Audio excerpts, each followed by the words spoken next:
Sacred Symbols, a PlayStation podcast, is brought to you by, well, you. If you want to learn how to support our show, go to patreon.com/laststandmedia. Greetings and salutations. Welcome back to Sacred Symbols, a PlayStation podcast. This is episode number 401. Ooh. My name is Colin Moriarty. I'm joined, as always, by my son, Chris Raygun. Chris, what does it all mean? I don't know. These days, no idea, man. Yeah. No idea. You're still in New York. How are you? Yeah, I'm all right. You know, I'm getting to that point where like I miss my space. Mm-hmm. But you know, it is what it is. I don't mind being home. Ultimately, Everything well, food. Everything well in your world? Yeah. Yeah, everything's going good now. I've been so... The thing for me right now is that, like, I've never quite adjusted. I never quite adjusted properly to, like, time zones and stuff. So I'm going to bed at, like, 6 a.m. Yeah. Like me. Yeah, but it's normally, like, I would normally... Fully adjusted the time zone. Right, I guess I'm, like, back to normal in some weird way. But I don't know. That's a little frustrating.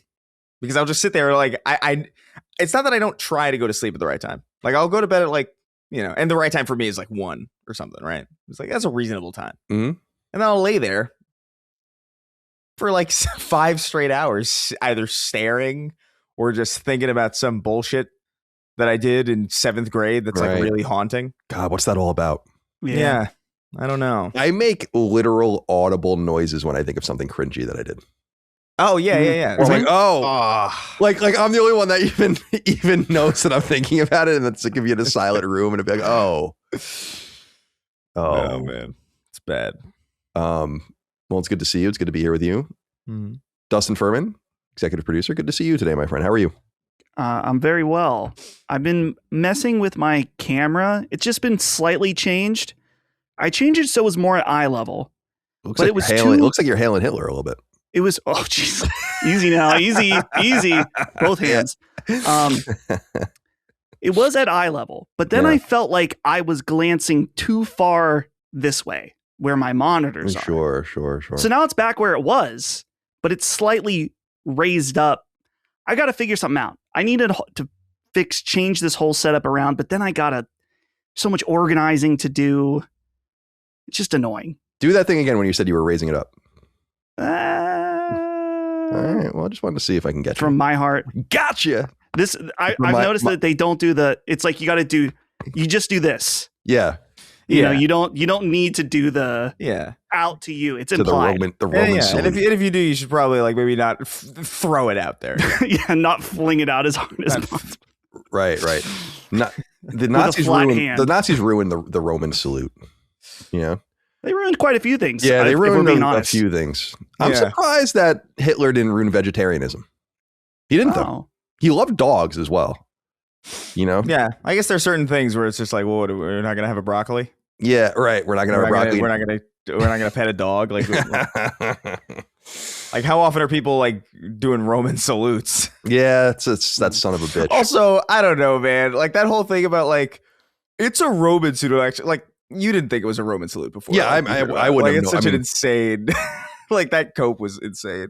Yeah, I think it's a historically Roman salute. Do they... I think the Romans, like, hit I don't even think that's true, by the the way. Like, I don't even think that's, like, the Romans did that. I think it's, like, a misinterpretation of something that the Romans did. Yeah, I don't know. I don't know anything about Roman history, really.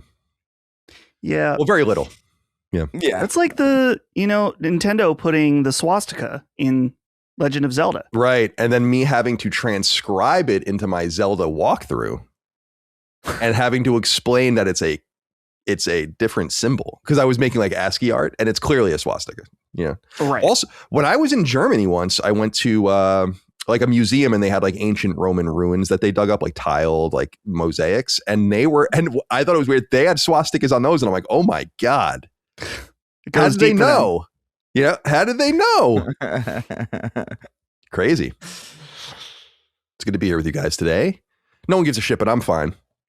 Wow. I'm hanging in there. It's beautiful out. 76 degrees out today.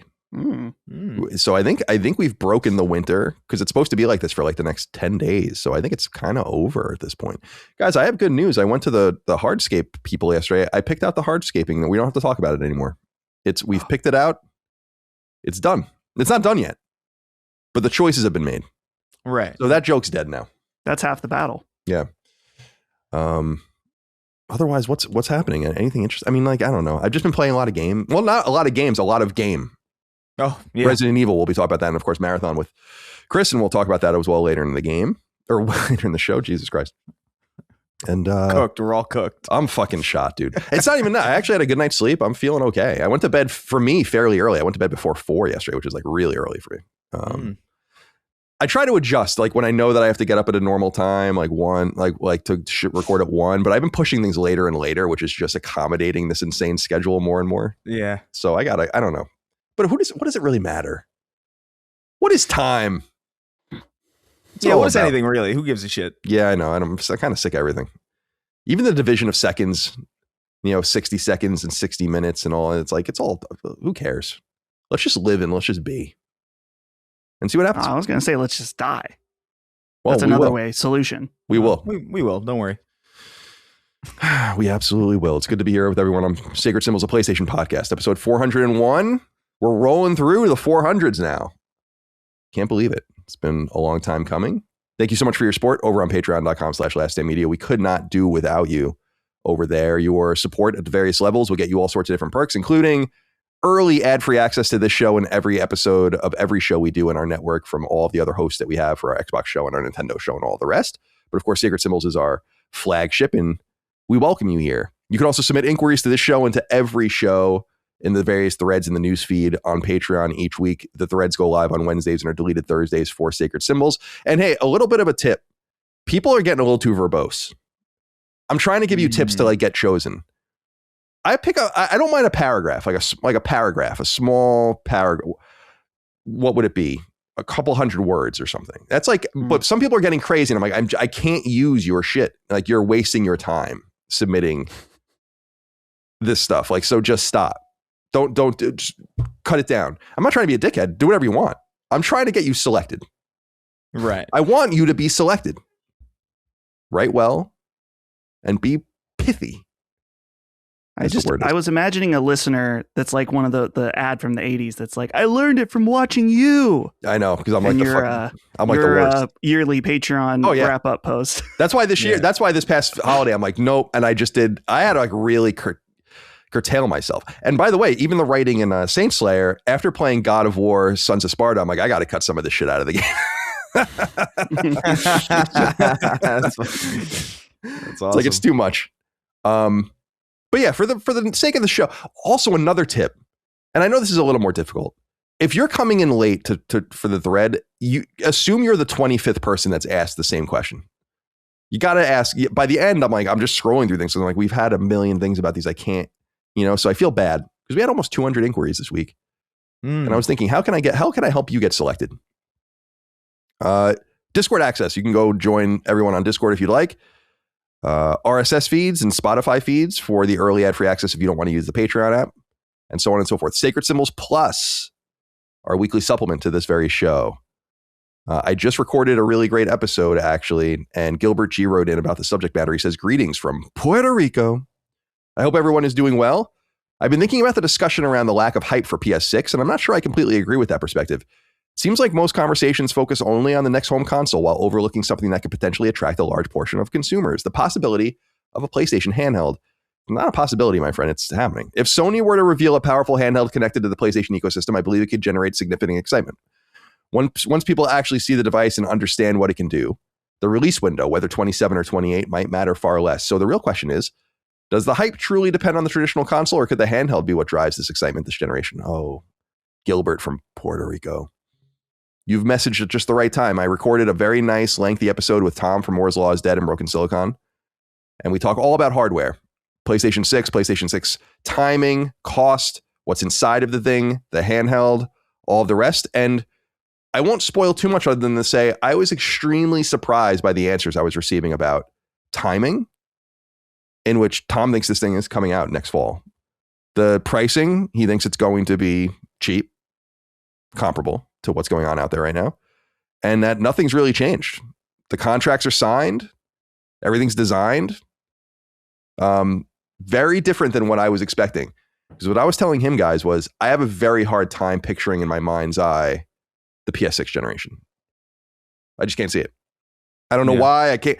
Remember the excitement when PS3 turned into PS4? We were talking about that a little bit on Sacred Plus. I was like, there was palpable excitement about the turnover.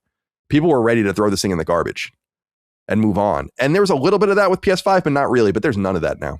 And it's hard for me to see it. So I think people will really, really enjoy that conversation because it's very different than what I expected to hear. And we also get a little bit into the Xbox Magnus, and we get into the Steam machine as well. So much to enjoy over there. Sacred streaming continues unabated. Streamed Resident Evil 9 last week. Dustin's Avatar fetish wrote in and said, Colin, we all know you want to go on a 10-minute rant on the audience pushback in regards to streaming RE9 because the game is too new. So please, the floor is yours. I don't know what you want from me. What can I do for you? How can I please you? You don't want the old... Listen, I tried to show you guys Metal Eden. You weren't really into that. Tried to show you Ball Pit. You guys weren't really into that. Tried to show you, do this, that, and the other thing. Terminator, 2D, No Fate. So I'm like, all right, these are newer games, but you don't want to see them. We'll play the newest, most popular, most hype game. Resident Evil 9, which I've beaten this week, and we'll talk about it more in depth later. And then people are upset about that. I don't know what you want from me. It's worth noting that like the only people you're going to hear from really are the people who are not satisfied. Yeah. Most people who are just like, oh, cool. And they have it on in the background. They're not really, they might not, they're just ostensibly, they're just lurking in chat. Maybe barely even contributing because it's fun. It's not really their job. And they don't have anything to say because they just, they're watching. They're taking it in.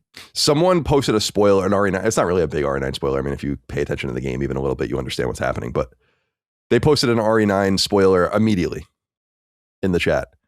Yeah, it's really cool. And I did a rare mute a person because I tried.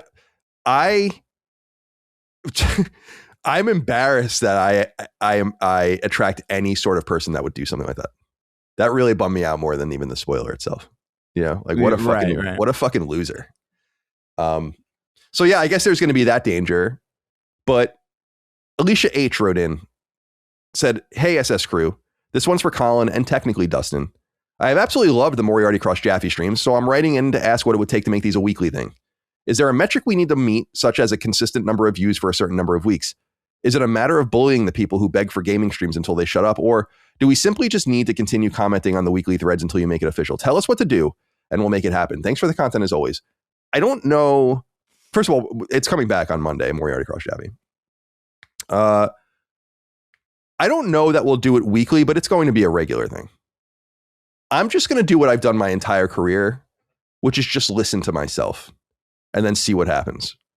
My instincts are generally pretty good, obviously, in this space. So I really enjoy the streams, having a good time with them. We'll still stream games once in a while. We'll get back to the Sacred League when we can get Brad in and all of the rest, but I'm just going to do whatever I want. Dustin, that's the move moving forward. Whatever I want to do. That's always been the move. That's true. It's a good point. There's no change. Yeah, that's a good point. So nothing's really changed, Alicia. Thank you for writing in.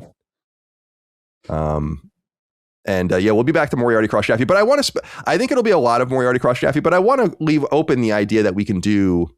You're typing into the window and not the. Oh, thank you. I want to be able to do whatever we want. But I'm just going to stop listening to the feedback mostly on it, especially because it's frankly has nothing to do with Patreon and has nothing to do with the core business. It's just something I'm doing because I'm enjoying it. Yeah. Stop sucking the life out of everything that I want to do. Why can't I enjoy anything? I'm not allowed to have any fun. Very strange. You can enjoy things, man. Merch. LastStandMedia.store, the Allegheny Hogs. They're moving and they are oinking. Dustin, how many have we sold at this point? I haven't checked since I last posted with you. I know it was over 300. I can look. Oh, it's way over. It's over 400, I think. Wow. So that means for the audience that, this shirt is absolutely being made. I think our threshold is like 150. Mm-hmm.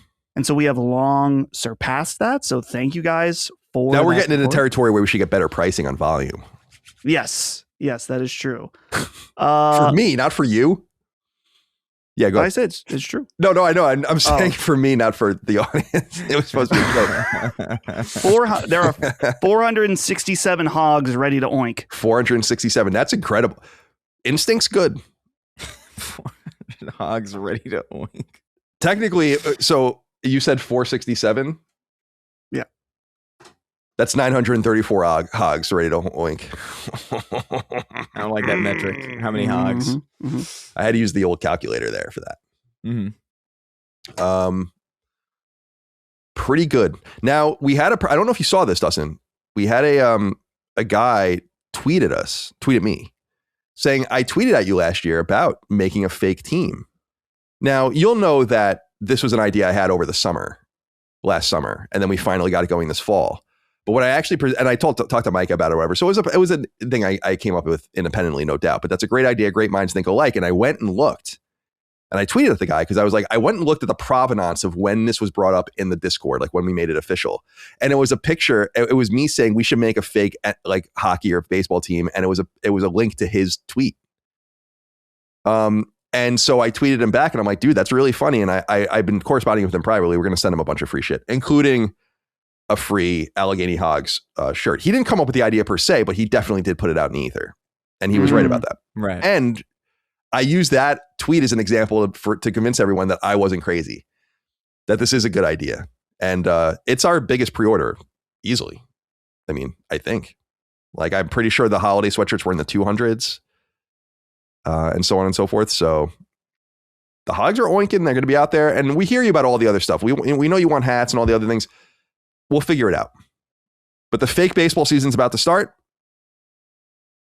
Shirts are available to pre-order at laststandmedia.store. You have a couple more weeks. Yes. Till March something. You have until March something. Just do it now. Because every time we do a pre-order, the week after we end it, someone's like, "Oh, can I still get one?"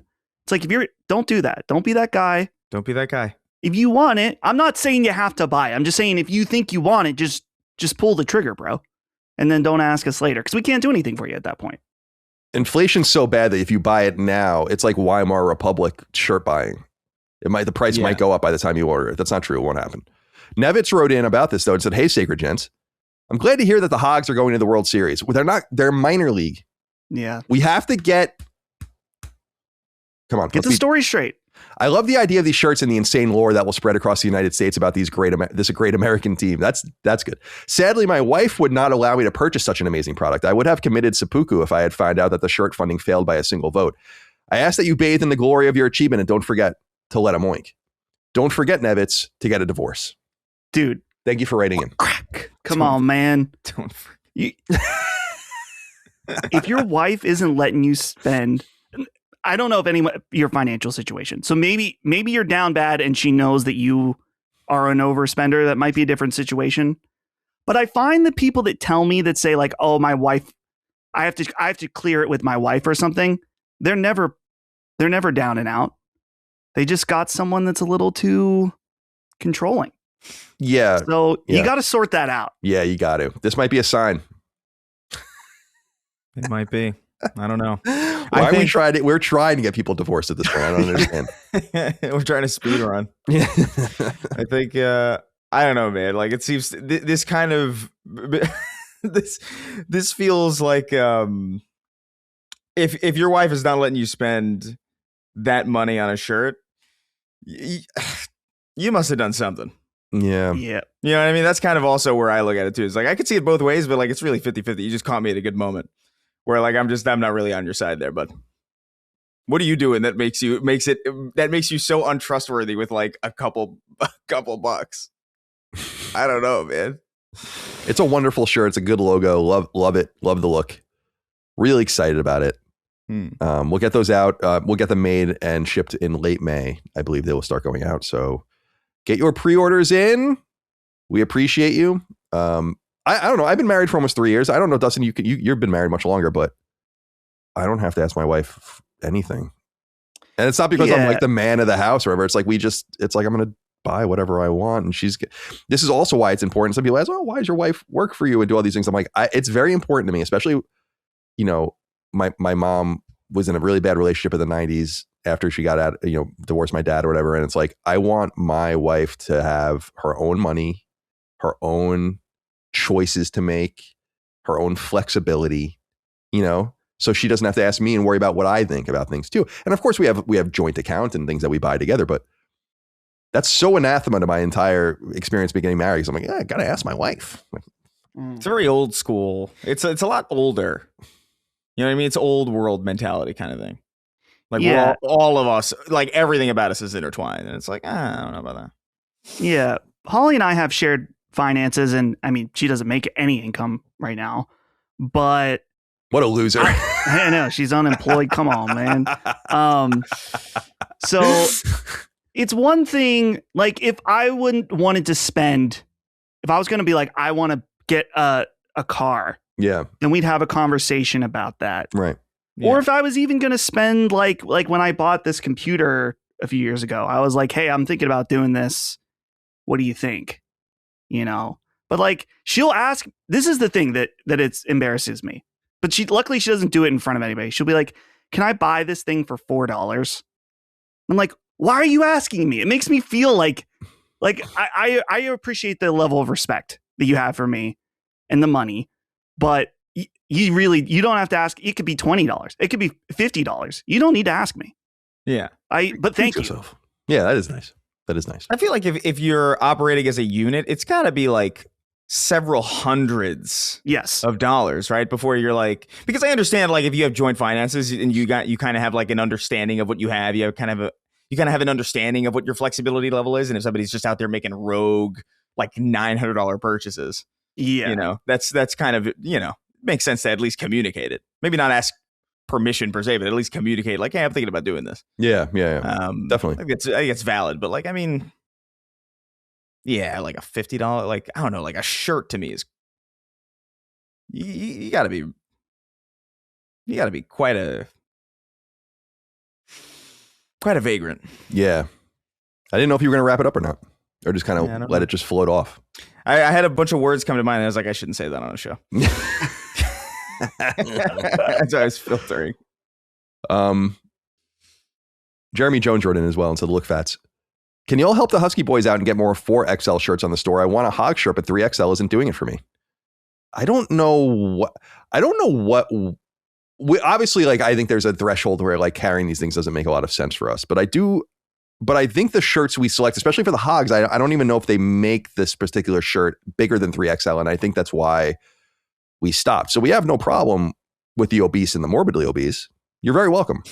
I just, I don't know like why they don't make the shirts bigger than that, but we would sell you a shirt if we could.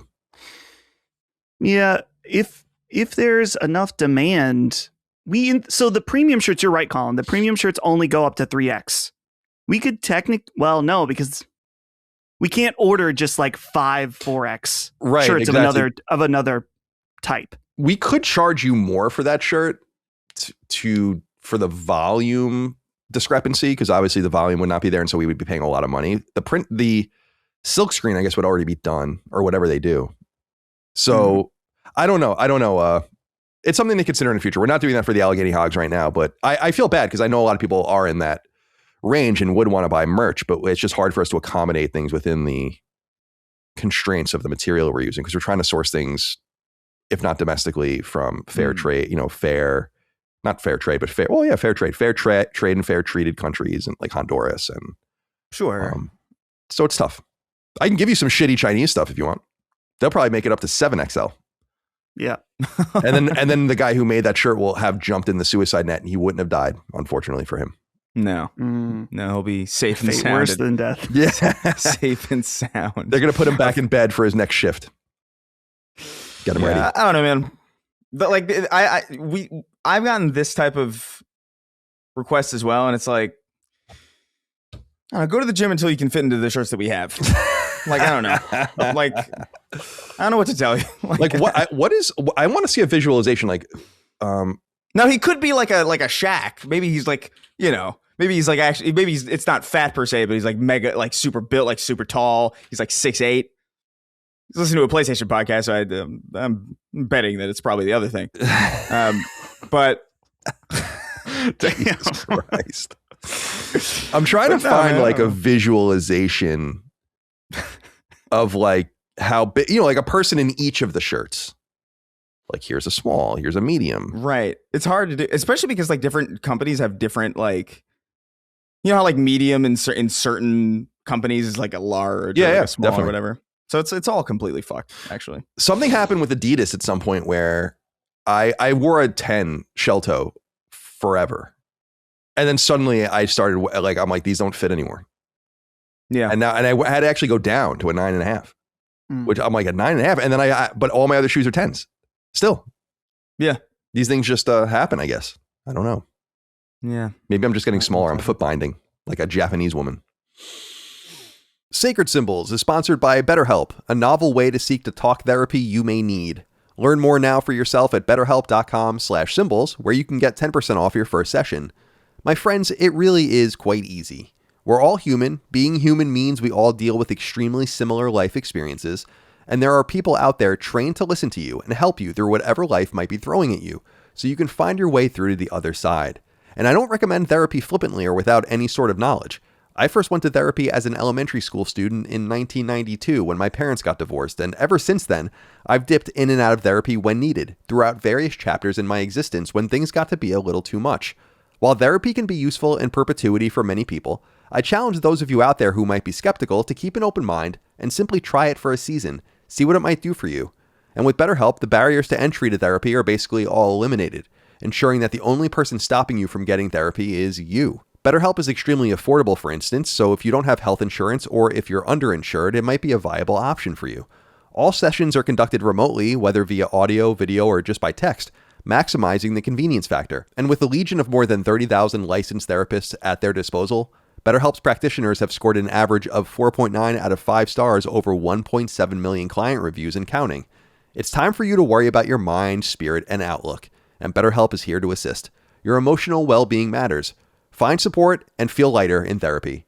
Sign up now and get 10% off your first session at betterhelp.com/symbols. That's BetterHelp.com/SYMBOLS. Again, for high quality, remote, affordable, convenient, and effective therapy, head to betterhelp.com/symbols today. Let's get into some topics of discussion. Stretch our legs a little bit. Calman Boko wrote in. Said, hi, Colin, Chris, and Dustin, a long-time listener, first-time writing in. I'm going through a rough breakup right now. I moved to New York City from Baltimore about a year ago to be with my ex, and we broke up last Friday through a loud public argument in the middle of Midtown Manhattan. I had even saved up for a ring, which was unfortunate. I've really appreciated Sacred Symbols this past week. It's been the only times I could forget I was going on and just smile. I wanted to ask if I could get a shout out to my old college roommate, Brady Rubenstein, for helping me through this difficult time. We became friends through discovering we both listened to Sacred Symbols back in 2018 during college, and I gave him a call a few days ago and wanted to thank him for his advice he gave me. He's a great guy. I'm really grateful for you guys for providing a distraction and for Brady and the rest of my friends for checking in on me these past few days. Thanks for the laughs and for your donation. Keep fucking that chicken. Sorry to hear this, but I wanted to tell you that there is a bright spot. You said this verbatim, quote, I had even saved up for a ring, which was unfortunate. You didn't buy it, right? Hopefully. Yeah. There's nothing unfortunate about having many thousands of dollars. Propel yourself forward with it. You can go get a pretty decent escort for that too, if you wanted to. If you really want to forget about everything. But look, temporary forget. Right. Yeah. Right. I think I don't know, man. That's a bummer, but like I do you're going to be in a better position as a result of it. I think these things happen and it's ultimately good for us, I think. Also, low-key, Manhattan's a fantastic place to break up. That's like, it's a perfect place. It's like the perfect mood. You go outside, it's like nighttime. People are still walking around. You smoke a cigarette in the rain. Oh, it's just, there really is no better place than to sit outside in public in somber emotion than in that place at night. So like, have a good time. Yeah, enjoy yourself. Enjoy yourself. The thought of smoking a cigarette in the rain in New York City after a breakup, like I don't want to get broken up. I'm in a very happy relationship, but that sounds awesome. Yeah. I've never smoked a cigarette. Never once. I don't think I knew that. Never once. I've been close. That's so interesting. I've been close, but like I think it's really the smell. You know, it's just like I'm just like. You say just smoke a cig? You never smoked a cig? No, I've never smoked a cigarette in my life. Wow. That's so interesting. I've been around. You never even took a hit. No, never. Wow. Interesting. I found it so awesome. like there's something. I don't know. I was around a lot of people who smoked, and then I dated a girl who smoked for a while, and I just remember being like, I don't know if I appreciate whatever's going on. Yeah. Here, I get it, but I think that habitual smoking is, I don't know if gross is the right word, but I wouldn't want to be around that. Absolutely not. And it's been at least a year plus since I've had a cig. yeah, Man, you know, like there's like a bunch of memes, like, you know, second beer, you're like most of the way through the second beer and the urge begins. It's like, man, the cig, man. yeah. Oh, if only dude, if it didn't make you smell terrible and kill you, I'd be. Those are pretty big. If big those two drawbacks. things weren't part of it, man, I would be smoking right now on this show. Yeah. Like Lockmort. Yeah. Like Yeah. Locke. Well, not anymore. Locks off the sauce. Yeah. Good for him. Good for him. Good That's for very him. difficult to do. Is he really? As Yeah, far as I know. I mean, maybe he does it off camera, but yeah. Not just surprising me because I always imagine Lockmore like waking up in the morning and having a cigarette and egg sandwich. You're right. Right. Yeah. Yeah. I could see that. But yeah, apparently he's stopped, and that's wonderful. Yeah. It's funny because like growing up, no one in my life really smoked when I was very young, except for my dad, who smoked. And I was talking about this with Michael, like even into the early 2000s, like he was just smoking in the house. And I don't remember it really being everyone did that. It's just so funny how things changed. Like everyone used to smoke inside, like chain smoke inside my grandma's house and all that kind of stuff. And I don't remember it being like extra funky or anything like that, but maybe it's because everyone did it. And so like you'd go in between these houses where everyone was smoking cigarettes. And you get inoculated to the aroma. It's like when you go into like a farm town and everybody's like, it absolutely doesn't smell like shit 100% of the time here. Right. You become nose blind to it. And like, you don't smell this manure. But what's so funny about cigarettes are so interesting to me for multiple reasons is like, I've never been a regular cigarette smoker. I don't think I've ever even bought a pack of cigarettes. I did smoke, as I've said before, Dejarums for like a semester at Northeastern. And I did buy those. But and I realized they would almost make me more stoned than smoking weed, because the BBs, like they like don't burn. Like they go on forever and ever. It's crazy. It's like smoking a cigar.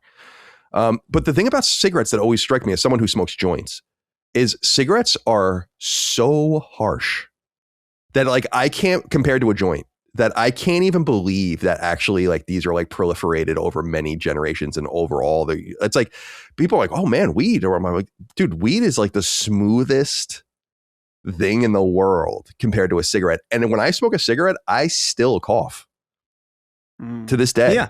Which is crazy. I mean, do you understand how weird that is? Like, not if you know what's in a cigarette. Yeah. You know, that's kind of the thing that it always turned me off. Like everything I would hear about it is just like, that's not good, and then it smells bad, and then it cakes the walls after a certain point. Like the walls bleed nicotine. The walls bleed, and it's like, I don't know, dude. I never was attracted to it. I like the aesthetic of it. I appreciate it for like, you know, like I get it. I get what's cool about it. But I was always, I don't know. Yeah, I like cigars. I smoke cigars every now and again. Cigars are great. Oh, yeah. But I always cross the threshold with cigars. This is the thing. And actually, when my friend Mike Patelli was here last summer and he brought cigars and we were smoking in my backyard, there comes a point where like I get really nauseous. If I go beyond, I don't want to say maybe a little beyond half, like I have to put the cigar up, and I don't know what that's all about. And I know how to smoke a cigar. I'm not inhaling it or anything. Like I'm not fucking stupid. There's something about it where I'm like, dude, I got to go literally lay down because I feel like I'm going to throw up after a while. I have to know when to put it up. No more than half, I think. Yeah. It's like the safest. Like that's how I do it too. I put it down. It's just save the rest for later or something. But there was a place in San Francisco. I don't know if it's still there. I don't remember the name of it. There's a cigar bar. It's the only place in San Francisco you can smoke inside. And it was because it was like grandfathered in. And I went there with Fran Mirabella, who used to be the director of video at IGN. Oh yeah, and Nick Scarpino and a couple other people, and I like almost threw up outside the place because I like smoked too much.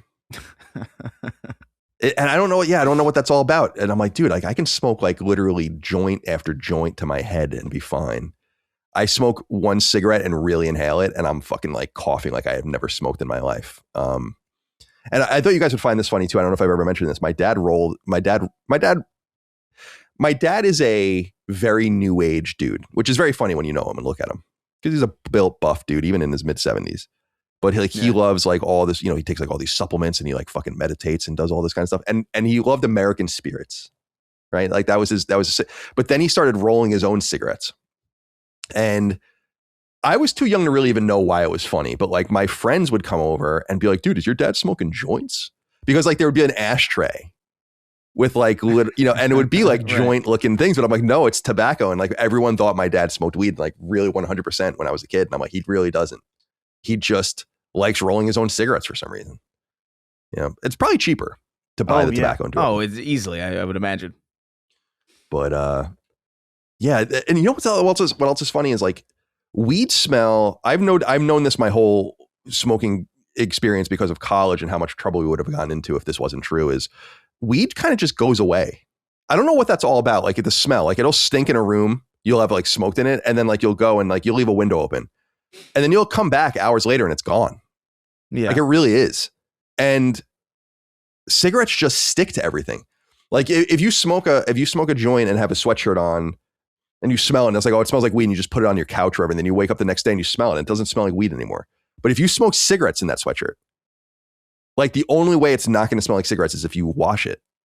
Now that's always been interesting to me too. Same thing with cigars. Yeah. But I think cigars smell way better. Like I like the vibe of a cigar. Like if I can smell a cigar on my jacket, I feel like I've done something. If I smell a cigarette on my jacket, I feel like, oh God, I gotta get degenerate. Shower. I do love, what I love the smell of, Chris, is pipe tobacco. I've never smoked it. I don't know if I know it. But it's so good. It's so distinct. You know what I'm talking about, Dustin? Yeah, I used to smoke a pipe in college. Oh, shit. It was awesome. Me and the boys would smoke pipes, smoke cigs, dude, we were... Are you talking about like Sherlock Holmes, like pipes? Yes.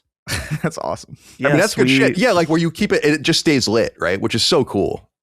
Like as long as you puff it every couple minutes, probably it'll stay, right? Yeah.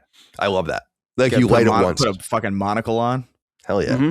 So, dude, it was great. It was very good. Whenever I smell that, I'm like, damn, that's so good. And I've never done it though. I've actually never done it, but I would. Yeah. If you're smoking a pipe, you can't not use the word splendid while you're using it at some point. Splendid. It's a splendid bit of kush. Someone wrote in, I didn't use it, but apparently on SNL this weekend, they did like a Trump thing, and he brings up the GameCube. Did you guys? Oh no, I didn't see that. Yeah, I gotta look into that. That would just remind me of your impressions. Jord wrote in and said, the GameCube. I love their small discs. So cute. I can't even imagine the context of how that would even come up in anything like it was the war in Iran has anything to do with like GameCube, I guess. I don't know. Yeah, I don't know. Let me see. I can't imagine that. Yeah, there is. There is. It is. I just looked it up. It was from a cold open, I guess. Oh, that makes sense. Those are always weird. Jord wrote in and said, no time for preamble. This is important. Joey Doria has been acting in film, television, and video games since the late 70s. While he has lent his voice to some video games we surely know, Ratchet and Clank, Future, A Crack in Time, BioShock Infinite, his most prominent role was as Bozo the Clown on The Bozo Show from 1984 to 1994. Thankfully, Mr. Doria is still with us, but when his time comes, will it be the world's first RIP and Peace Bozo? I never thought about this somehow. I actually was under the assumption that every Bozo-related person was dead. Yeah, me too. Like long dead. Like 1994, I didn't even know there was a Bozo that late. I don't remember him. That's a late era. That's like Bozo Shippuden. Like very late into the Bozo timeline. No, not an episode. Chris ups me with an anime joke. Yeah, he got you. He fucking nailed you. Wow. So you said something that people really enjoyed last week. What was it? Oh, like, was it like autism in cursive or something like that? I don't remember what I said. People were like that. I have no idea. That is very funny. Oh, brain damage in cursive. I don't remember what I was talking about though. I don't remember what the conversation, like what the context was. I don't know, Jordan. That's a great question. I have nothing to say about it. I just thought it was funny. And it's true. We'll have to kind of confront this at some point. An RIP and Peace Bozo. So do you say RIP and Peace Bozo, or do you say RIP Bozo? RIP Bozo. I understand. Yeah. I think RIP Bozo flows a lot better. I get RIP and Peace is funny, but Bozo is funny as well. And I feel like it's two competing jokes. Well, yeah, it is. What I mean? But I guess what he's saying is like, would it be the fusion of these two ideas wherein, and I think that like, yeah, I guess it would be. We'll have to. I think what he's saying, I read it more as like, this is the first legitimate, sincere R.I.P. Bozo. Oh, I see what you're saying. You know what I mean? Well, we'll have to kind of play this by ear. I mean, when this man passes away, inevitably, yeah, I might crossed. die first for all I know. Yeah, fingers crossed. I'm sure he's nothing. I mean, if it's going to be a true R.I.P. and Peace Bozo, then we want him to live. Right, that's true. Like Dick Van Dyke. Live, Dick, live. That guy scares me, man. It is scary. It's just scary, like that he was an adult, like a cognizant adult for all of this time. You know, right, like, he experienced like so much. For both of our lifetimes, he's been a cognizant adult.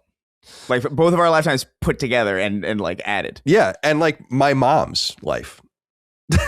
Yeah, it's like so crazy. Upsetting. Trevor Reed wrote in. Said, Sacred Boys, just wanted to say I appreciate the show every week. I've had a rough year moving back from Atlanta back to my hometown in Chesterfield, Virginia. That's where I live. Don't know how you deal with the year, Colin. But through the job searching and door dashing I've been doing since I moved back, LSM and Sacred Symbols have been great to throw on while my mundane day-to-day this past year. Or go, I don't know, there's something wrong with that sentence. Keep on keeping on and give that chicken a day off from the fucking it deserves it. Just wanted to say this because I don't order DoorDash very much. I would say we ordered DoorDash once to twice a month at most. Micah cooks most of the time, or we'll go out to eat. But we don't really even go out to eat anymore either. Things are it's like, I'm just getting annoyed about how expensive everything is. It's like, we can afford it, but like, to what end? Why am I paying this much for everything? It sucks. Getting pretty crazy, huh? Yeah, it is. It sucks. Yeah. A lot of the damage was already done, to be frank, but now like kind of coming into this realization. Well, it's not a realization. It's the way it works. It's like the price increases are permanent. They're never going away. So all that inflation that we incurred, it sucks. But I wanted to bring this up, Trevor, because maybe I'll DoorDash a little more and see if I can. I'm just going to keep DoorDashing actually until you deliver something to my house. I had someone, I don't know if you, Dustin, you probably remember, I don't know if you, back in Santa Monica, I used to DoorDash all the time. Actually, it was like Uber Eats and shit like that, but whatever, same thing. And, which is crazy because that's when you were most close walking distance wise to the stuff that you would have been. Oh yeah, ordering anyway. I used to, as I've said, I would Uber Eats the McDonald's 2 blocks from me, because as you know, the McDonald's was a fucking scene out of Mad Max. It was a scene. That place was a scene. And I refused to go there. But you're absolutely right. But I did have a guy deliver to me once that was a listener. And it's like, it's not as awkward as you would think. It's kind of like how I ran into that woman in my neighborhood when I was walking the dogs. And she's like, oh, are you a podcaster? And it's because like her son listens to the show and she lives in my neighborhood. Very interesting. You better keep it on the DL, lady. I'm watching you. Long Piss Big Balls wrote in. Wow. And said, hello, boys. This question is for Dustin. Since you're now just keeping Polaroids of complete strangers on your fridge, can I send you one? I want to feel like someone loves me. Hope you boys are well. What is this lore? So here's what happened. And if you listen to Summon Sign or Sacred Stream, you already heard this, but I know there's not 100% crossover. Here's what happened. A listener reaches out to me and says, hey, I have a great coffee that I like. I'd like to send it to you. I said, that's very thoughtful. Here's my P.O. box. I get the coffee. Inside is like a receipt and it says, written, thanks for your order. And there's a Polaroid of a young man holding the coffee. So I messaged the guy on Twitter. I said, hey, I got your coffee. Thank you so much. It's excellent. And I put the picture of you on our fridge. And he's like, that's awesome. That's 100% not me. It's like, oh. And I look back at his message and he said it was from a local shop. But because the package it was so personalized that I thought, oh, he works there. Because I've had people that work at coffee shops reach out to me plenty of times. Sure. So I was like, that's funny. I don't know who this is. And he's like, dude, this is the funny part. He's like, I've ordered from this place dozens of times. I have never gotten a photo. Damn. So who is this man? And I was like, well, he lives on my fridge now. He's not going anywhere. Yeah, he's there. He's there permanently. We don't know who this guy is. I don't know if he listened to the show, recognized my name. I don't know if maybe it was because it's a first time order. That's something they do that's new. It's a mystery. Yeah, I don't know. Well, is it a clear photo? Is it like a grainy, off-putting one? Yeah, I put it already on the stream. Where is it here? Load him up into Palantir. We'll find him. Find him in fucking 2 seconds. I can't find it. I can't find the picture. But anyway, so here it is. Here it is. So this is the young man here. Who are you? Yeah, that guy looks like a person I've seen 2 million times. Holly texted me. I was like, oh no, what is she texting that I'm immediately showing to thousands of people? It was something about our parents' dog not eating. Yeah, this is the man. Okay. So interesting. Now, as in terms of long piss big balls, I don't know. If I start accepting people's Polaroids, my fridge is going to get filled up with strangers. Yeah. It would be kind of a fun thing, like as part of the set. You know, if you have an area where people can send you. I don't really have any room back there. Yeah. Don't send me any Polaroids. And don't send me any Polaroids to send Dustin. Yeah. Because they won't arrive. I'm just letting you know right now. Thank you for writing in, long piss, big balls. It's good to hear from you.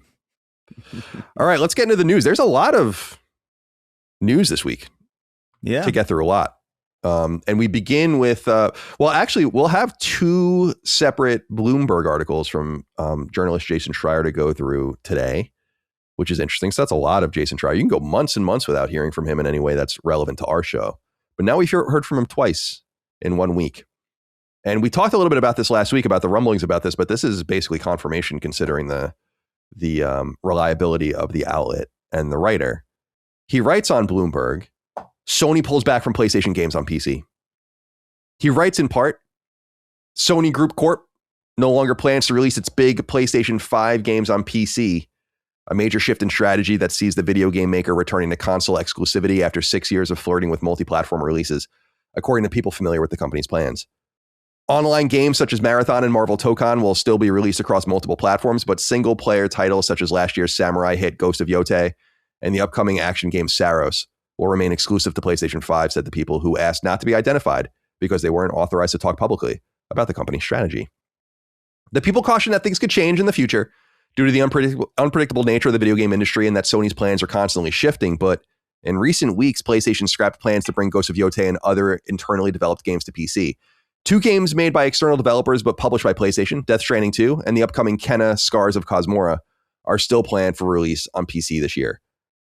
There are likely a few reasons behind this shift, he writes. One is that several recent PlayStation games have not sold well on PC. A faction within PlayStation has also expressed concerns that releasing their games on PC risks damaging the console's brand and will hurt sales of the PlayStation 5 and its successors, according to people familiar with Sony's inner workings. I guess I'll keep reading because there's a few more interesting things here. For decades, Sony's tactic of selling PlayStations was to keep tentpole franchises exclusive to its own consoles. In 2020, it pivoted and began bringing games to personal computers via Steam. Since then, the company has put most of its biggest franchises on PC, such as God of War and The Last of Us, but the strategy has been muddled and confused many players. Most PC releases arrived months or years after the games came to PlayStation. The cadence was never consistent, and the announcements appeared to be haphazard. The company also upset PC players by asking them to create PlayStation Network accounts to access many of the games. Now, Sony is looking to take a more straightforward approach, going back to console exclusives. Very interesting indeed. There's a lot to say about this, I think. Dustin, let's hear from you first. What are your high-level thoughts? This is surprising, for sure, and something that we've been in support of over the years, because I think the idea, at least our shared thought overall, was that this wouldn't necessarily hurt anything for them by releasing these games on PC, particularly much later, because PC gamers are kind of just locked in there. You're not going to get them over to your console either way. So why not meet them where they are? But clearly, as outlined here, and as we've talked about for years now, is that there has been a decline in the novelty of PlayStation 5 PC releases. And so I am guessing, they're looking at their data. They have analysts. It's their job to figure this stuff out. And thinking like, what is the point of doing this? And that's something that we've talked about many times, whether, in this case, we're talking about PC ports, but also just Sony not being really interested in small amounts of money. They are focused and putting their time and effort into large amounts of money. So I guess it's just not quite adding up for them, which is interesting. I think there's been a lot of discussion about like, well, they're doing this because Xbox is going to have PC on their platform and they don't want, them to have PlayStation games. I'm like, I don't think it's just Xbox. I think it could be all the reasons I already listed, but like an additional push in that direction is like, okay, well, Xbox is going to have a Steam-like approach. Steam has a box coming out, and there could be a shift. Maybe it's not Xbox, maybe it's not even Valve, but maybe there is a new market of home theater PCs that could proliferate. And so we are technically putting ourselves a little bit at risk if that happens. But again, I don't think that's a big factor, but I think it's probably a factor where they're like, if this isn't really doing anything for us financially, and maybe they do have some research that shows that it is damaging potentially long-term what the console ecosystem's like, then I get it. It's disappointing for me a little bit. Honestly, I don't really care that much. It's been fun for me to check out these games on PC. I'm always playing them first on PlayStation because that's where I want to play them. But it's been fun to see like, ultra wide support, which on Spider-Man, or high frame rate, or being able to play Returnal with a mouse and keyboard. I've always thought that stuff is cool, but it's not essential for me. So a little disappointing, but ultimately does not change much for me. Christopher, what do you think about this from a high level? Yeah, I mean, I think I agree with a lot of that. I think another factor though is, and I've brought it up a couple times. I do think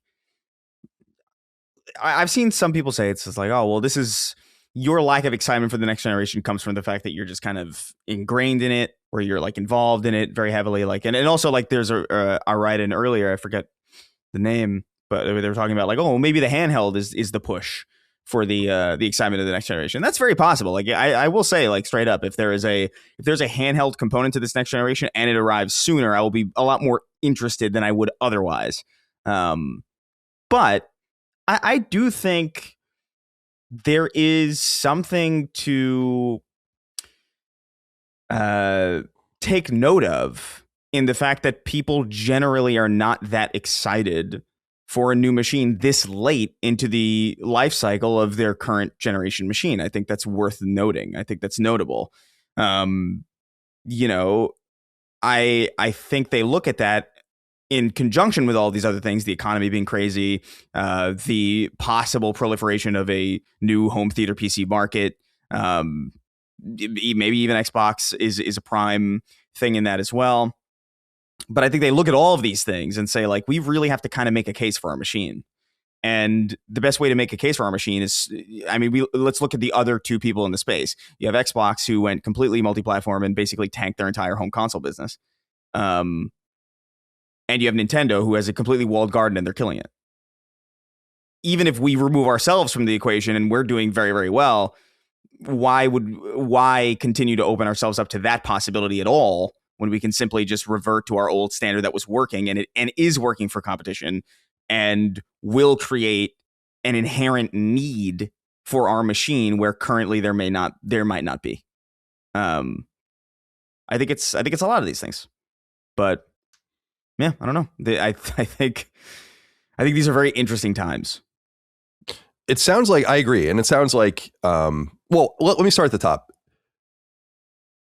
I very much championed this move for years. I think it's cool too. I think, and this show did. I think it's fair to say that we were in a vanishing minority of PlayStation people that wanted PlayStation games to go, but I never really quite understood So I guess I will say that it was never the prevailing wisdom in the space that Sony should go multi-platform, and I don't really consider it going multi-platform per se. I consider it being strategic with multi-platform releases, multiplayer, legacy content on certain consoles, and literally with PC and Switch. I think that they should have stayed away from Xbox, and largely have, except for with Helldivers, because they're such direct competitors. So I just wanted to acknowledge, it's like, I thought this would work way better than it did. And it's clear that it didn't work very well at all. In fact, if you remove Helldivers 2's assumed revenue, gross revenue from the numbers become way worse for their PC releases on a per capita basis. And so I just wanted to, you have to acknowledge at the top that like I've been kind of beating this drum thinking that it would be good for the ecosystem. And I don't think it was bad for the ecosystem. I think what the math though shows is that the gains were insufficient. It was insufficient revenue. And we know from their own financial statements that they thought that the level of off-platform money was going to explode in ways that it didn't. I mean, you only have to go back to the 2022 and 2023 fiscal year reports to see that they had these like presumed graphs, not unlike the Game Pass graphs that we saw leaked during the FTC stuff from Xbox, where it's like, yeah, this is the growth we kind of anticipate. And we know now that that growth was not met because they said that publicly. So now I think there's a lot to say about why this is and what has happened here. And I think we can touch on each of these things. The first thing is like what Sony's thinking is, and this is what I was going to say a moment ago, was in Jason's story, he says, again, quote, "There are likely a few reasons behind this shift. One is that several recent PlayStation games have not sold well on PC. We know that." He says this, though, too. "A faction within PlayStation has also expressed concern that releasing their games on PC risks damaging the console's brand and will hurt sales of the PlayStation 5 and its successors, according to the people familiar with Sony's inner workings." The successors thing I think is important because I think that he's talking about PlayStation 6 home console and PlayStation 6 handheld. And those things are almost certainly happening concurrently to each other, as we understand from all the different leaks and from Tom and a bunch of other reliable leakers as well. So we have, I guess, a good idea here of what they thought were at least the two big problems, which was insufficient sales, number one. Because this is the thing that I think is bothering me, guys, a little bit about this conversation with some people is they're like, see, like they're going back, like they're taking it away. And I'm like, you have to understand that there was a threshold number where this wouldn't have been a problem for them. It's a diminishing return and it has deleterious effects on other things. And so the number has to reach whatever. It's what they discovered about Horizon in PlayStation Plus.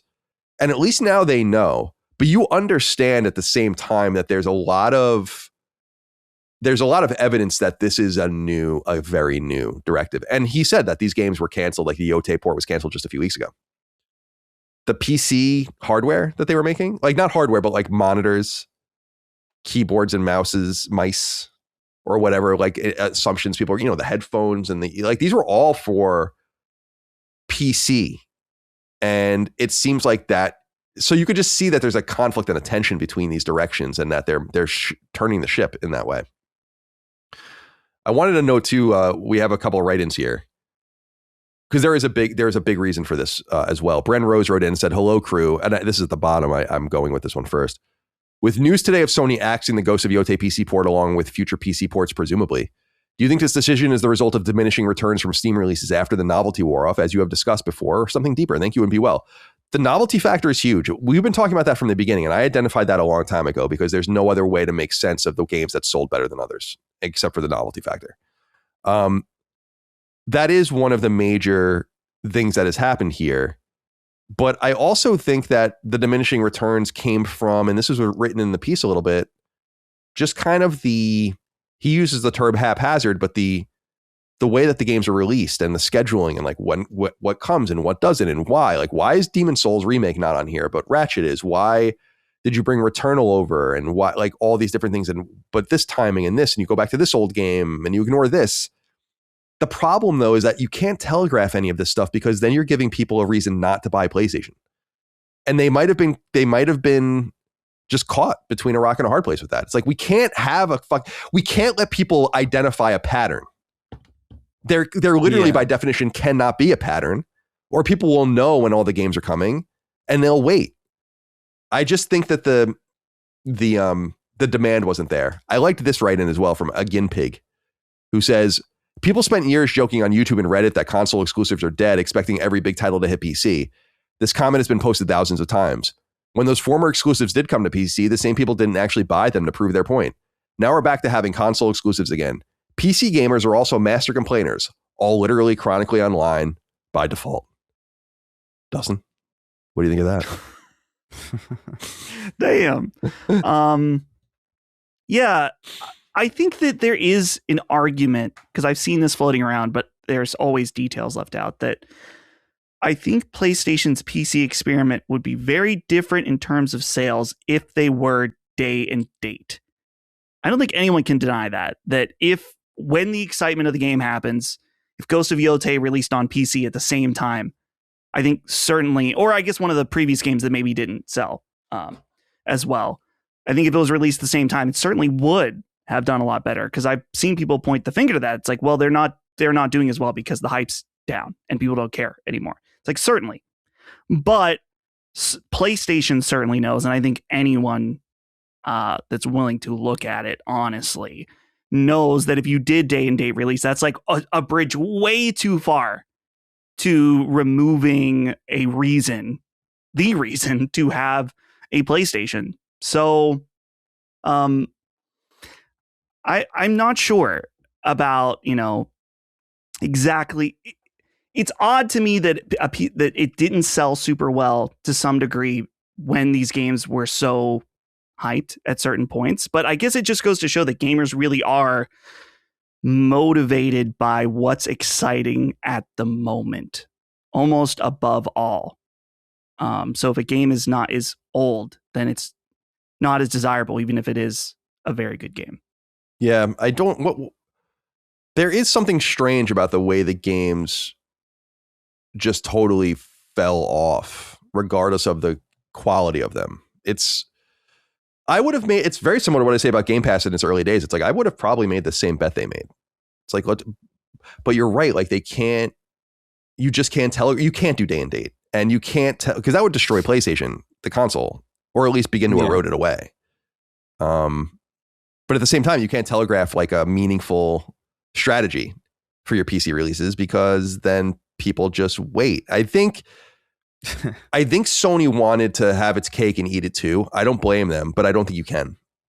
And I think that they've realized that, like, you have to make too many concessions. And look what it did to your competitor, by the way, when they made those concessions. So yeah, what do you have to say, Chris? Anything to add? I mean, I think the awkward part of it too is that even their success on PC, they kind of have to. They're looking for like a very hyper specific place, like, because you don't want to sell so little on PC that it essentially makes the porting effort useless. But you also don't necessarily want to sell so much that it clearly erodes the purpose of your machine. It's kind of awkward. Like, if you had if Spider-Man 2 came out and it sold, many, many, many, many, many millions more on PC, you'd be like, oh, well, that's, good, we're making money, but like, that's not necessarily a great sign for the machine in some weird way. It's like, so you're right. They're in a bit of a rock and a hard place, really, with it. They had two kind of completely competing philosophies. They were trying to do things. And I agree. I would have made the same bet. And to be fair, they are still kind of doing it for the things that make sense. And I think live service games, should they continue to pursue those? Yeah, I think that those have a home on PC in a way that makes sense for PlayStation as well. But yeah, I'm sure part of them look at Helldivers and they're like, man, we could imagine all those on our machine though. Like, imagine if we could have sold that many more millions on the many more millions that we sold on PC. Imagine if we could have had that on console. Yeah, even a fraction of that. I mean, that's the thing, is that they would have never reached the heights of Helldivers without the PC release. And no. They are keeping the multiplayer stuff on PC, which I think is smart. But right, it is true that, like, there would have been a portion of those Helldivers players on PC that would have bought it on PlayStation. Not all of them, not even half of them, but you would have gotten maybe 20% of them or something. And like, I don't know. It's it's a difficult. A friend of mine bought a PlayStation 5 for Helldivers. Yeah, like I'm sure, like it was a phenomenon. I mean, especially for Sony, they've never really had a multiplayer phenomenon, to be honest. I mean, not even when things were going good with the PS2 and some stuff. Like no one. I mean, SOCOM was cool and Killzone and stuff, but those weren't phenomenons, and they finally captured it, and they did it with a multi-platform release day and date. And so, I think they realize multi-platform, and I think this is good wisdom. I mean, this is conventional. It's like, let's keep releasing these things everywhere. And I've said before, like we talked about, Marathon coming to Xbox immediately, but it's like Xbox is a good place to keep the momentum going. Like once you feel like you have a hit with Marvel Tokon or whatever, then like maybe you buy time by bringing things to Xbox or Switch 2 or whatever. So you have like a wait and see approach, but you definitely have to get things on PC immediately in that space. And I think that they understand that that's important. And they see the numbers of Helldivers. It's 2/3 of the player base is on PC. Again, it would have been a totally vibrant game by PlayStation standards on PS5, but it's way better and bigger because of that. And Sony's making a lot more money. I think there are a couple other things I wanted to say. Part of this goes into the strategy. And I'm curious what you guys think of this is like, I just continue to be convinced that part of what Sony is realizing is that they will always be a cheaper solution to PC gaming in this new era. There was a time where things were getting pinched, where components were cheap and you could put together really meaty rigs, and that's not really the case anymore. And depending on what you read, there's some people that are more bullish about this than others, that like some of this might not abate for close to a decade, depending on how, components are built and new factories are brought online and the aggression in which these companies pursue new profit. And so I wonder if Sony's saying like, PC playing nice with PC was a good idea. And yet what if we undercut PC? The people that are already on PC or want to be on PC will be on PC, but there will never be a reality, at least in the near future. And certainly when PlayStation 6 launches, if it launches on time, where their economies of scale and the way that Sony can flex that economy of scale is going to be way better than the PC manufacturers. And so the PS6 will always be cheaper. And I wonder if that is part of the play. Is to say like, actually, we're not going to lose to PC after all, maybe. We might become really attractive in this new era of hyper cost. And I think there's something to that. I think that's part of it. I think the other part of it, though, because we were talking about Xbox earlier, is I think it's Steam Machine. Like, I think, and I'm not even sure it's about PlayStation having their games on Steam Machine. I'm not even sure it's that. I think it's like, that might be a problem for us. And, if you listen to my conversation on Sacred Plus tomorrow with Moore's Law, you'll hear like he's talking about how these things are going to be cheap and they're going to figure it out, and they're using old components and they're going to push this thing. And it's an unusually aggressive play from an agnostic storefront that people come to. They don't promote themselves. They don't like, people go to them by default. And for the first time, really, they're going to play offense. It's never really been done before. The OEM Steam machines from 10 or 15 years ago are not the same. The Steam Deck is not the same, because the Steam Deck is not, it's like people think the Steam Deck has sold it's like, it's not sold that, it sold a few million units, I think.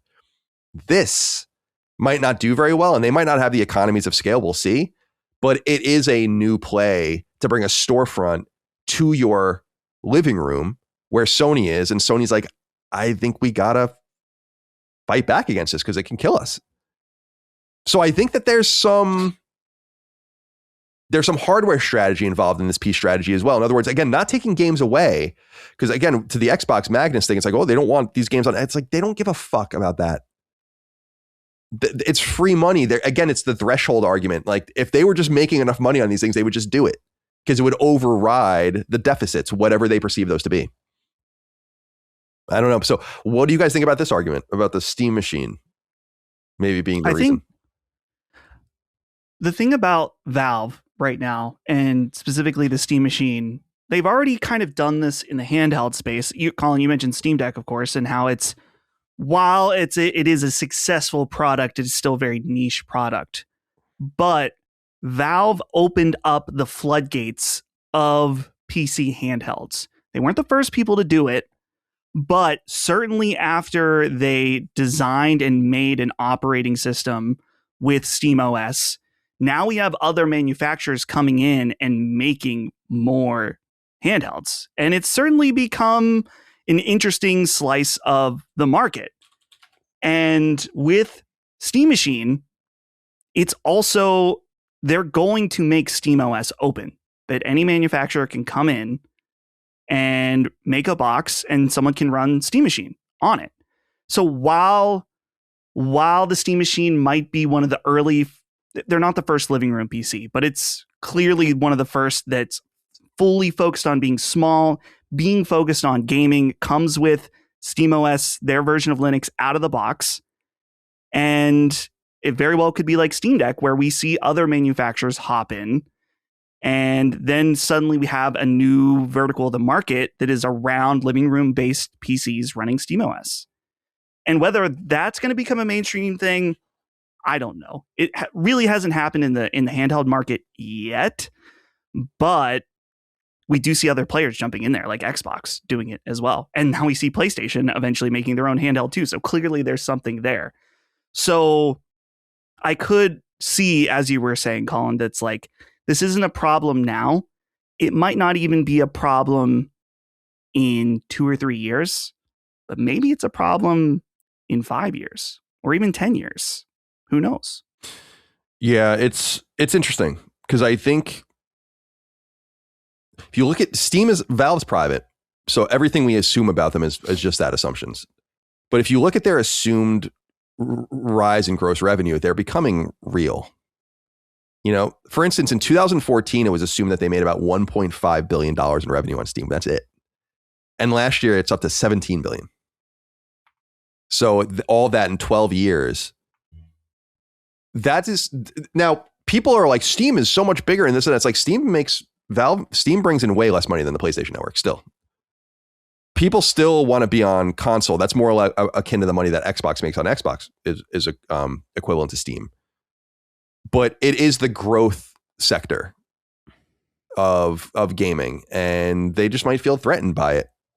So that's interesting. And you don't want to play ball with your direct competitor. And it's what I was saying earlier about having your cake and eat it too. Like you have to kind of choose who you're going to play with and who you're not, and who your friends are and who your enemies are. But I feel like because of the affordability, the presumed affordability of the Steam Machine, comparable to like what Xbox Magnus is, because again, Tom was saying that the Xbox sounds like it's going to cost $1,000. You know, that's not going to be a competitor to PlayStation, but a $500 Steam Machine is. Like, yeah. So yeah, it's quite intriguing to see the cascading effects of this and how they've come to this decision. And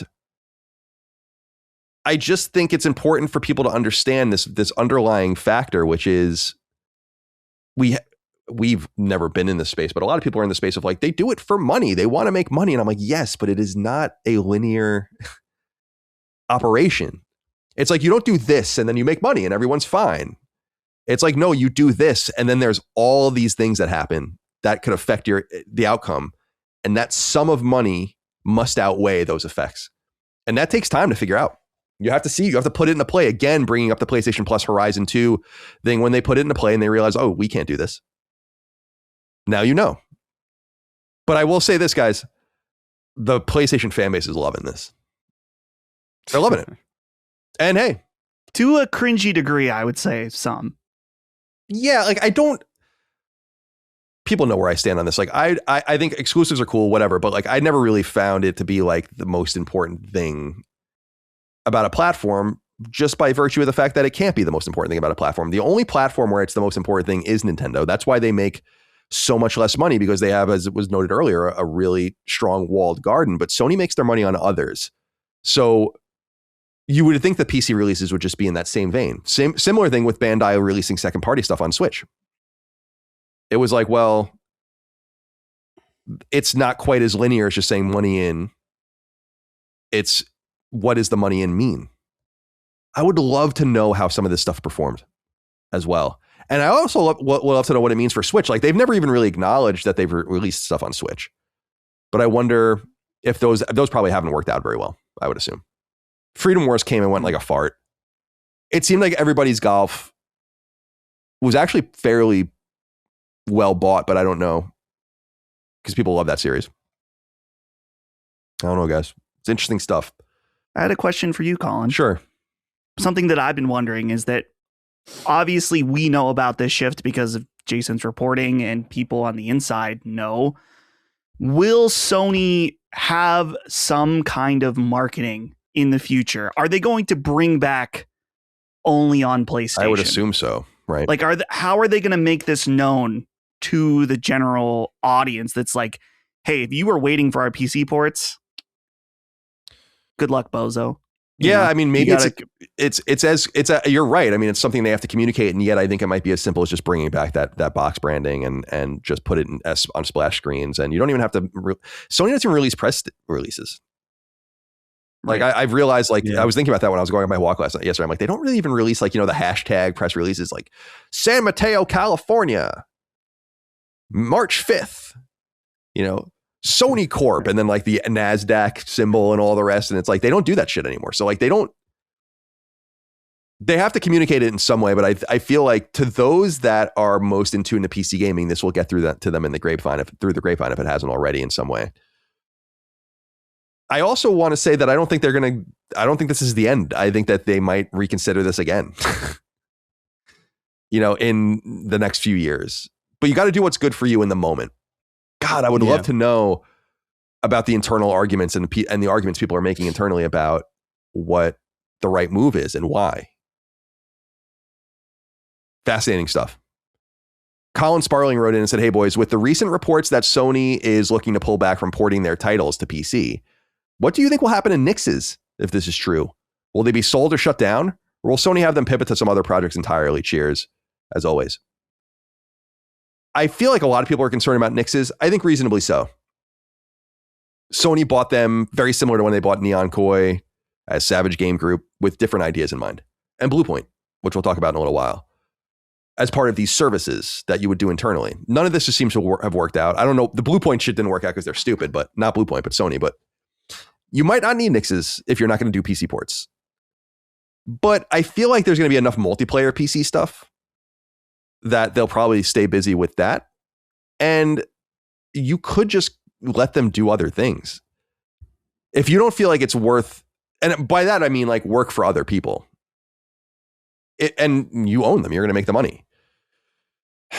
But I don't want to be too optimistic either. It's like, if the mobile initiative didn't work and that Neon Koi went down, if the remake initiative didn't work and Bluepoint went down, now we know the PC initiative isn't working, and well, the logical the logical conclusion is that Nix is gonna go down. But similar to Bluepoint, I feel like there's some viability to that group. Like you could sell them. Someone will want it. Why wouldn't Microsoft want that? Even, but they ported Titanfall to 360, which is hysterical when you think about it. But am I worried about Nixes? I don't know. I feel like there's enough for them to do. I just hope they understand their lane. And if they're going to shut them down, I would maybe seek a buyer. And certainly that group could stay together and do things in the future too, which is what I think is going to happen to Bluepoint as well. So, but RIP in peace, PC releases, RIP Bozo maybe. I mean, I feel like a lot of people really are happy about this. I will acknowledge I was definitely in the minority in the core PlayStation fan base about this. I just thought it was smart business. Yeah. And I just didn't think that. I will say this, Chris. I don't believe there was a deleterious effect on PlayStation by selling games on PC. I think they're simply saying, like, to extract more out of this, we need to hurt ourselves more. And we can't do that.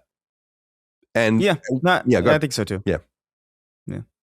1% to 2% of your gross revenue since releasing PC games has come from PC games. It's a lot of money because it's pure profit in a way. So that's going to increase your margins. But again, at what cost? I don't think we've heard the last of this, though. Again, not immediately, but in a few years, I think depending on how everything goes with PS6, what happens with Xbox Magnus, what happens with Steam Machine, I think there's going to be room to maneuver here. And by the way, I don't personally give a shit. I mean, fine. I play all these games on PlayStation anyway. It doesn't matter to me. So, but I was definitely too bullish on it. I will say that. All right. The next story is an interesting one. These come from leaks. and they concern the new God of War game, the new God of War spin-off game. So first, let's go to a story from our friends over at Push Square, who write, rumor with a U. God of War dev working on a new franchise within the God of War universe. And he says, quote, you know that rumored God of War project that's supposedly been in development at Santa Monica Studio for a good few years now, the one being headed by veteran director Cory Barlog? Well, if a fresh leak is to be believed, it'll signal the start of an expanded universe for the legendary PlayStation property. A now deleted LinkedIn post from a former employee, a senior writer no less, seemingly confirms that this is the plan. As spotted and screenshotted by Reset Era, the poster worked at the first-party outfit for over 5 years before departing last September. They, quote, helped shape the narrative vision and creative direction at Sony Santa Monica for a new franchise within the God of War universe, end quote. Going into slightly more detail, the poster had a hand in, quote, developing character storylines and original lore that expanded the acclaimed IP, end quote. Assuming that this is all 100% real, it implies that the next God of War title, again, the one that Cory Barlog and his team have been working on since before Ragnarok's release, is going to be somewhat removed from the existing adventures of Kratos. Previous whispers from insiders have suggested that this project will feel like a new IP, and this leak certainly lends those reports some additional weight. Then there was a leak from Nate the Hate, who's a reliable leaker. Unfortunate name, but a reliable leaker in the space nonetheless. He's one of those interesting guys, too, that follows no one on Twitter, which I think is so interesting. He says, here's what I've heard. Yes, the game is set within the God of War universe, and the lead character will be Faye. Gameplay is said to differ from the Norse God of War games with more focus on action. Reveal this year, release first half 27. Chris, this is so disappointing that I listen, I don't want to judge. Let me even back up further. The game's probably going to be great. I mean, why would we assume it wasn't? I thought God of War 2018 and God of War Ragnarok were both great. I just don't want more God of War. And that Cory Barlog didn't direct God of War Ragnarok to direct a different God of War game that has somehow taken something like 8 years, right, between God of War 2018 and now, is so catastrophically disappointing to me. So again, I think the game's gonna be great. I'm excited if people are excited about it, whatever. But it's like, damn, dude, why couldn't it be something else? Yeah. I'm in agreement. I think like it would have been cool to see him direct something new, something different, maybe a new IP. That would have been pretty exciting. I just feel like God of War, like we're already. I really liked God of War Ragnarok. I actually really vibed with it. I thought like the way it handled Norse mythology was really cool. I thought it was very clever and very well written. There was a lot I loved about it. But I don't know if I needed it, you know? Like it didn't feel like I remember when God of War 2018 came out and I was like, this is great, but I don't know if it needs more. I don't know if I need to see more of this. And we got more of it and it was good and I enjoyed it, but like it felt unnecessary. And so I'm like, all right, well, that's good. That's enough God of War. All I really need, honestly, the only God of War that I want going forward is those original games playable on modern hardware, which we're getting with the remakes that Bluepoint should have been making this entire time. Right. But we're getting them, and so that's cool. And then we got this kind of 2D side scroller game that is, you know, not great by all accounts. Seems like it's just kind of like definitely not top 50. Metroidvanias even, so that's a little bit disappointing. And then so to see that it's continuing with, I don't know, Faye, and it's more God of War, but it's both more God of War and less in some way. Yeah, you know, because you're not really getting what you want out of God of War from it. Presumably, I guess they're betting on that side of it being or that side of the demand being met by the remakes, which is going to be Kratos centric, obviously. So I guess they think like, well, it's going to be a lot of Kratos if we make a sequel to Ragnarok alongside the remakes. Like that's probably like Kratos overload, you know, which I could actually see happening. It's like I could see the fatigue of that. But if that's the case, I don't know, man. Do something else. You don't have anything in incubating you don't have anything new incubating at all? That would have been a better use of your time. And I agree, by the way, I also do want to say the same thing that Colin said. I think whatever this game is going to be is probably going to end up being good. I think it'll be good, whatever it is. I can't pretend I'm excited to play as Faye. Yeah, in a God of War game, I cannot. At least it's not Atreus. That is true. Like I will say, if I heard this was Atreus, it would have been significantly more. Did you hear that the God of War multiplayer game at Bluepoint was about Atreus, like that you played as Atreus in that game? The guy can't, man. He's collecting. That character is collecting disappointments like it's his business. Yeah, and the screenshot from the show too. We'll talk about that later. Oh, yeah. I don't know, man. Yeah, disappointing because I think Cory Barlog did a really good job. And like I said, I think I can't remember if I said this on the Sacred Symbols Plus that we did or on the last episode, but I think Cory Barlog has proven himself in such a specific way with revitalizing old IP and making them feel new again that I just think it would have been cool to see him, if not do something completely new, do that with something else. It would have been cool to see him do that with Uncharted or something, or any number of other things. But yeah, another God of War game. Not exciting. Faye, I don't really remember much about Faye. I can't even really remember if that's interesting or not. I can't even piece together her moveset in my mind. You know what I mean? Like, what is that character going to play as? If I can't conceptualize it right now. People are talking about like the game might play like Devil May Cry or something, but I don't know like where that comes from. That particular rumor. Yeah, I don't know. We'll see. But yeah, a little disappointing. Where are you on this, Dustin? It really depends on how hot Faye is, on whether or not I care about it. Right? Is she fuckable? So clearly, Kratos thought so. Maybe that's the end of the game. Yeah, the quick time a quick time mini game with Kratos and Faye. That's crazy. I don't know if I really have a different opinion than you guys. Like, it's 100%.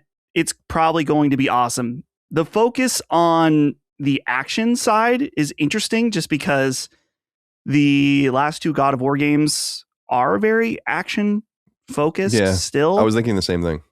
So. And I also heard the Devil May Cry thing, and if that's true, then having a resurgence of character action style games, both with this and Control Resonant, awesome. I'm totally down for that. But it does feel a little creatively unfulfilling, at least the concept. And I think you guys touched on this, but I'm totally open-minded that maybe we'll see the first trailer and be like, holy shit, this is going to be actually amazing. I'm sorry for doubting you.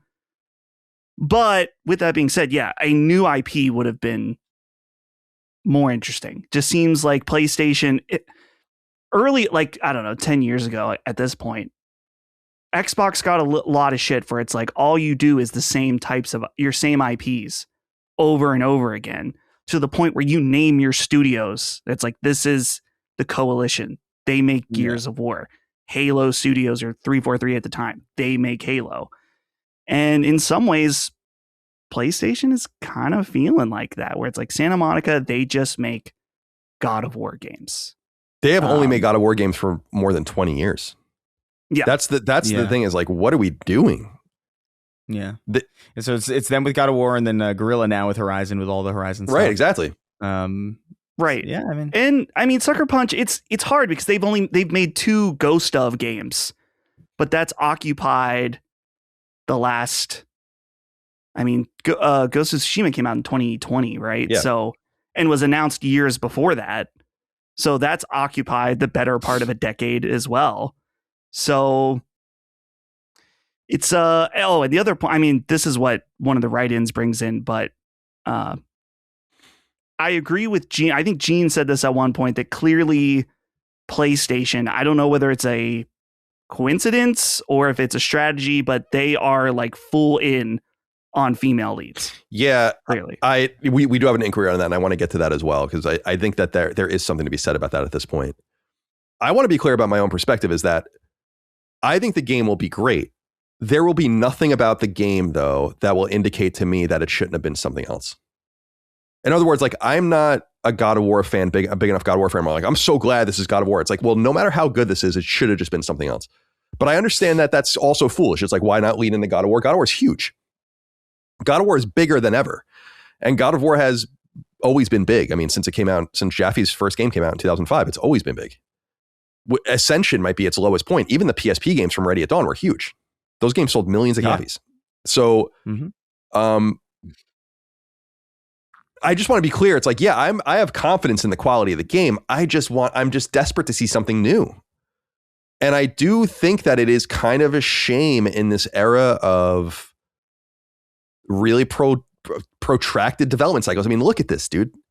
They released God of War in 2018. They obviously supported it. They had to spin things up. Let's be generous and say that around the time COVID began is when this game got greenlit.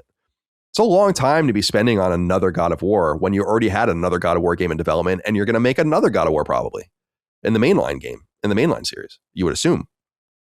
So what's even funnier, guys, is that this was all spun up while Bluepoint was also making a God of War game. So they were like all in. And you could tell that they had some sort of mantra internally, though it didn't come to fruition, of like Spider-Man multiplayer, right? The Last of Us multiplayer. And they were going to try to like do this conversion. But I think because of these protracted development cycles, it's a real shame. Oh God, I've said it ad nauseum, right? Like, one of Sony's superpowers for a long time was knowing when to move on. It's hard to walk away from Uncharted. It's kind of crazy to do it when you think about it. It's hard to walk away from even something that's established, like a Killzone or whatever. It's like, or a Sly Cooper, or Ratchet kind of still goes on, but you know, Jack and Daxter and whatever. It's like, but these bore fruit that are bigger than all those games. Ghost is bigger than Infamous. Uncharted's bigger than Jack. The Last of Us is bigger than Uncharted. It's, to me, it's like, I can't believe they didn't go into a room and say, like, what do you want to do? I just refuse to believe that this is what they want to do. Above all else is more of this, more God of War. I don't think the universe is that interesting. And I wonder how interesting it's going to be when it's not about Kratos. Yeah. I just, so again, thematically, it's never going to hit for me. I'm sure maybe it'll be so divorced from God of War that like you won't even know. Which would be kind of cool. Yeah. And I'll also be I mean, that would be really interesting, but like, and maybe that is true, but like, yeah, I just hunger for something new and you're right, that their strength was knowing when to move on. And I feel like they don't really have that strength anymore. They're risk averse. Because I think I feel, Chris, they're going to be even more risk averse with all of the write downs on all of the multiplayer games and all the money they've had, billions of dollars. Oh yeah. No, get ready for God of War. Get ready for many God of War games. It's just a shame because like you would think these guys would want to express themselves in different ways, and there's nothing wrong with wanting to work on a series or even going to a developer to work on a series. We talked about how Guerrilla was so open about how they had to flip a bunch of people out when they worked on Horizon because those guys were there to make Killzone and they didn't want to make Horizon. They wanted to make shooters. But it's like, what would a Santa Monica game look like that's not God of War? We've only ever gotten one, and it's Kinetica, their first game. That was the engine that God of War was built on. And obviously that's a stupid IP. No one wants to go back to Kinetica.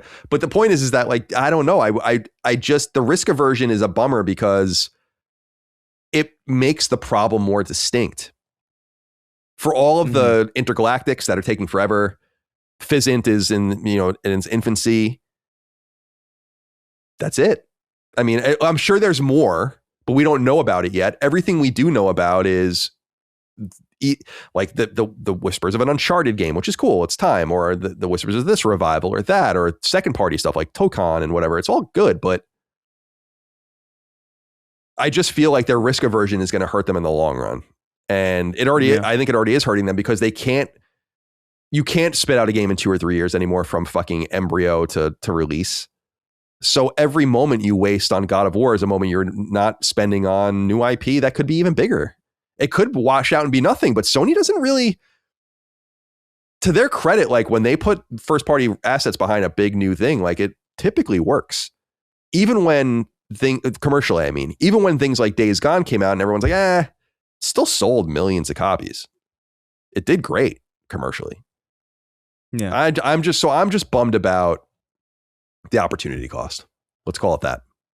Yeah. But I'm sure people are really excited about it. At least it's not more Kratos God of War right now, but it's a lot of God of War, man, because it's like God of War Sons of Sparta, the God of War multiplayer game was in development, these 3 God of War remakes, this God of War spinoff, and presumably God of War 3, like God of whatever the new, all the rumors of the Egyptian pantheon and everything. Like, I think that's all true too.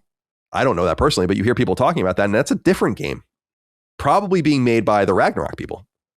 So we'll see how this all looks in 2030 when all these games come out, and we'll see if we're happy with all this God of War. But it's so strange to me because I've just never been attached to this IP. So it's hard for me to, I like the IP more now than I did in the PS2 era and the PS3 era. I'll say that. But because I hated Kratos. I was like, what a stupid character. Sorry, Jaffe. Adam Dietzman wrote in and said, hey, CDC, is a God of War prequel featuring a character that no one would have ever guessed or cared for really the best idea that Santa Monica and Cory had? Why are they going for a prequel to the Norse duology instead of a new spin with Kratos in another mythological setting? How loud will the internet be that a God of War adjacent title will feature a woman as the main character and not a man? Why is PlayStation insisting on shoving franchises down our throats rather than letting them rest and investing in new ideas, especially from studios with room for multiple teams and projects? In the famous words of the podcast, how can this be? I will say, the risk aversion is well founded. I just don't think they need to worry about it. They're dumping hundreds of millions of dollars into these games. So when you do that, it's like, well, we want to build. You don't move on. Like, we already did all the work. God of War exists. We don't have to do all the branding and all the marketing and all the fucking focus testing and whatever. We know it works. And I understand that, but you're going to run into a wall if you continue doing that and pushing that. And I don't know. I think the industry and certainly our ecosystem is worse off without the new stuff. Yeah. Infamous was a big surprise when it came out. Yeah. I remember. Resistance was, everyone's like, you're making a first person shooter? Like the guys that made Ratchet and Clank and Spyro are making a first person shooter about an alien invasion. But it's dope. You know, the guys that made the fucking Hellgast are making this weird open world role playing game about a redheaded chick and robot dinosaurs. Pretty cool. I get excited. If I were at a studio, I'd be so excited to do the new thing. So it's just hard for me to relate. Yeah. I could play devil's advocate for a minute here though, and say, you know, he says, you know, why? Oh, is it the best idea to do Faye or like a character that we've never heard in? Why not go for another spin with Kratos? And it's like, if you want to get technical, there is more risk involved in doing a game about Faye set in the God of War universe than there is in just doing another safe Kratos game. I agree with that. Like technically speaking, it's like risky risk aversion in some way, where it's like we're operating within the realm of an IP that kind of has like a floor of how much we'll fail, because like people are inherently interested in what we're doing, and like there's always going to be eyes on it. But we're trying to do new things within it that people might not expect, that people might not even think that they like. And you know, credit to Barlog, him making Kratos a dad, in my opinion, seemed like a really stupid idea. Or not that he like, I understand he had kids in the original God of War, but what I mean, like, you know, the whole sad dad thing, which is a joke now. You know, I remember hearing about God of War and just kind of thinking like, this looks good, but like, I feel like this is doomed. Like, how are they really gonna reinvent this character? And they did it to his credit. And so maybe this is kind of the best that we can hope for right now in economic times like these, where like, okay, well, look, we got to hedge our bets here, but you can still do new things and flex creatively within the realm of this IP. We're not going to make you do another Kratos game that's largely the same, which for as much as I like Ragnarok, it is 2018 again. Like it's slightly better, in some ways, slightly worse in others, but it's God of War 2018 again. So maybe the best that we can hope for right now at a first party, unfortunately, is that, yeah, they're operating within IP that are proven and successful, but they are taking spins with them that wouldn't typically be seen if they were really truly playing it safe. Like Horizon Hunter's Gathering isn't really safe. You know, it is a bet. It's risky, perhaps for the wrong reasons, perhaps for the right reasons. That's up to the people who play it to decide, really. But, you know, there is that argument that I do want to at least lay out. I don't know if I really buy it myself, but I could see people making that case. And I could see that even being true. Yeah, sure. But yeah. Yeah, I think that's totally true. It is kind of a safer way to try new things. And then maybe you have like we always talk about backdoor pilots and stuff. Yeah. Juiceworth Squeeze wrote in and said, "Hey, CDC." And this is getting into what we were talking about earlier. I think you brought it up, Dustin. Or maybe it was Chris. I don't know. I don't remember anymore. With rumors of a God of War game starring Faye and an Uncharted game led by Cassie Drake, why do you think Sony First Party is abandoning male characters? Horizon, The Last of Us, Ghost of Yotei, Intergalactic, Returnal, Ratchet and Clank, even the multiplayer games like Marathon, Hunter's Gathering, Concord, and Fair Games heavily lead with female characters. I don't know anything about those personally. I know they have, well, Hunter's Gathering, I guess a little bit. I know they have a history of strong female characters, but it seems like they're going all in lately. Is this a corporate decision, or are their teams coincidentally doing this? Take care. I don't know. It is getting kind of peculiar. I will say that.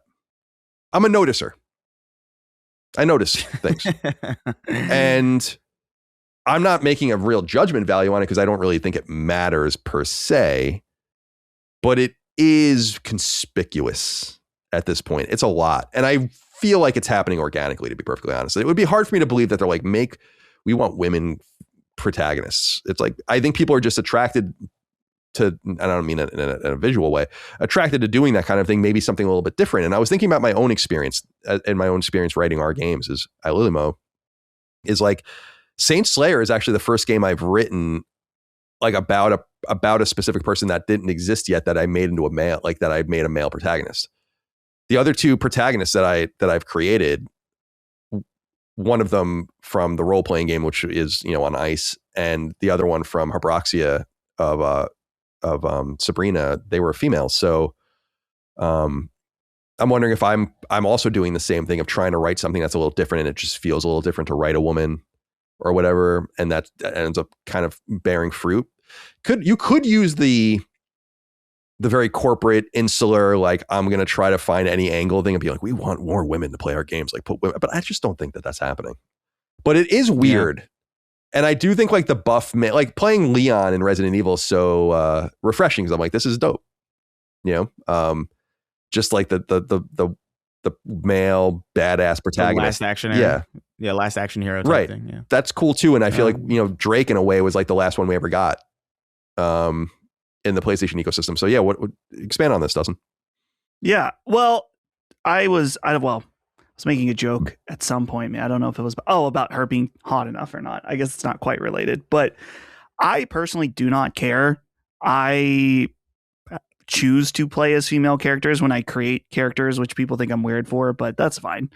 It is interesting though that across the board, like Juice Squeeze lays out here, that all of these IP are female led, or they have transitioned to being female led, specifically with Last of Us, Ghost of Yotei. I guess Returnal, Soros isn't. Mm-hmm. So it's not a full sweep or anything. Yeah, they went back to a male character. Yeah. So I don't think there's anything or someone at Sony HQ that's like, we would really like to transition all of our main characters into females. We'd like to transition all of our characters. Transition them one way or another. Figure it out. Period. End of. I don't think there's any kind of conspiracy like that. I do think it is a thing, Colin, where the people making these games do think maybe they've done a bunch of games with male leads, or they just think it would be more interesting. And this is the way things have shifted. So I'm not a conspiracy theorist on it, but as Colin said, it is noticeable. Yeah, I mean, you have to be blind and stupid not to notice that at this point. Like, I don't know. You know, it's like, whether or not it matters, whether or not there's anything there that's entirely, but obviously if you've been in this space for any number of years, you'll realize what's happened. Yeah, I think so. But I also don't really give, it would be disingenuous for me to say I really gave a shit either. It's like, I just want the games to be good. I don't play games to play as myself or to play as someone that I can relate to or whatever. That's cool if that's what you're into. It's just like, I want good games. So if the good games are all female led, it's like, well, whatever. I mean, that is what it is, I guess. There could be a play maybe to get more female attention. I just don't think that that's true. Although there is this Ampere analysis thing. Did you guys see this? That Video Games Chronicle wrote about this, about the split of male and female gamers. I'll put it in the chat here. I was going to talk about this with Jaffe next week. Is like, so they have this graph here of the way people function as gamers. So like console gamers, PC gamers, smartphone gamers, and tablet gamers. And they suggest that when it comes to console gaming, for instance, there are 300 million male console gamers and 200 million female console gamers. And I'm like, horseshit. I've been saying this forever. Is like, there is this idea that half of gamers are women, and it's like, no, they're not. I wish that was true. Do you have any idea how good that would be for not only my business, but all business in the games industry? If you had this like unisex, truly like approach of like, it doesn't matter if you're a man or a woman, everyone plays, everyone, but it's not true. And I hate when I see these things and I'm like, that's PC gamers. It says 500 million male, 400 million women. It's like, no way. I'm sorry. It's just, there's just no way that that's true. Like, there's no evidence in my entire experience in this industry that that's true.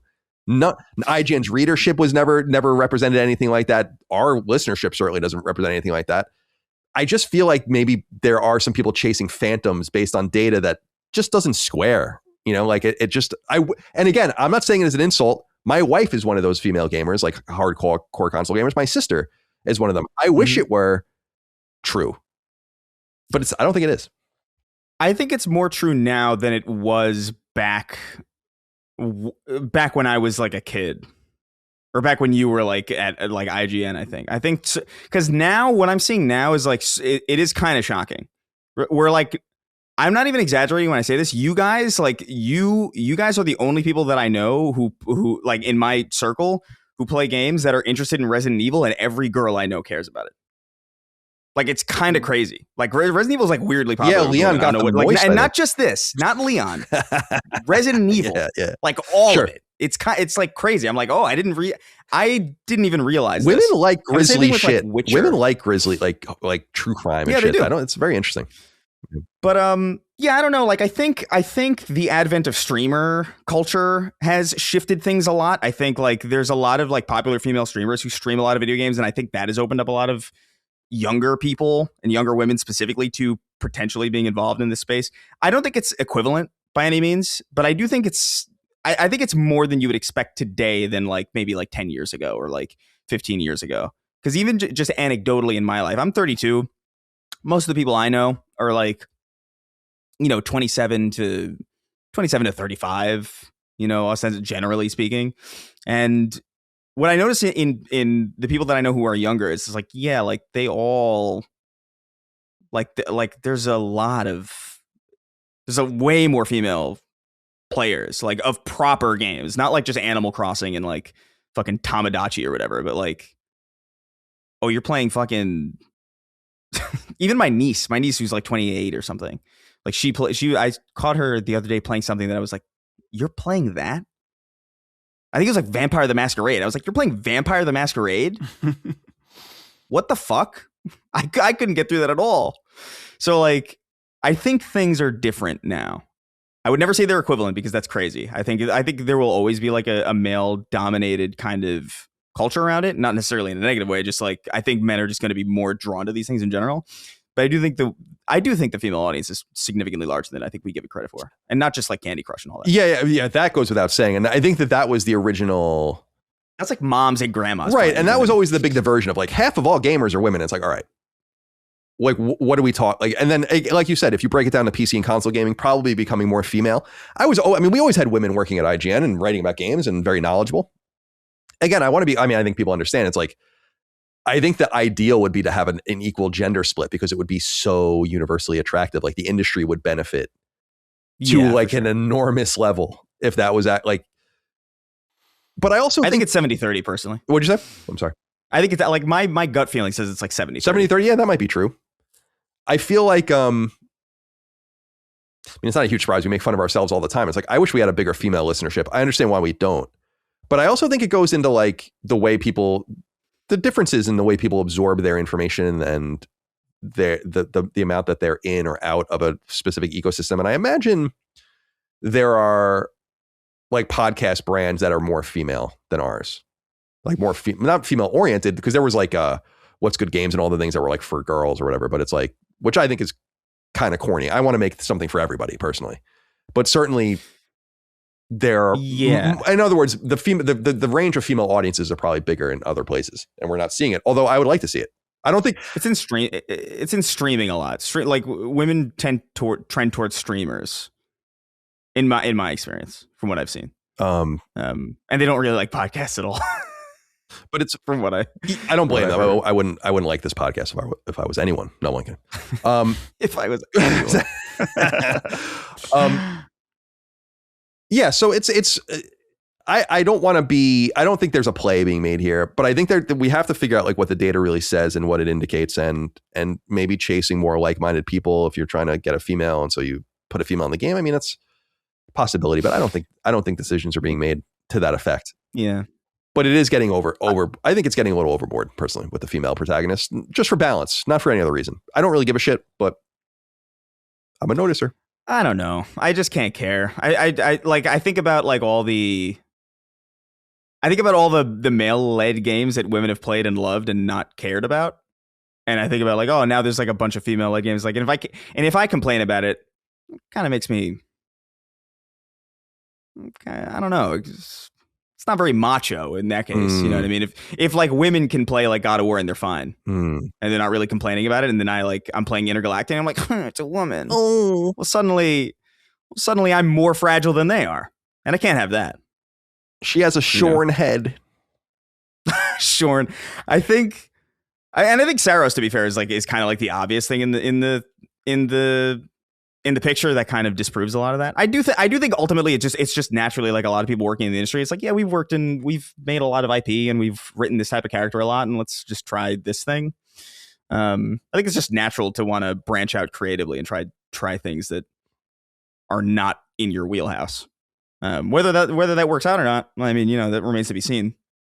But it seems to be working out okay. I mean, Horizon's huge, and I know Intergalactic's going to be big. Maybe not for the right reasons, but it's going to be a lot of conversations around that game. Yeah, I think people are a little. My personal opinion is I think people are heavily deluded about this idea that Intergalactic is going to fail. Like, it'll be the end of Naughty Dog. I'm like, yeah, sure, it will be. Mm-hmm. Yeah, I bet. Yeah. I bet it will be. Anything else to say about this before we go? Faye, we'll see you. I guess this will be announced this summer, I assume. Maybe if they're releasing it first half next year, maybe VGAs will be. Yeah.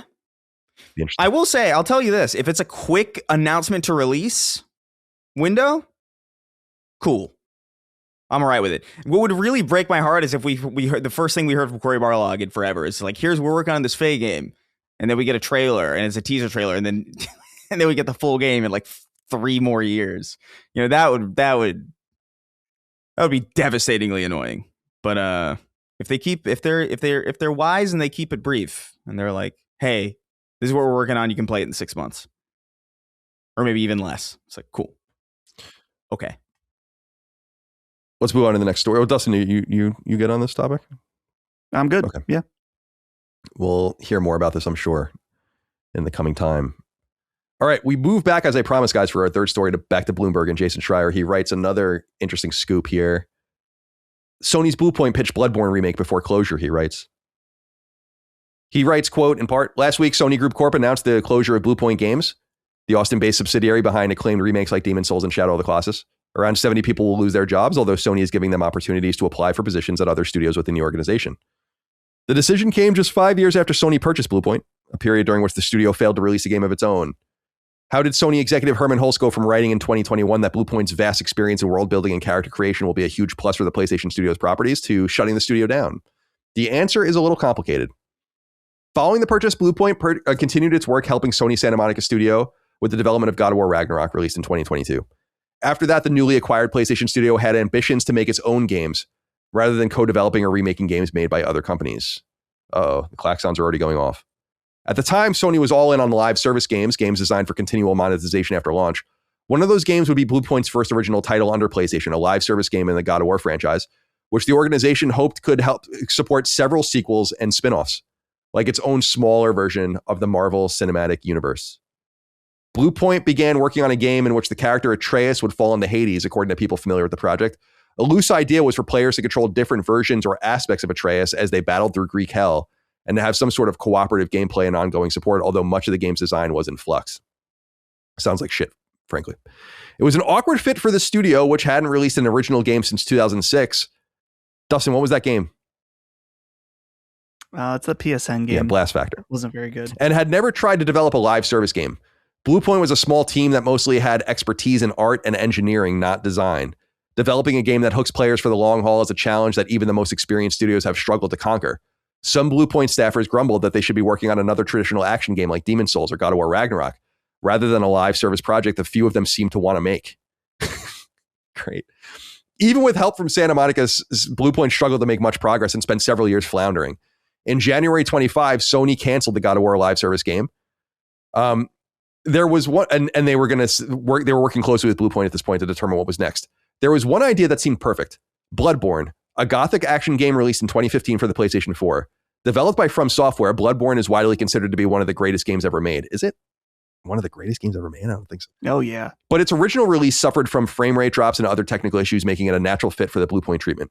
Fans have been dreaming of a Bloodborne remake for years, and the idea had been strongly considered, and at one point even expected within Bluepoint, but never entered production. Is that right? Because I got a lot of shit when I said that back in the day, when I reported that back in the day, but it was true. And now that Jason wrote it, you know that it was true.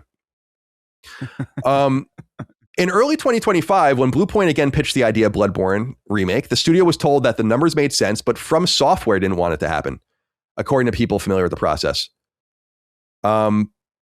Faced with a rejection of the remake that made the most sense, Bluepoint had to whip something else up. The studio spent some time pitching an updated version of Shadow of the Colossus, the classic PlayStation 2 game that Bluepoint had previously remade in 2018 for the PS4, but Sony turned it down. Still burning to make an original game, Bluepoint pitched other PlayStation studios on developing new projects and other franchises, such as a spin-off of Ghost of Tsushima, but nothing was greenlit. Some of the other studios, which have already been facing heavy financial pressure in recent years, were concerned about dedicating significant resources to another team's project, according to people familiar with their thinking. By February of this year, Bluepoint had gone more than a year without securing a new project. On February 12th, when Sony announced plans to remake the original God of War trilogy without Bluepoint's involvement, some employees at the studio began to grow uneasy. Exactly 1 week later, they got the news that Bluepoint was shutting down. Very interesting stuff here. Chris, let's hear from you first. I saw you reacting viscerally. There's quite a bit to pull from here. But basically, Bluepoint was left to do its own thing, didn't find its way, never released a game since Sony bought it. Full write-down for Sony, I assume. Not only did they have to buy the team, but then they supported it for 4 years as they did nothing. So, complete loss. What do you think? Yeah, I mean, it seems like it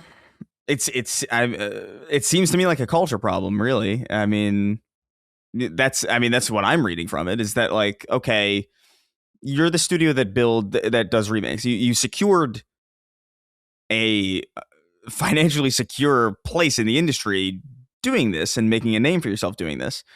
And so you should kind of, I don't know, man. I don't like the idea of, or the sentiment of, stay in your lane necessarily, but I mean, I don't know, bro. Like, the games industry is not a secure place. Beggars can't be choosers. And if you're working at Bluepoint, you're Bluepoint. You're the remake people.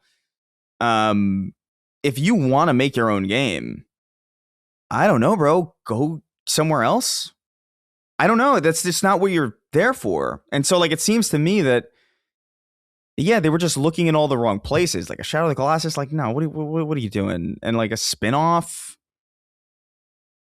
Why, if you were working on Ragnarok, and you were working with Santa Monica, how do you not pitch the God of War remakes?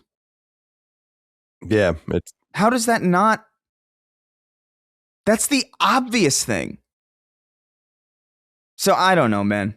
This is just a bummer. I mean, I guess it's like in some ways a little bit illuminating that it's not just the Sony thing. I mean, Sony should have, I think, stewarded them a little bit better and like kind of guided them a little bit more. Like, not that they have to be babied, but I mean, like, put them on God of War remake. You should know you need that. You should know you need that. You shouldn't need to be pitched that, quite frankly. It's like, hey, we're looking to make this. Who wants to do it? Oh, us. We're Bluepoint. Oh, let's do that. So, like, all of this is deeply frustrating to me because it feels like the studio itself seemed to be the problem. And you know, to be fair, From Software not letting them, I mean, Bloodborne would have been the obvious thing, you know. And that being shot down is a bummer. But it's not From Software's responsibility necessarily to look after Sony's best interest or even Sony first party best interest. So like I get it, but the fact that they shopped around all these like weird ideas before even landing on God of War remake and then found out that God of War remake obviously was the thing that they needed. That's gotta suck, man. And I don't know. This is just viscerally annoying. This whole thing. I agree. There's a lot to say about this, Dustin. I'm very curious to see what you have to say about this, especially from a Souls perspective. Well, let's start high level. I mean, what are your thoughts? And then I'm going to ask you some things. Yeah. Well, I feel like I laid out my thoughts on the whole fiasco with the live service game a few weeks ago, but the new information here that's most intriguing to me, of course, is the Bloodborne remake thing. And yeah, of course, it sounded like a match made in heaven because they did Demon Souls remake to somewhat success. Clearly, some people didn't like some of the stylistic changes they made, but it reviewed very well. Wasn't necessarily a like monumental seller, but Bloodborne clearly I think would have been. And so it made a lot of sense that would be the next thing. But from this report, and from things that Shuhei Yoshida has implied, is that From Software said, yeah, we would rather you not do that. And I've seen a lot of things float around over the past few weeks. There was like Miyazaki hated Demon Souls remake. He didn't like what they did to his game. And you can see interviews, and maybe he's just being nice, very professional, very Japanese, respectful, where he's like, yeah, I haven't played Demon Souls remake, but it's because I don't like playing my old games because they can bring me back to where I was when I was making them. And making Demon Souls was one of the most stressful times of my entire life. And I believe he also commented that he really thought it was interesting to see another team work on that project and bring new things to it. And he was overall very positive. Did he have to say that? Maybe. I don't know. But I think Miyazaki is aware enough that Bloodborne is clearly one of the best things that they have ever made. And in terms of its visual direction and the story and what they were able to do with the gameplay is all like top notch, which is why in this article, maybe you disagree, Colin, but it's one of the greatest games ever made. And so I was surprised to see it categorized like that. I mean, I don't agree or disagree. I just think it was, I never thought about it like that. Like, I think fans of Bloodborne would agree that they think it's one of the greatest games of all time. And so I could see him being a little more protective of that if maybe he has a vision for a Bloodborne 2 or going back to Bloodborne one way or another. And he's like, yeah, I would really rather you not do that. Now, you brought up a really interesting point. I don't remember when we were talking about this, Colin, where it's like, well, Sony should just kind of be like, well, piss off, because we own Bloodborne. We paid for it, and you made it for us. And so we're going to just do this anyway. But I feel like Sony is smart enough to know, like, yeah, Miyazaki is one of the most important creators From Software, one of the most important developers in the industry right now. We want to keep our relationship with them good. because who knows? Maybe there is a reality where From Software makes another exclusive game with Sony. They're making an exclusive game with Nintendo right now. So they're not opposed to working outside of Bandai Namco. They also did that with Sekiro, where they worked outside of Bandai Namco. So I think it may be a wise decision for Sony to just be like, okay, well, we're just going to let it rest. I think you're right. I mean, the point I was making, though, was assuming that they won't make another PlayStation exclusive, which I don't think is a guarantee. It's been years and years since they did. And, you know, it seems like Sony mishandled that relationship in some ways with Demon's Souls. And they obviously got them back into good graces with Bloodborne. But as you noted, they're with Bandai Namco pretty heavily now. I just feel like it's unfair for them to hold this game hostage. You know, like it's if you're not going to do it, if you have no time, if you have no inclination, it's like, we got to do something with this game. Like, we can't keep just keeping like, I how many times have I said this in the past years? It's like, Sony's not stupid. They know you want Bloodborne on PS5. They know you want a Bloodborne remake. They know you want patching and all of this stuff. They know. They've known for years. It's one of their most critically acclaimed games ever. And it's kind of a shame that like some external force, though the creators of it are kind of holding it hostage when they, this is what I was really saying is like, what is From going to do? Like that ultimately, like the only thing that cuts off from you is like the possibility of them working exclusive with you again, maybe. But in reality, like, what are they going to stop publishing the games on PlayStation? Fat chance.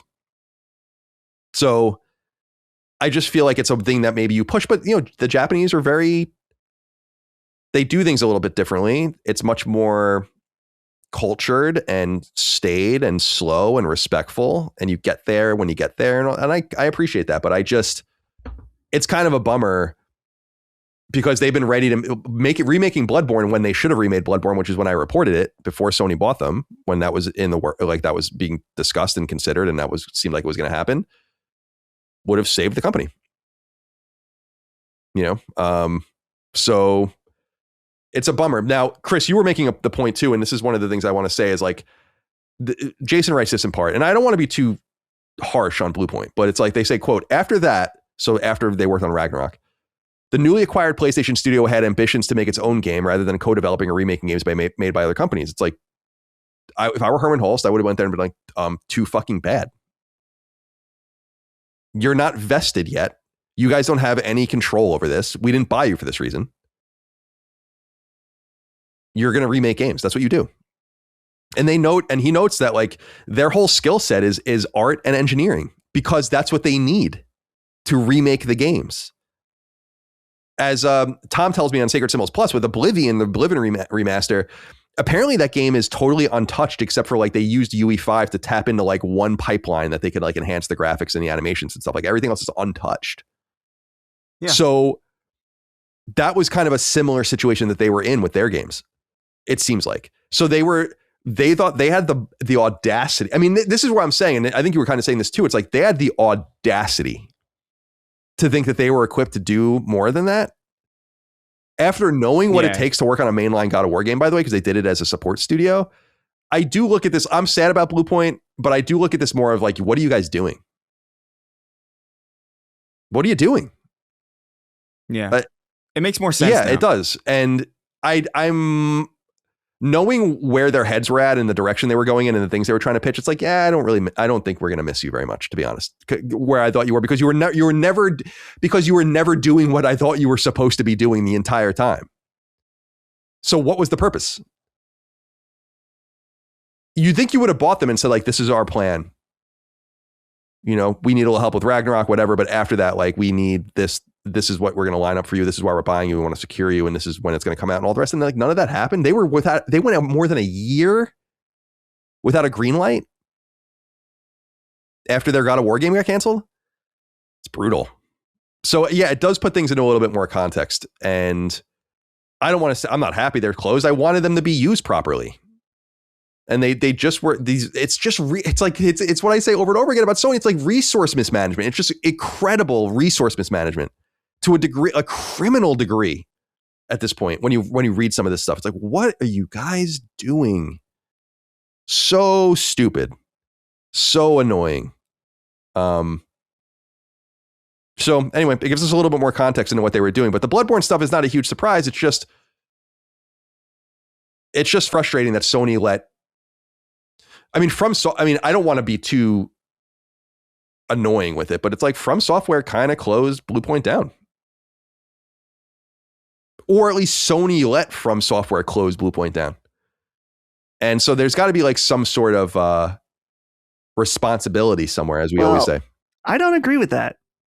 Think of how many potential projects there could be. Sure, Bloodborne might be the most obvious one. But like a few weeks ago when we were talking about this, we're like, look at all of the back catalog that Sony has control of. You're telling me they couldn't find one thing other than Bloodborne? So I don't think we can say like, oh, this is From Software's fault at all. I just hope that one way or the other, Dustin, it bears fruit. Like if Sony's protecting this relationship for no real reason, because again, From is not going to stop working on PlayStation hardware. They might not make exclusives anymore, but they're not going to. So it's like, okay, by the way, Sony owns a piece of From. Mm-hmm. So, and owns, a piece of Katakawa Group. So it's like what your board member couldn't even like make a move. Like no one had any, and yet you'll go and make this fucking Dusk Bloods game on Switch. I mean, I understand what you're saying, and I think you're right, but it bothers me a little bit because Bloodborne is the obvious choice. It's the obvious choice, the obvious one, and it has been the entire time. It's that, and it's the God of War remake. Right, exactly. Yeah. And knowing that they saw it internally and were like, oh no, is not a good sign either. Because it's, as you say, Chris, it's like, why wasn't your head just there to begin with? And it is a crazy thing to not immediately pitch. Now, I do want to acknowledge one thing. It's very important for me to acknowledge this for the record. Last week, we were calling into question that leaker, Detective Seeds. And he was right. Now, yeah. I said at the time, I don't know him from Adam. I just know the way people talk about him that I do trust. And a lot of those people were talking about things that they were like, that's not true from what I understand. Well, it was, though. So you got to give him a little bit of respect there. Because I didn't believe it. I'm like, a Shadow of the Colossus remake and a Ghost of Tsushima spinoff? Sounds like something like, again, we were saying like the leaked state of play things that people make up. It's like, that just sounds like a made up. But it ended up. The Shadow of the Colossus thing in particular, like I could maybe see, because ultimately it's pitches, right? It's not saying that these things were in development. It could be, I could very easily see Bluepoint being like, let's pitch a Ghost of Tsushima spinoff. I could see that, and then them being like, well, no, we don't let other people touch our stuff. And it's like, okay, well, that was a pitch. But the Shadow of the Colossus thing felt impossible to me. Like that more than anything is kind of an indication that like, oh, you've lost it. Yeah, it's like what? Like I don't know what I don't know what you had necessarily. I know that you were very good at doing very specific things at one point, but like that's how I knew that it was. Oh well, you've lost the sauce if you're pitching a Shadow of the Colossus expansion or whatever the fuck that they were doing. Nah, brother. Yeah, it's a weird one. Like I feel like a lot of it was scrambly too. With like you noted with Ghost of Tsushima, it's like Sucker Punch has explicitly said that no one's working on these games but them. Yeah, but everybody's got a price. Like if you have, you know what I mean? It's like maybe our idea is so good that like they'll let it, because I mean there is a Sly 4, right, but that was long before Sucker Punch had this level of power, True. But maybe they see that and they're like, maybe if we have something really good and just something objectively, it's like undeniable, it's a great pitch, and we come to them, maybe they'll lift it. Maybe they'll be like, you know what, we hadn't thought of this. And their answer was like, no. Yeah, we're straight. In fact, we might have even thought of this actually, and we decided not to do it. It's funny because Jason does write in here, quote, some of the other studios, so they're talking about the studios that they were pitching alongside, so like they were pitching this as Sucker Punch, which have already been facing heavy financial pressure in recent years, were concerned about dedicating significant resources to another team's project. Because basically they would have to put producers and writers and stewards on that project if they wanted to really have control over it like they think they should. So yeah, it makes sense to not do that, but Ghost of Tsushima spinoff. I'm like, that would be I mean, that's like, to me, that's ridiculous. Shadow of the Colossus. Yeah, it is. Like it is. It's like those are stupid. In my opinion, stupid ideas.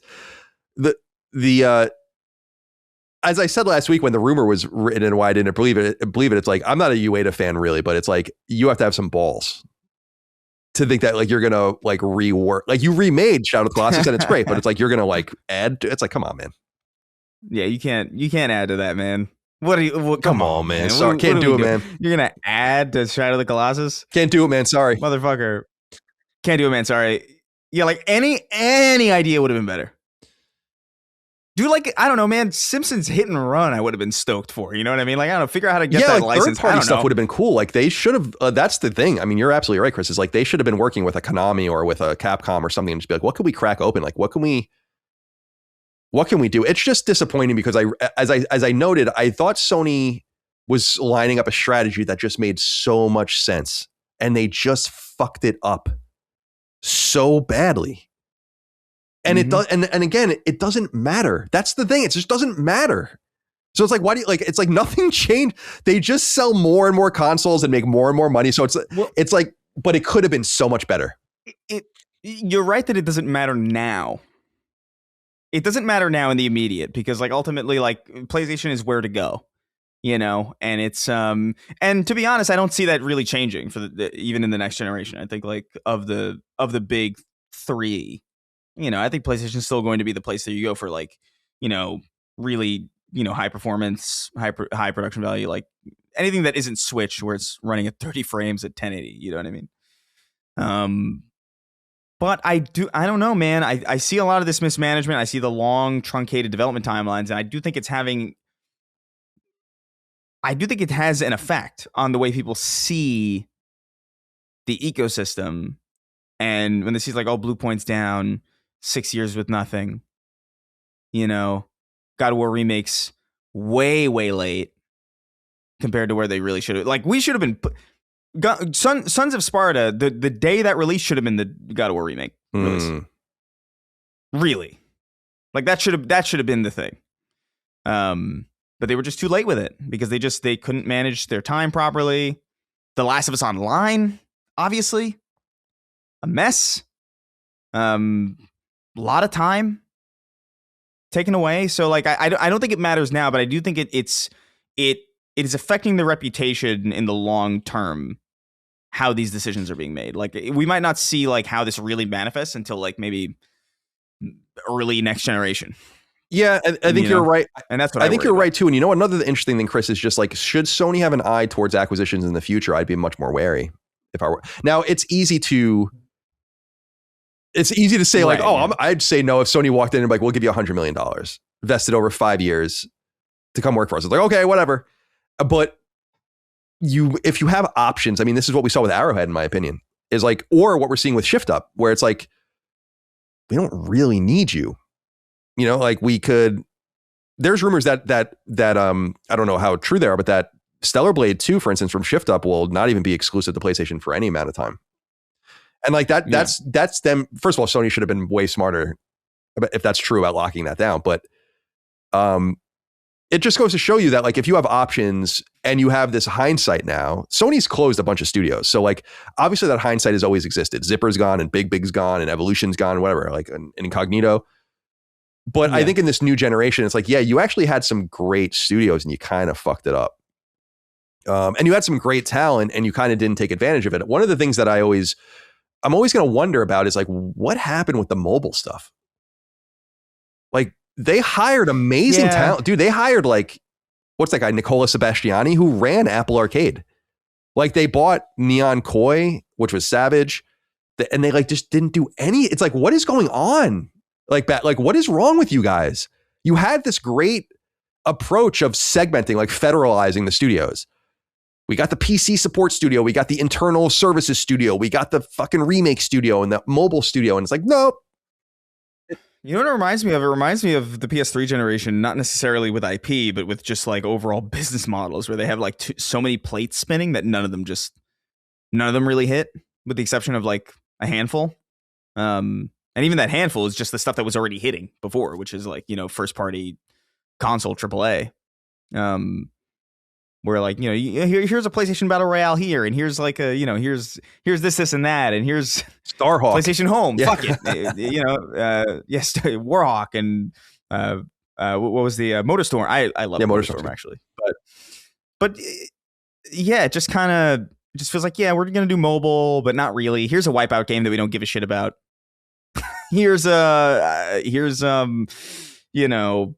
rat. There's like a Ratchet MOBA now or something, right? That was like in oh yeah, that was like in Europe only, or like in certain. And I don't know. I don't know what they're. Yeah, that was recent. Yeah, it was like in the last few months. Yeah, what happened to that?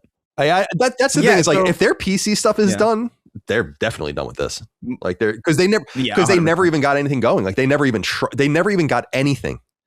Like remember when Mario Run or whatever came out and everyone was like kind of confused by it, but it was like, okay. And then it did pretty well. And then that segued into Pokemon Go. And then like the strategy kind of became more clear. It's like, they never even got anything out there. And I'm like, I would love to know what the fuck they were doing. They must have had plans. They invested seemingly hundreds of millions of dollars into this idea. So that whole mobile thing, like I'd love to know more about that, just because I think that, again, I'm that guy. I thought that was smart. I was like, yeah, sure. Why not? But like, you have to, who is running this thing? Like, who is running the show? Here's one interesting thing I wanted to say as we exit. This is the last paragraph of the story. Quote, in recent days, as Bluepoint's former staffers hunted for jobs and tried to figure out what was next, other companies were making phone calls to see if there might be a way to salvage the studio elsewhere. The prospect may be unlikely, but Bluepoint's technical expertise remains respected across the industry.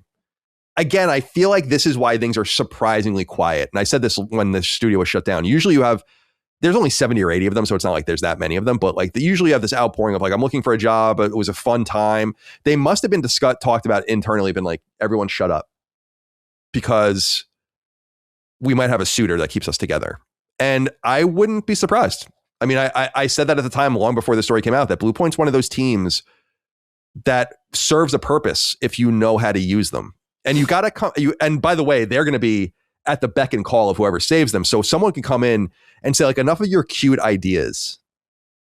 Seriously, like for real. You're not game makers in the traditional sense. You're recreators. You have expertise in engineering and art. You are very good at it. Like, own that. It's very similar to Nix's. Imagine you went to Nix's and like, we want to make a game. It's like, who gives a fuck what you want? Like, we didn't buy you for that. Yeah, Michael Jordan doesn't have to play baseball. Right, exactly. You don't got to do that. You're already really good at this very specific thing that, by the way, is in demand and very rare to be good at. There's a lot of remakes that come out and people fucking complain all the goddamn time about them.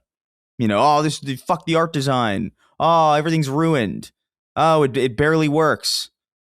Bro, the Master Chief Collection, I think about the Master Chief Collection all the time. I was broken for 7 years. So like there's room for that expertise. It's very highly sought after. Understand the position that you're in, and understand that it's a great position to be in. And so like whoever gets, I mean, any publisher would immediately benefit from having Bluepoint. I think almost instantaneously if they're smart with it and they just know where to direct them. It's like Konami could make really fucking good use out of them. Anybody, even EA or Take-Two or someone like they're like, yeah. Take-Two can put them on GTA 4. I said that before. It's like that would be fucking a Bluepoint GTA 4 remake would be sick. Metal Gear Solid 1 for Konami. Like any number of publishers could like really leverage what Bluepoint does. And the fact that Sony couldn't is bewildering. The fact that they were just like, oh, you pitch us and you tell us what you want to do. I get that. I get it, because you want to foster a development community where like people feel open to pitch, but respectfully, that's for your studios that build from the ground up new things. It's not for Nixus, right? It's not for you have to prove yourself first, and then even then, it's like like you have to understand. You're right. I mean, you have to understand this new era of acquisition, and like it's like they have to go in there almost to be like, no, enough of your highfalutin ideas, sweetheart. Like highfalutin, dude. It's the cortisol is spiking, man. Like they were working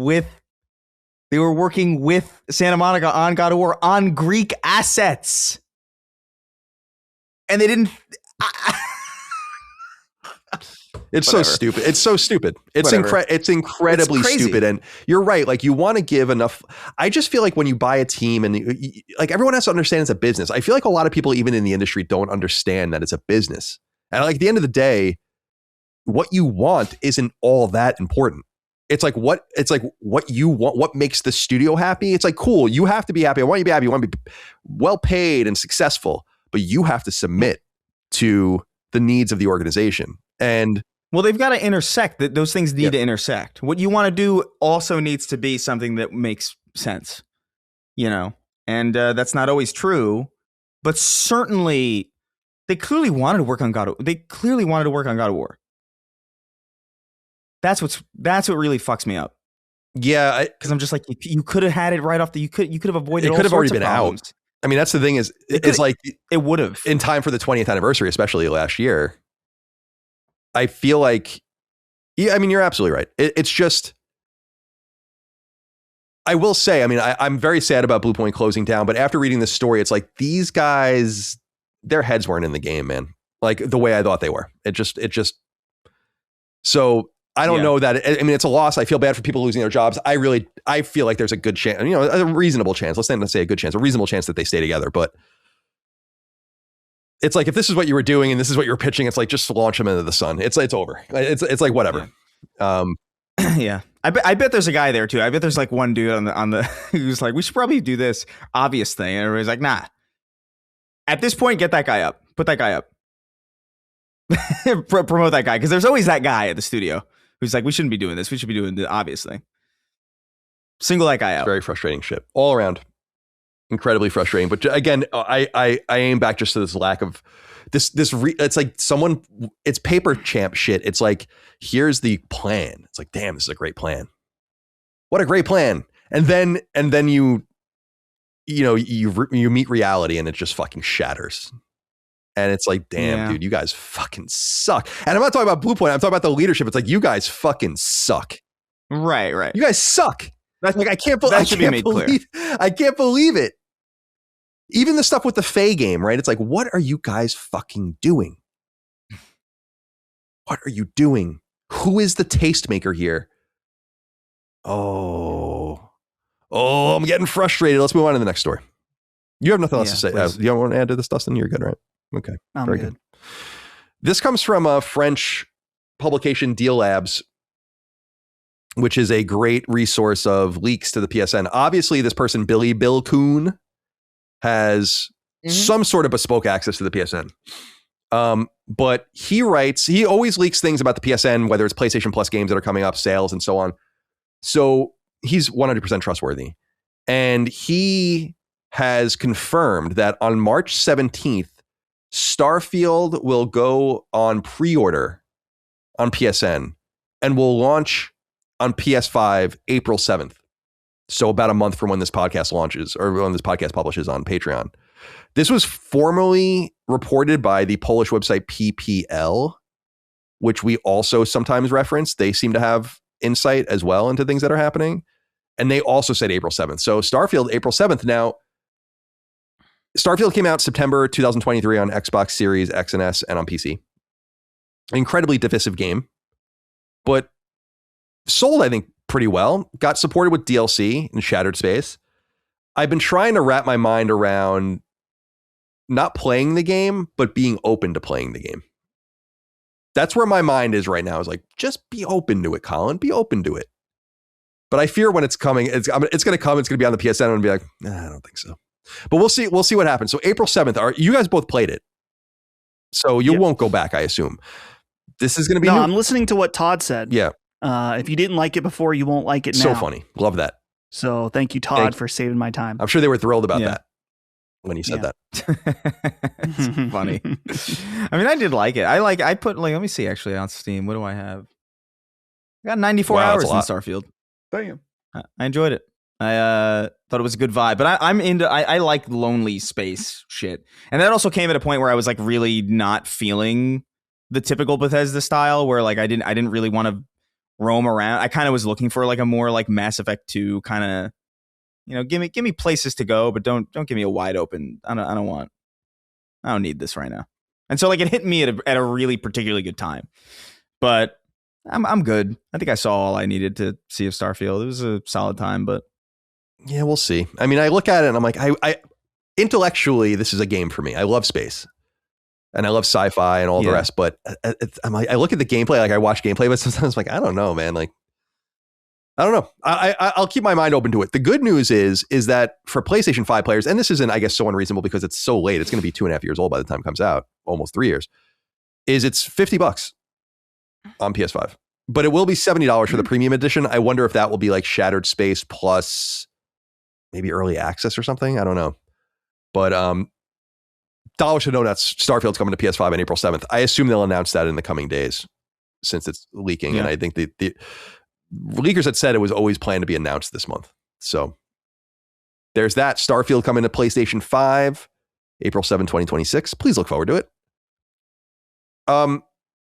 We'll talk a little bit about Marathon later because you guys are both playing. But Sony did announce, or Bungie really announced, that Marathon will get post-launch content, including free seasonal updates, a new runner shell, and more. They write this in part, quote, "First thing to know, Marathon seasonal updates will be available to everyone. No expansions or DLC required. Each season, you'll be challenged to discover, adapt, and master new skills. And at the start of each season, everyone will start fresh with nothing in their vault. Seasonal resets mean that the game stays dangerous, loot feels meaningful, and there's always an opportunity to get back into the game or bring a friend along without feeling behind the curve. As you progress throughout the season, completing contracts and collecting faction upgrades, you'll be granted access to stronger base stats and better gear in the armory. Your power floor will rise over time, and recovering from a loss will be easier as you're crafting your ideal build. You'll carry over things that express your identity from season to season. The titles you've unlocked, the codex progressions you've earned, as well as the cosmetics you've purchased and earned will not be affected by seasonal resets. So at launch, Marathon will include 6 runner shells, access to the Rook frame, 6 factions, 28 weapons, and earnable cosmetics, achievements, and storytelling throughout the codex. You'll earn this in 3 zones: Perimeter, Dire Marsh, and Outpost. Season 1 will find players touching down planetside as the Tau Ceti Gold Rush begins. And then there's going to be more. So Season 2 and beyond. In Season 2, the UEC has noted your criminal activities will be responding in kind. Prepare for a fight. We'll be bringing new content your way, including a new shell, codename Sentinel, new weapons, mods, cores, and the new cradle system to give you more autonomy over your runner, and so on and so forth. So there's that to discuss, as well as, and I saw this was being circulated by a website called Clawsome Gamer, but they found an ESRB rating. Marathon was rated for PS4. Is it possible? Huh. Maybe. I mean, it's pretty like the lowest recommended specs on it are pretty inclusive. So maybe. I mean, there's nothing announced, but I'm wondering if they have it running on PS4 with a plan to release it there eventually, because not unlike what EA did with Star Wars Jedi Survivor, not unlike what happened with Hogwarts Legacy, right? Because that went backwards too. So yeah, maybe they're just again that player base is undeniable, unfortunately. Yeah, I don't know about that. That's strange. What do you think about the post-launch support plan? So am I reading it right that you buy in once and then everything's free? I mean, that's what it seems like. So what it seems like to me is that like there are season passes, but they don't expire. Basically. See. And so like so if there's no like I got to get to the end of this, because Destiny had that. And to be fair, like the first time I ever saw this really in AAA was like Halo Infinite did this with like the non-expiring battle passes, which is good because it prevents you from being like, it prevents you from paying money for a battle pass that you don't see the end of, and then it expires and you can't do anything with it. It's like, it's kind of insane that was ever even a thing. But yeah, like it seems like big centralized updates, like big new like spaces and stuff. I think those are going to be free for everybody, which is nice. Seems like it's a really consumer friendly model. I'm into it. I think it's good. We'll save most of our marathon talk for when we get to what we're playing. But yeah, Dustin, I want to know what do you think about it? Some people are saying the ESRB rated this as a mistake. I assume that's possible, but those mistakes don't happen on their side, I don't think. I mean, these things are submitted. You don't, for people that don't know, you don't submit builds to ESRB. You submit information and video. that's supposed to be all inclusive of whatever is important. So if like there's drug use in your game, you have to show that. If there's like blood, like show us an example of the violence, like all this kind of stuff. But I don't know. It doesn't seem like this was a mistake that Bungie would make. I mean, and it's rated for Xbox One as well. So if it was like a pull down thing where it's like, oh, we selected the wrong box. Well, they did it twice. Yeah. Yeah. It doesn't seem like a mistake. I could see this potentially running on PS4 at 30 frames per second. Maybe. I don't have enough time in the game to truly know like how expansive certain things are to know if it would run well. But with this being a live service game, they probably want it on as many devices as possible. So I think it makes sense that they would do that. But just get a PS5. You know, it's time already. Like, are you kidding me? It's get over it. Come on, man. Are you kidding? It's hard for me to imagine that somebody would be playing a hyper competitive extraction shooter on a machine that barely runs. You know what I mean? Like that's why it's a little confusing for me. I think I could see the game like a really scaled down, like you just kind of get rid of a lot of the effects, because it's very scalable. It's very like it's very friendly from that perspective. Like you could run it on pretty modest hardware, I think. So like maybe, I just can't imagine it being a good experience. Yeah. I don't know. It could be a mistake. It could just be them covering themselves too. Like, well, it's rated, and now we can port it if we want. But yeah, maybe it'll come later. That happens occasionally. Because didn't that happen with oh my god, Star Wars game? Yeah, Star Wars Jedi. Yeah, Jedi Survivor, the second one. The funny thing is that I've said this before. Is like I've dealt with the ESRB directly. This is one of the funny things about them is that they have a full physical catalog of games, of every physical release. And when we rate our games at ESRB, we have to send them 3 copies unopened for their library, which is so interesting. I love that. Even our little like, you know, shitty runs of 2,000 copies, like they need a copy of that physically for their library. I was like, man, this library must be something else. Going all the way back to the SNES and Genesis era, presumably. Maybe the most impressive physical catalog in the world, actually. Probably, yeah. All right, a couple more stories to get through here.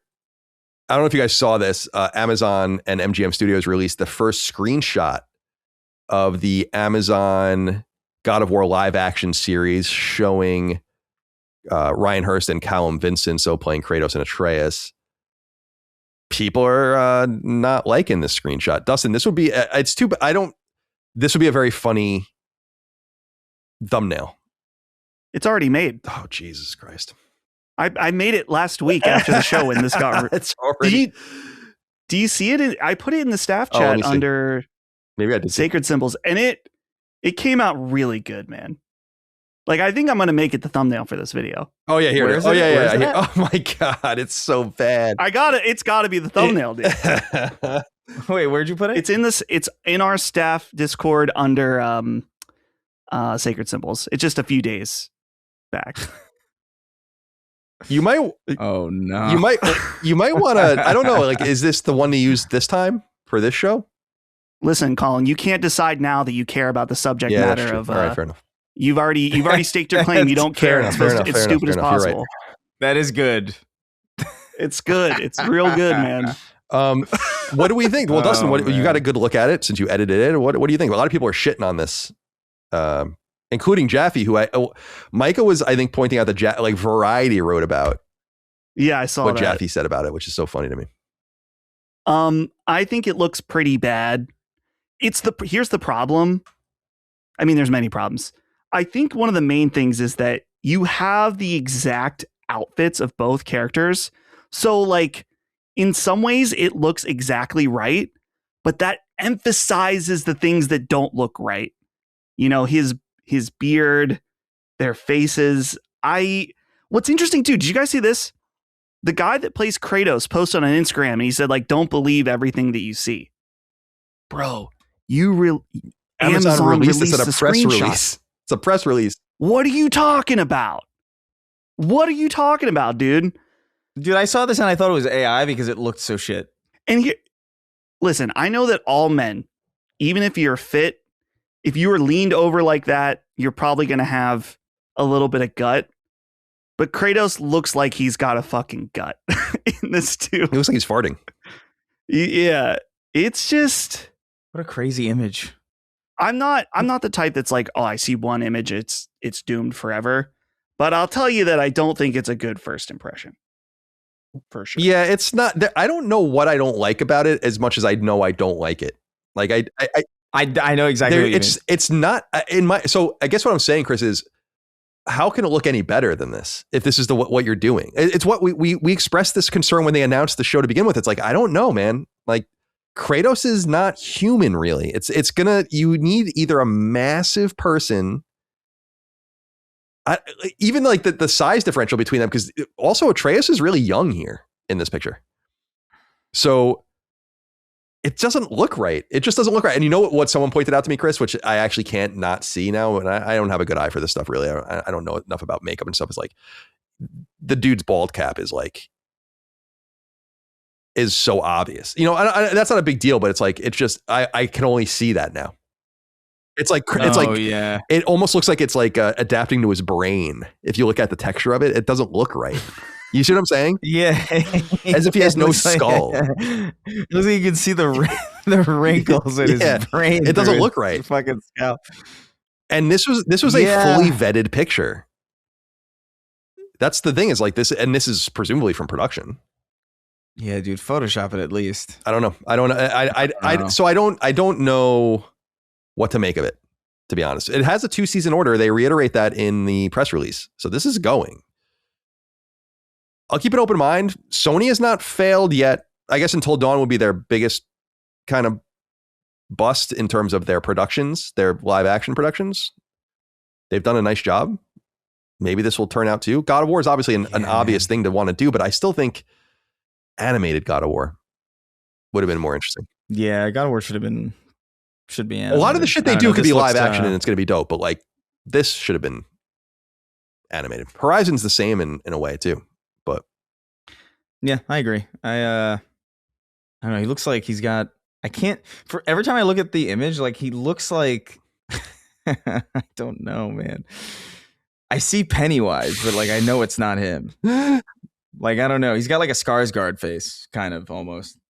And that beard is wrong. Like, yeah, I don't know, man. This is not a great first impression, but you know, it could be good. I have the high res version of it now. It's 8K resolution. I don't know.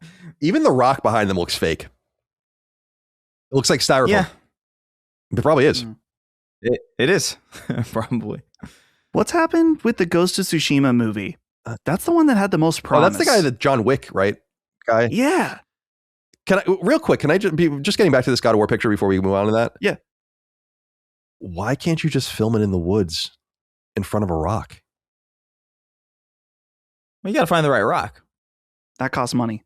More money than building a rock. It's funny because probably actually. It's funny because Ronald Moore is, the guy that did Battlestar Galactica, and he's the showrunner and EP of this show. And that's one of the things that they did really well in that show. Well, they did a lot of really things well in that show, is that they did a lot of like live action on scene, like woods and field scenes, like on planets and all that kind of. It's like go to the place and do it. Like, what is there a styrofoam rock behind him? Look, I will say, I don't know enough about production. I'm certainly not what one would call an outdoorsman. Maybe that's a rock might look like that. That could be a real rock for all we know. For all we know, we sound really stupid, and that is a real rock. Right? Yeah. Who the hell knows? But it looks fake. Looks fake. If it's real, it does look fake. And his gut is funny. That's the way I look. It makes the thumbnail work. It's perfect. It's perfect thumbnail in every way. Perfect Colin. All right. Well, that's that. Nothing else to say about that. All right. Highguard, our favorite topic. The game is done. Yep. They write, Highguard's final update arriving soon. Thank you for playing with us. And on social media, they say the following, quote, "Today, we're sharing difficult news. We have made the decision to permanently shut down Highguard on March 12th. Since launch, more than 2 million players stepped into Highguard's world. You shared feedback, created content, and many believed in what we were building. For that, we are deeply grateful. Despite the passion and hard work of our team, we have not been able to build a sustainable player base to support the game long term. Servers will remain online until March 12th. We hope you'll jump in with us one more time to show your support, and get those final great matches in while we still can. The team is excited to release one final update to enjoy in the remaining life of the game. We'll be adding a new warden, a new weapon, account level progression, and skill trees. Full patch notes are coming, and we're targeting tonight or tomorrow morning for patch release. This patch is already out by the time we're recording this. From all of us at Wildlight, thank you for playing, for supporting us, and for being part of Highguard's story. That's it. The end. What do you think, Dustin? Mm-hmm. I think the main thing that we can take away from not only Highguard, but Concord as well, and not that I think these are the same level of fuck up, but these games need to be play tested. I think it was Herman that said in an interview that we covered after the Concord thing, is that he's like, we're going to start play tests. We need to get more feedback from outside us earlier on in the process to avoid this. And that's, I think, one of the main things that brought down Highguard. There's many elements, but it's just like you're not EA. I'm sure that Apex Legends had a lot more playtesting behind it that ensured a level of success. And so, yeah, the things that Highguard and Concord is just, it's like, you can't just release it based on your own gut feeling of what's good anymore. And clearly Sony's learned its lesson. They're doing playtesting already for Horizon Hunter's Gathering. We've heard about playtests for Fair Games. And so, they've learned their lesson, clearly. Will it pay out? I don't know. But for big open live service games, you can't just shadow drop it anymore. Yep. And you got to play test it. These games live and die by that at this point. Yeah, it's a difficult lesson for everyone to learn on their behalf, no doubt. Chris, any final thoughts on Highguard before we never have to talk about it again? No, I mean, it was fine. I think there was a good game in there. I think it was just like they should have cut like I think like 30% of the stuff that they were designing. Like I don't like I could have looked at this game and been like, okay, this is what we're going to cut and this is what we're going to focus on, and you probably would have had a pretty decent game, I think. But it's overwrought. It's overcomplicated for what it is. It demands both too much and too little of the player at the same time. It's a walking contradiction in a lot of ways. It's very odd. It's a looter shooter where there's no persistent loot, and the loot that is there is like very minimal and very static. It's a tower defense game where your only option for tower defense is fortifying walls once. It's a hero shooter, but the heroes have abilities but no distinct weapon of their own. They're just kind of running around picking up weapons off the map. So it kind of wants to be an arena shooter. It kind of wants to be a MOBA, but there's no AI. It's just a very messy game that I feel like could have been focused. And I really do feel like there's a good game in there. It's just not in this state. And it's too overwrought. And it is what it is. These things happen. I would like to say, though, that like I think there's something is being overstated about this game. And I've seen a number of posts like, oh, another victim of the for-profit content negativity mines or whatever, right? And while I do agree that there are a lot of grifters in the space who do not play games, who make a lot of money off of being negative for the sake of negativity. There's a great fucking clip of that Smash JT guy. Oh, dude, I saw that. Oh my goodness. It's my favorite. It's one of my, that's a legendary, that's a Cuphead. Yeah. That's like Cuphead Arthur moment. Geese playing Doom. Yeah. Like, oh yeah. Yeah. Snipe with that submachine gun, brother. Do it. Yes. But, I do want to say, like, while I do think that that's real and that is a problem and it's a negative thing for our industry, especially for the people who are like hardcore and pay attention to a lot, because it's just like it sullies kind of everything and it's annoying and it's all of those things.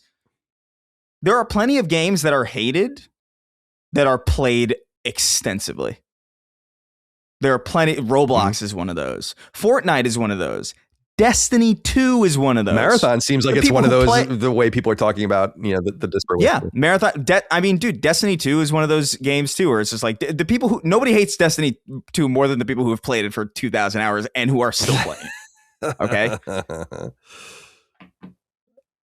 If a game is good, though, people can feel however the fuck they want to feel about it. They can hate it, they can love it, they can feel it's not for me. But if a game is good, people will play it. And whether people think they agree with that or not, if they're playing it, they think it's good. That's fair. And they can say they hate it. Dude, there are many games. My favorite games of all time. I've played games where I was like, I fucking hate this game.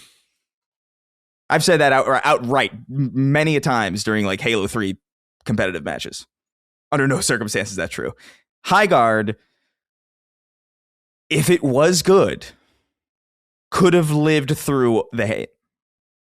Because people would have played it anyway because they were like, well, yeah, people hate it, but I'm having fun. And that just didn't materialize for a number of reasons that I think will be very, very interesting to dissect. I'm glad I put time into this because I just think this is what's fascinating and what's so pertinent about multiplayer games to me is that they are so ephemeral. I mean, all multiplayer games, even if they are good, are ephemeral. Even now, especially in live service where like a season will come by and change everything. The version of Fortnite that exists today is not even, you can't play that version of Fortnite anymore. It's gone. So it's a place and time thing, and you kind of only get your time with it while it's there. Resident Evil is going to be there until I die, and it's going to be the same Resident Evil. So it's interesting to play these games that have like 2-week long life cycles, 45-day life cycles. It's kind of like I don't know. There's something. Yeah, no, you're absolutely right. Like it's a moment in time. You were there. It's like seeing a band live or whatever, and like they broke up and you can never see them again. But even then, it's like you can still listen to their music and stuff. I guess you could still watch videos or whatever. But I do think what you're describing is a real mystique, I think, around these games, in the sense that they are these ephemeral products that simply cannot be played and will not be played anymore. Someone revived Concord, right? And then I think they had it running on private service, and they got a cease and desist. So I will say, I think you're right, Chris. Like I am a little softer on this. Like I still think that the hate brigade around this game was insane. Yeah, it was. But I also think that if you can attract 2 million players to download and play the game, and you can't retain any of them really, or a small infinitesimal fraction of them, then I mean, that is ultimately game over. And I think, Dustin, you made a good point too. It's like this is a lesson learned. Like you can't release games like this in this space. Not unless you are a big boy in the space with like a game. Apex Legends is one of those examples, in my opinion, because it spun off of Titanfall and Respawn, and they were trying to do that. I mean, obviously, they were just replicating what they knew since they all worked on that game. But it didn't work out. But dude, even Apex. I remember when Apex Legends came out, people were like, "What is it? Oh, they're doing a Fortnite ripoff. What are they? Oh, it's a battle royale. Great. Where's Titanfall 3? This is so lame. Another live service." Apex Legends is huge. It is. It's not the biggest, but it's like I feel very strongly that Apex is like of those battle royale games. It's easily the best. Like from a game perspective, it's good. Very consistent. I'm not into that. It just seems a consistent game. Like people just like it. Yeah. It reminds me a little bit of that game Warframe, where it's just consistent. Yeah. It's just there and it's just doing well. Exactly. Zach wrote in and said, "Hey, Sacred Sluts, with Highguard announcing it will be going offline March 12th, there's a whole new round of people comparing it to Concord online. And I must say, this trend of labeling every single game that underperforms as Concord is highly concerning to me, because as the years go by, we are going to lose the plot. Concord will become synonymous with games that didn't do very well, and we will begin to forget how truly unbelievable its whole story was. As a quick reminder, PlayStation thought it was going to be their Star Wars, and it sold 25,000 copies. There is no comparison. These other cute little live service games like Highguard that got millions of players and then fell off a month after, which they can compare to the horrors of Starchild. Please put some respect on the biggest video game failure of our lifetime and never forget." Anyway, shout out to my boy Herman Holst, whose ability to skirt any and all accountability for his actions has been a true inspiration to me. I'm going to fill up my Aloy jar in his honor while listening to Sacred Symbols, the best podcast out there. Cheers. Thank you for writing in. You were right. The Concord, well, because people are calling Marathon Concord, and I'm like,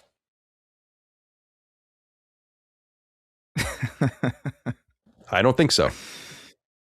Yeah. I get in this instance because it had a similarly short life. I get the comparison, but I am in agreement where it's just like we're really kind of underselling how crazy Concord is a magnificent failure. Like not just for like a number of reasons, but like because what was the budget again? My source said between probably Monsters and Sony's investment since 2018 is something like $400 million. Brother.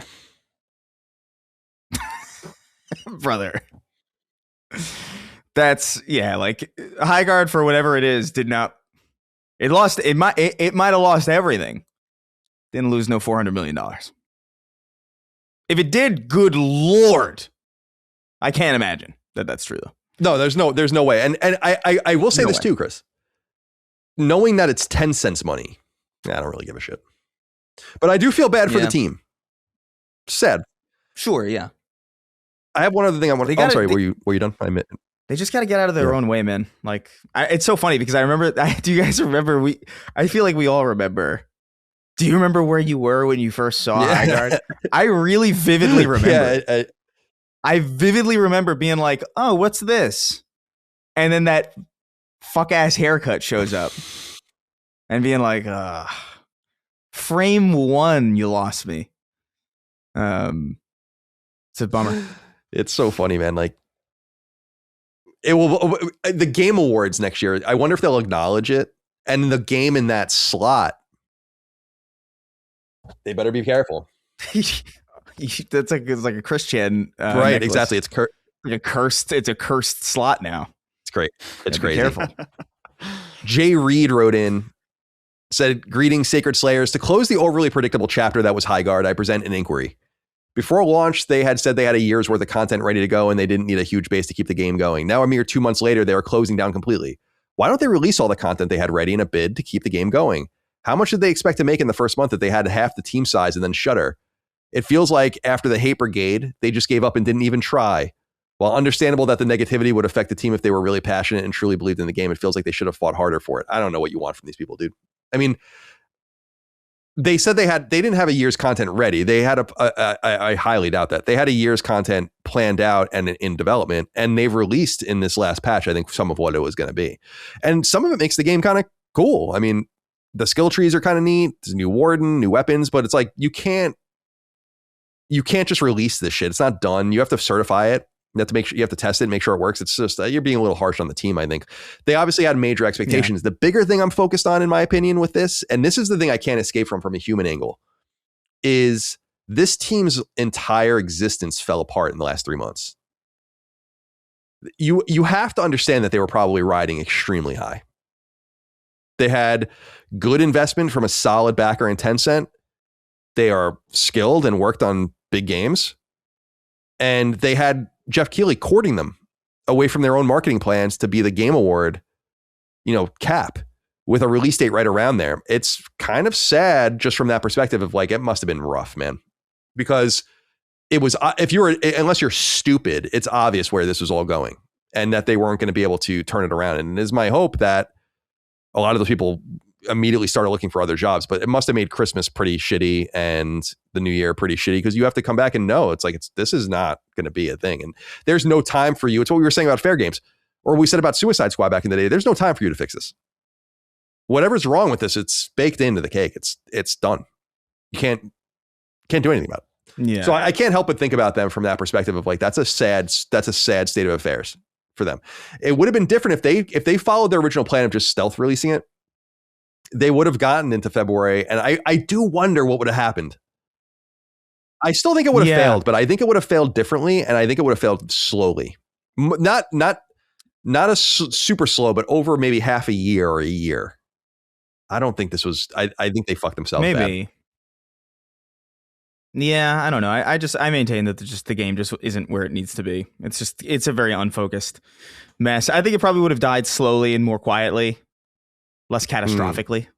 And it is possible that without as many eyes on it, it could have more naturally grown. I do think there was something there. I don't know, man. it didn't keep me playing, and I love these kinds of things, you know. And I even thought it was good, relative, but you know what it is? I never had that one more game feeling. Yeah, sure. I never had, like, I get that from most things that I play, like, that are of a certain quality. And especially a game like that, which the learning curve is very low. Like, it's not very difficult to figure out, like, what it is. And to not have that after, like, I played for like 7 hours, many matches, and it's like, yeah, I'm good. Yeah, I can totally understand. Again, these games are going to consume themselves. It's just the nature of the beast. I don't even know. I don't even know. Like, I don't even know what you have to just have balls at this point to do it. And people will continue to have balls and do it. I'm not even sure what the special sauce is that's going to differentiate and peel people off from these games. People are still playing fucking League of Legends, dude. It's like, what are we doing? You know? Yeah, it's crazy. All right, 3 more quick news stories, and then we can get into what we're playing. Dustin, I wanted to share this with you. This comes from Matt Piscatella over at Blue Sky. He said obviously works at Circana, and they've been tracking American software and hardware sales for 30 years here in these United States. He says in 2025, U.S. new physical video game spending fell 11% compared to 2024. This is the lowest rate of decline since 2021, which was negative 8%, and far better than the negative 28% recorded in 2024. However, spending on new physical video games reached $1.5 billion in 2025, an all-time low, tracked all the way back to 1995. So it's safe to say that goes back to the mid 80s. What do you think of that? Does that hurt your feelings? No, not really. I think there's still a very dedicated market of people that want physical games. You saw this last Friday where people were desperately trying to get copies of Resident Evil Requiem, but they were sold out everywhere, which was really strange. So I think they're still figuring out like what that dedicated market is going to be. And it's what we talked about a few weeks ago too, with that Sean Layden interview. That's like, I don't think it's going anywhere for another generation. So, you know, at some point I'll have to adapt, but for the time being, I feel okay. This is the crazy precipitous decline. I think this is fascinating. The highest U.S. physical video game spending year was 2008 at $11.6 billion for physical games. So the numbers fall to 1.5. God damn. You know, that's in 18 years. You've shed almost all of it. It's no wonder that no one, you know, games are hard to find because they're not printing many of them. And then people that want them come and get them. These dedicated game stores are obviously dying for obvious reasons. I just think it's a crazy stat. All right. Downloads for PSN are out for February 26th. These are the top downloads. Just some interesting stuff. Resident Evil Requiem was only on the market for 2 days, and it was the top downloaded and selling game on PSN for the month of February. Not a huge surprise there. Arc Raiders holding in at number 3. NBA 2K26 at 2. What else is interesting here? Reanimable at number 7. Have you guys played that one? No, I want to. I want to. Yeah, same. God of War Ghost of Sparta at 10. So that's interesting. And this is not, I think, on cumulative downloads, though, not money. Neo 3 at 12. High on Life 2 at 15. I think 14. And what else is on here that's interesting? Helldivers 2 falling down to 19. Resident Evil 4 remake popping back up through anticipation to number 20. And it's interesting looking at the PS4 games. Resident Evil 6 was number 4 and Resident Evil 5 was number 6. So people were getting ready to go. PSVR 2 Rogue Incursion was the top game with Pavlov and Creed Rise to Glory as 2 and 3. And free-to-play games: Fortnite, Roblox, Rocket League, Warzone, Marvel Rivals, Siege, Overwatch, Highguard, Apex Legends, Delta Force. So nothing really changing there. And then finally, and we can kind of just linger on this for a moment because we're going to be talking about the game extensively, is Resident Evil 5 has already sold, Resident Evil 9 has already sold 5 million copies, which I think is the fastest velocity to 5 million in the series history. And yeah, very well-known Resident Evil leaker, Dusk Golem, confirms on Twitter through his sources that Resident Evil 1 remake is underway and early in development. So you assume it's going to go something like Code Veronica 27 028, 1029, RE1R 30. That's my assumption on the timeline of these games. And that's all we have for the news. All right, my friends, let's get into what we're playing. There are 2 games of note that between the 3 of us and some permutation we're playing, and those games are Marathon and Resident Evil. Let's start. I'll start and we'll go with Resident Evil. Dustin, I'll kick it over to you to talk about Resident Evil. Then you can talk about Marathon, and we can end with Chris talking about Marathon.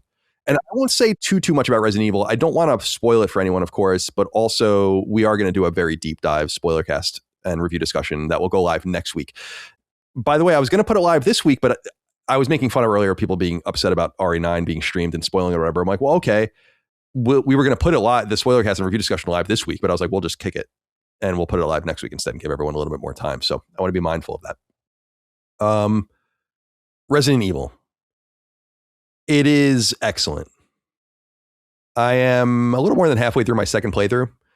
There are 4 difficulty levels. There's like an easy difficulty level, and then there's like normal. And then there's classic, which I would consider kind of normal, like normal hard. And that's like where you use ink ribbons and stuff. That's what I'm playing on now. And then when you beat the game one time, which I've already beaten, then you get insanity mode.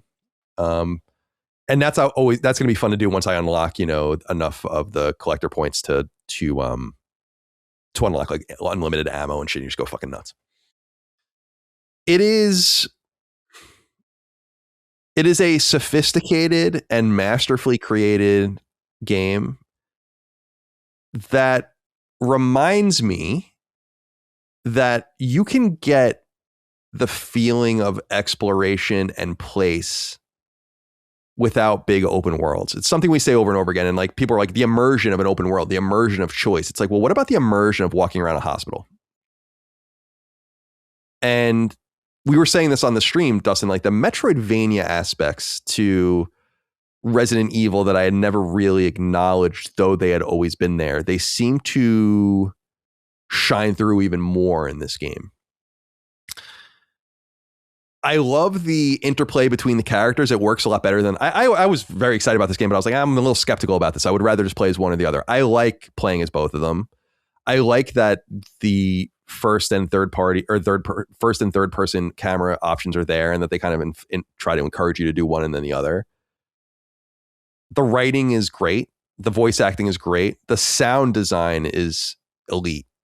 I played through the entire game with headphones. Highly recommend doing it that way. I'm playing it now on TV speakers, so I can just like be more aware of my surroundings. But that first time you're playing through and like everything's a surprise to you, you should definitely play with headphones. The game scared the shit out of me multiple times. Jump scares and just being like, oh shit! Like just even things that are not set up, like when you're just like walking around a corner and like the zombie's there on his path. You're like, oh fuck, and you have to like walk. It's just the game is just. It's not unlike the other Resident Evil games in that it's really fucking good. And I'm impressed by it, and I'm thrilled for their success with this one. It seems like Resident Evil is somehow growing, which is remarkable. And I think a lot of that comes on the back of really good remakes and good solid support that never steps on itself, yet is always present. You have a game a year, a game every 18 months, whether it's a remake or a new title. It's just very high quality, very, very high quality. And I really, really liked it a lot. Certainly one of the games of the year. I mean, I don't, so many games coming out, still so much time to go, but it's an elite game. Heartbreak Kid wrote in and said, hey, CDC, this is mainly for Colin. We have to talk about how RE9 was clearly influenced by Naughty Dog in this game. I saw a lot of The Last of Us inspiration and a bit of Uncharted in there as well. Would like to hear your thoughts on this. Also, did you see the Mega Man reference? I didn't. I'll keep an eye out for that. But there is a lot of The Last of Us in this game. Dustin, do you agree with that? We talked a little bit about that, but like I see it a lot. Certainly in one specific section of the game that I won't talk about, that is very Naughty Dog to me. Like Naughty Dog. And it's not an insult, and it's not saying they're copying. This is a good thing to copy. And it's what I said on the stream, is that they're one of the few publishers and one of the few studios, like the Resident Evil kind of tranche of developers at Capcom. They're one of the few talents that can do it. And that can like do it at that level. And they do it at that level in many different ways. The Last of Us is a substantially better game than Resident Evil 9, in my opinion. But Resident Evil 9 that's like an elite, amazing all-time game. Resident Evil 9 is one of the great Resident Evil games. And I highly, highly, highly recommend it. Just period. If you're a Resident Evil fan and you haven't bought it already, that would be hard to believe. But just for people that are, here's the thing. We were making fun of this a little bit on the stream, Dustin. I've played every Resident Evil game except for 6. A lot of the spin-offs, I played many of them multiple times. I don't really know what's going on. Like I know the stories of specific games, obviously the characters, and this game, without spoiling anything, has a lot of odes to old things, and that's cool. And so if you're new to Resident Evil, you're going to miss out on all of that. But it's one of those series, perhaps not unlike Assassin's Creed, where you kind of can jump in. There is a continuity. It's going somewhere, but you don't feel alienated from it if you jump in. And so I would recommend just playing all the Resident Evil games if you can. But 9's not a terrible thing to jump into. It's going to be, a lot of it's going to be downhill from there because it's so good. But yeah, I want to just give them a shout out. I think it's wonderful. And what do you think about it, Dustin? Yeah, beat it? I did beat it. So let me start by saying I think this game is awesome. I really, really liked it. I am less hot on it than the general consensus, I think. First of all, I mean, just some more positive stuff. Like, it visually is absolutely incredible. Playing this on PS5 Pro with the new PSSR is very, very good. Not totally perfect with some of the ways. It's either the RE engine or the PSSR. It can get a little smeary in certain situations or have some noise, I guess. But overall, big improvement. The opening, I don't want to say the opening of the game, but the first main area that you're in, the hospital, and I won't talk about any area other than that, is very good. Maybe one of the best locations in a Resident Evil game. The zombies in this game are so cool, particularly because in previous Resident Evil games, it was like, oh, here's another zombie. And they're just kind of what you would expect a zombie to be. In this game, the zombies have a lot more personality, and that makes each encounter a lot more interesting. And there's a lot of different characteristics to these zombies that I really appreciated. The Leon, the action sections are also, like, the gameplay itself is very, very good. The negative aspects I have of this game is there was a concern before it came out that the dual protagonists would maybe not work because they were splitting their time. And I think that it mostly works for me because the gameplay of each of those sections is so good. Like, they nailed it. But I think that splitting your game up between these two characters makes this Resident Evil game less cohesive than other Resident Evil games. For example, I think that in these games, you are able to upgrade your character and you get a broader set of weapons throughout. So if you compare like what you had in your equipment at the very beginning of the game to the very end, it's vastly different. And because you're splitting that between two characters, that is severely truncated in this game. Maybe that will matter to you, maybe it won't. It's not that you don't get new equipment as you play, but there was a rumor about this game years ago that they were working on a more open Resident Evil game starring Leon. And this game to me feels like two, maybe even multiple ideas fused together throughout somewhat of a development hell that they managed to pull off very, very well. And like I said, I love this game. It's going to be in probably my top 5 games of the year for sure. So the last thing I'll say, and this is the thing I'm so excited to get into on the spoiler cast, because I think this is going to be the very most contentious between all of us, and I'm very curious what Brad and Locke think, is the nostalgia stuff did not really work for me. In fact, my point of comparison for this game, this is what's going to get me killed tonight or whenever this podcast release. Resident Evil 9 is the Force Awakens of Resident Evil. It's new. but safe. But it's got a lot of old stuff. Hmm. And I think the old stuff does not earn it. It's like, oh, well, this is our Death Star, but instead it's a planet. Only worse in certain situations where like, well, it has a bit of that, like, I can't deny, and I can't get into specifics. There are certain things as Resident Evil fans you're going to have a pop for. Absolutely in this game. But I think in reflection, it feels like empty calories in some ways, where it's like, it has a bit of Marvel effect to it, where it's like, okay, so we're doing this again. Why? Because it's cool. And that's totally fine.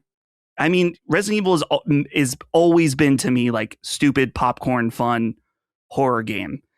But in some ways, and I think the story kind of starts to not make sense. It's not that it doesn't make sense. It's just the writing, I think, significantly gets worse in the second half of the game, where there are things I'm like, well, what are we doing? Why are we doing this? That's interesting too, because I think the nostalgia plays for, and I don't want to be specific, like some of them are like, whoa, that's fucking dope. Like, so it's so interesting. Like just the familiarity and I was like, this is cool as fuck, in my opinion. But I think we'll talk more deeply. I'm so excited to talk about it because there's just certain things that I was like, I want to love this, but I can't. I can't love certain things. Like I can't do it. So overall, I think it's very, very fun. I think it's one of the best games I'm going to play this year. But I'm not like, I'm seeing people saying that they think it's the best Resident Evil game, period. And I'm like, no, it's not. But it's not. It's maybe number 3. I mean, I've not played 6. It's not 6. 6 isn't the best one. Don't worry. No, I know that, but I do have to go and play it at some point, like, and just fill that gap in. But especially because there's like Ada chapters in there, right, and stuff like. There's like a bunch of interesting stuff in there. But it's going to be the top 3 in some combination are 2, 4, and 9, I think. And it used to be 2, 4, and 7.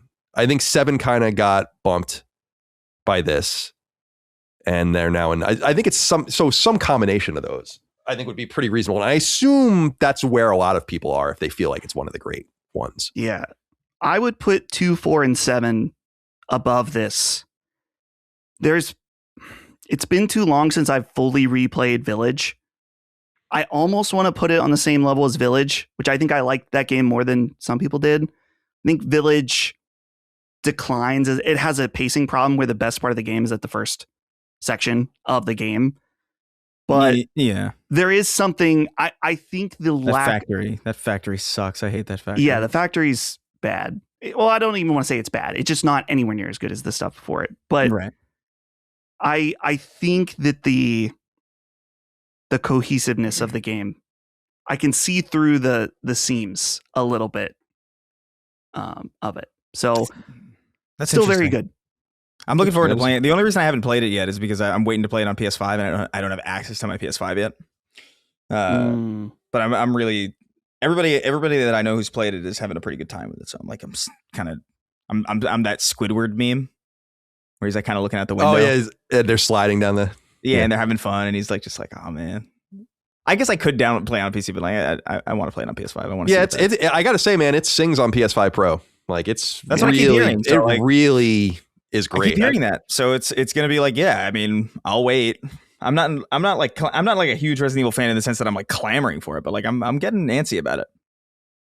Yeah, I'm excited. I'm very excited to talk to you more about this with you, Dustin, because I feel like there's a lot to say about. I don't know that I'm going to get all the way through the game doing this game because I only have tonight to do it before we record, but I'm a little more than halfway through the game now, and I've been taking like really extensive notes as I played. So we have like a shit ton of things to talk about, regardless. Because the first time I played it, it's like I don't want. It's funny, my cumulative. I always make fun of it. I always make fun of it to Micah, where I'm like my screen time on my phone is ridiculous. You know how it shows you like your average screen time? Yeah, it'll be like 6 or 7 hours a day because I have my phone on typically when I'm playing some games and I just have YouTube playing and I'm in my ear. And I noticed because I wasn't doing that when I was playing Resident Evil because I was just locked into the game. My average screen time like precipitously fell this last week, which is so funny. It's one of those games that's just so, in my opinion, so deeply engaging. And Leon's quips come a mile a minute. Yeah, it's mile a minute. Really good. Love it. I'm not. It's like I'm afraid I'm not on the menu or something like that. I'm like, yes, yes. I want a Love second it. opinion. Yeah, I want a second. He's great. All right. Trickster Mixter wrote in and said, hello, Sacred Cuties. Obligatory. What did Chris and Dustin think about the marathon server slam question here? For me, I went in with relatively low expectations, but came away really enjoying it. The more I played and learned, the more time slipped away from my squad as we did run after run last weekend. Any favorite moments from the boys? Cool details or observations that you hadn't seen discussed too much? Thank you, kind sirs. I will now make like a tree and fuck off. Thank you, Trickster Mixter, for writing in. So, Dustin, let's stick with you, and then we'll go over to Chris because I know everyone's really eager to hear about Marathon from him too. But you guys have also been playing Marathon. It's out today for when we're recording, right? So it's out now. All right, this is suffering again. Let's hear. I don't have a lot to say about Marathon, but I do have a little bit, and I'm very curious what Chris thinks because it was Resident Evil weekend. I really was like, dude, I can wait for Marathon, but I want to check it out a little bit, particularly so we could talk about it on Summon Sign. So Brad and I put about 2 hours into the Server Slam the last night that it was available. And right off the bat, I thought this game was going to be really cool in its visuals, and it's even cooler than I thought. And it has me very excited that when I boot it up tonight, I think I'm going to play by myself tonight because I want to be able to sit and take in some of the lore stuff that they have going on. I think the visuals in game are also excellent, but I can see those being a little bit more, give or take depending on what you like in a game. Yeah. The only problem I have, well, no, let me say the gameplay also. The gunplay, I shot my gun one time. I'm like, oh, feels like a Bungie game. I don't know how to describe that, but I know Chris knows what I'm talking about. It's like you just immediately feel it. It's You're the like, engine. Oh, yeah. It's the engine or something. Like, I don't know. Like, so it makes me sad about like a lot of games like going to Unreal instead, or like even CD Projekt going to Unreal for like Witcher kind of makes me sad because, like there's so many micro details in the way games feel and the way games feel identifiable that are like so intrinsic to their proprietary engines that like seeing that go away generally is sad. So to feel that again, I know what you mean. Yeah. Like you feel it. I really liked that when we first started playing, we were we were going around just shooting NPCs without a care. And we very quickly learned that you got to be careful fucking around. The NPCs can be very, very powerful in this game. We learned that very quickly. The issue I had with my 2 hours, and I think, Chris, you touched on this, is the onboarding in this game is not very good. I played the tutorial. I've played Arc Raiders, so I understand the format of these games. But going in, I was like, man, I'm trying to figure out what to pick up, what not to pick up, what I can drag to put on a weapon, what I can't. How to, like, where do I get my quests? I figured that out pretty quick. So I don't want to fault the game for that. But I was noticing, like, man, it feels a lot less intuitive getting into it than Arc Raiders, for sure.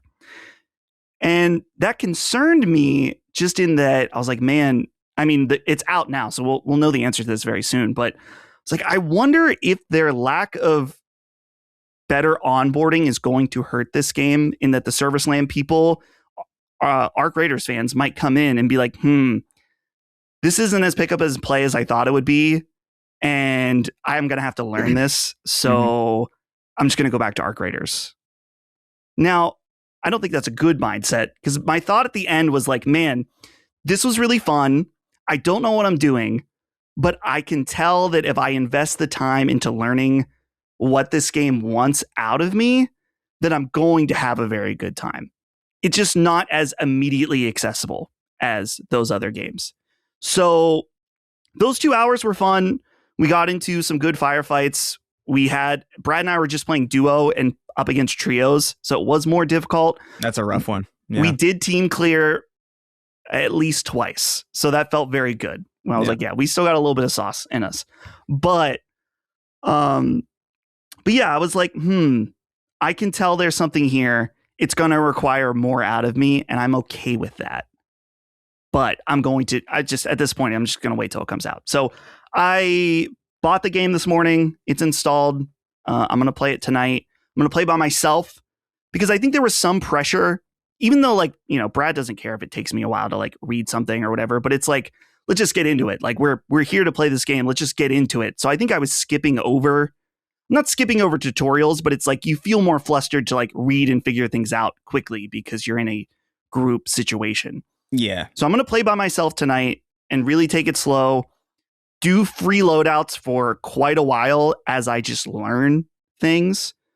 So yeah, I'll take this now to throw over to you, Chris, because I think you said last week, maybe it wasn't last week, but that the onboarding is classic Bungie, not necessarily ideal. Yeah. So, I'll start off with just how I remember, because I played Marathon a while ago. I can't remember when the public alpha was. I think it was May or March or something of last year, maybe April, early last year. And what I remember vividly about those first several matches, those first several hours, basically, was I like the way this feels, and I kind of dig the presentation here, but I don't necessarily know what I'm doing. I don't know what's important. I don't know what to focus on. I don't know what points of interest hold what. And it took me a while. I think it took me maybe 3.5 hours to really I was still playing it and enjoying it, but it took me 3.5 hours for things to really kind of oh wait, I've seen that before. Oh, I need that for this thing. Oh, I know where that is. That's there on this map. Oh, but that's where the boss is. Oh, so I need that. And it's a game that's very, very, it's weirdly rewarding to just learn and figure out. There's a lot there that isn't really apparent in the beginning. And I think Arc Raiders is very approachable in that way. I think Arc Raiders does a better job of bringing people in. But I think the reason Arc Raiders does a good job of bringing people in is because respectfully to Arc Raiders, I thought Arc Raiders was my favorite multiplayer experience last year, bar none.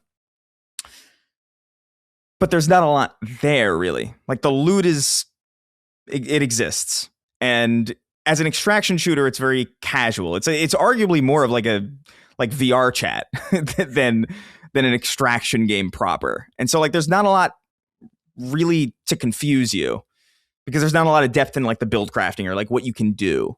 But in this game, there's a lot that you can do. And I didn't really clue into that until I got some time with it and I started learning the areas and I started learning the maps and I started learning how weapons work and what mods work and what mods are applicable to where. I think the UI could do with some improvement on that front. I actually like the style of it. I appreciate that I appreciate that it's not a Hulu menu and that there's actually some stylization going on. But I think there's some pain points that they could solve. Making some icons a little bit more readable at a glance, I think would be good. Because there's definitely some work to be done there. But overall, dude, I put 46 hours into that server slam over the couple days that I was playing. That's crazy. And I did not intend to do that. I intended to be listen, the full game's coming out. I'm going to be playing this game soon anyway. I'm going to try out the server slam because I'm excited about it and I'm curious about it and I want to kind of learn. I kind of want to learn how the game works, but in my mind, I'm thinking, oh, my gear's going to wipe at the end of these 4 days anyway. Why am I going to bust my ass chasing for the good guns or build my stash? What's the point? That's how I felt the first day. And then the second day, I was yeah, I think I want to play again because I want to try that shotgun again. And then I lose the shotgun and I'm fuck. Well, I can't lose my shotgun. I got to go find another shotgun. And then I'm back in and then I find a better gun. And then I'm and then suddenly I'm learning oh, the boss spawns here and there's special loot in this container and this, oh, there's a code for this secret door underneath this building that gives you a deactivation code for a room that's normally full of gas that is toxic to enter, but has a bunch of good shit in it that I can now enter. It's and it's interesting because so this game is going to be built around the fact that every 3 months or so, your entire vault is going to wipe and you're going to lose all of the progress that you've made, all of the all of the, upgrades that you've gotten, all of the weapons that you've acquired, they're all going to wipe. And so it kind of brings the focus into like, well, what are you gaining from your experience? And what you're gaining is, oh, you're learning the inside and outside of this map, like intuitively. Like you're gaining a lot of knowledge about like how weapons work and like how much damage certain things do. So like even if you lose all your shit at the beginning at the end of a season or whatever, you're going to start that next season off better off anyway, because you're going to have this intrinsic understanding of like, oh, I know that that's a dead end in that hallway. I can't get caught in that hallway again, because I remember vividly when I lost that really cool piece of shit, that really cool piece of gear that I ran into a bathroom by accident because I thought that was going to be a way to escape, and I got molested by like 7 other teams. And so like it's a very, I don't know, man, it's got its hooks in me. And what I noticed, what I was very curious about, because I wasn't sure how I was going to feel about the wipe, because I'm a Destiny guy and I like, if I'm going to invest time in something and I'm going to collect a stash of cool stuff, I'm not really sold on the idea of having all that stuff taken away from me arbitrarily at the end of a season just to have it all reset. But what I found at the end of the server slam is that like when I realized that there was only like a day left or like a couple of hours left, what I noticed was that we were all getting really brave. We were like, you know what? Yeah, let's go in with all of our great shit because we're going to lose it anyway.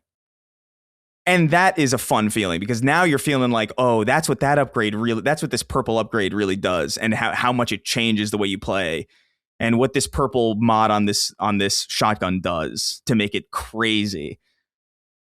And I got it.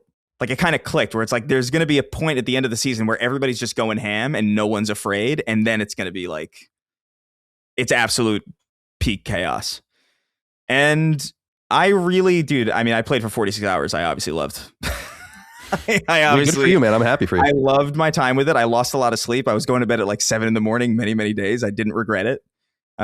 It just feels good to play. It's rewarding to learn. There's still things 46 hours in that I'm like, I haven't even scratched the surface of, which is impressive to me. There's like still another map that we haven't played. There's the marathon ship itself, which is going to have a barrier of entry to it where like you're not even going to be allowed to go in there with like free stuff. You have to go in there with like a loadout value of like thousands of dollars. Cool. That's interesting. So like, and it's, I don't know, man. And I gotta say, like, I know that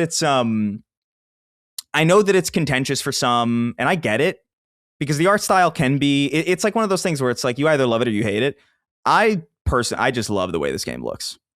I think it's interesting. I think the fact that this takes place in the 2800s or whatever. Yeah, a laboratory shouldn't look like an office building like it would look today. It should look kind of like, even though this is human construct, it should look kind of alien. And it does.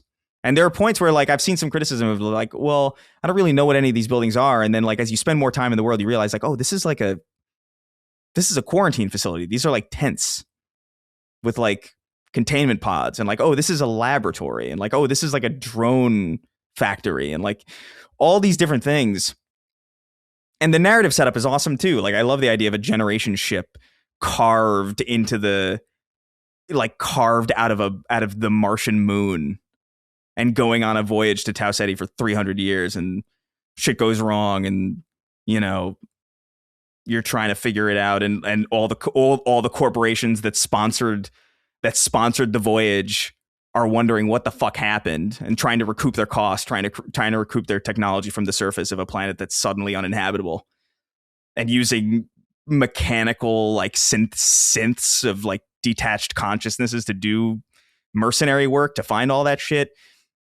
The factions have all this personality behind them. I love that one of them, New Caloric, is like my favorite one. Like they're the corporation that provided all the food for the ship and for the colony, and so they have these things like these really dystopian, like it's like a pill. Like you'll see ads for like a pill, and it says like tastes like meat isn't, and like this, or like a drinkable cheeseburger you'll find, and it's like this really disgusting like ways around getting food to survive for 300 years. I just think it's fucking awesome. And the ways it ties into the original Marathon trilogy are fucking dope. That's gonna be lost on a lot of people. There's a lot of people who say they played Marathon. They did not fucking play Marathon. You know, it's just, and I get it. Like, it's a fucking old game. It's difficult to get into. It's not particularly accessible. It's hella cryptic. So, like, I don't blame people for not doing that. But, like, hearing certain lines and certain characters given voice for the first time is really cool. Like, it kind of hit me in a way. It's like, it's so cool to hear these voices for the first time. Because I've always imagined, like, how these characters sound, and now I hear it. And yeah, man, I'm loving it. I don't know how it'll do. I think ultimately,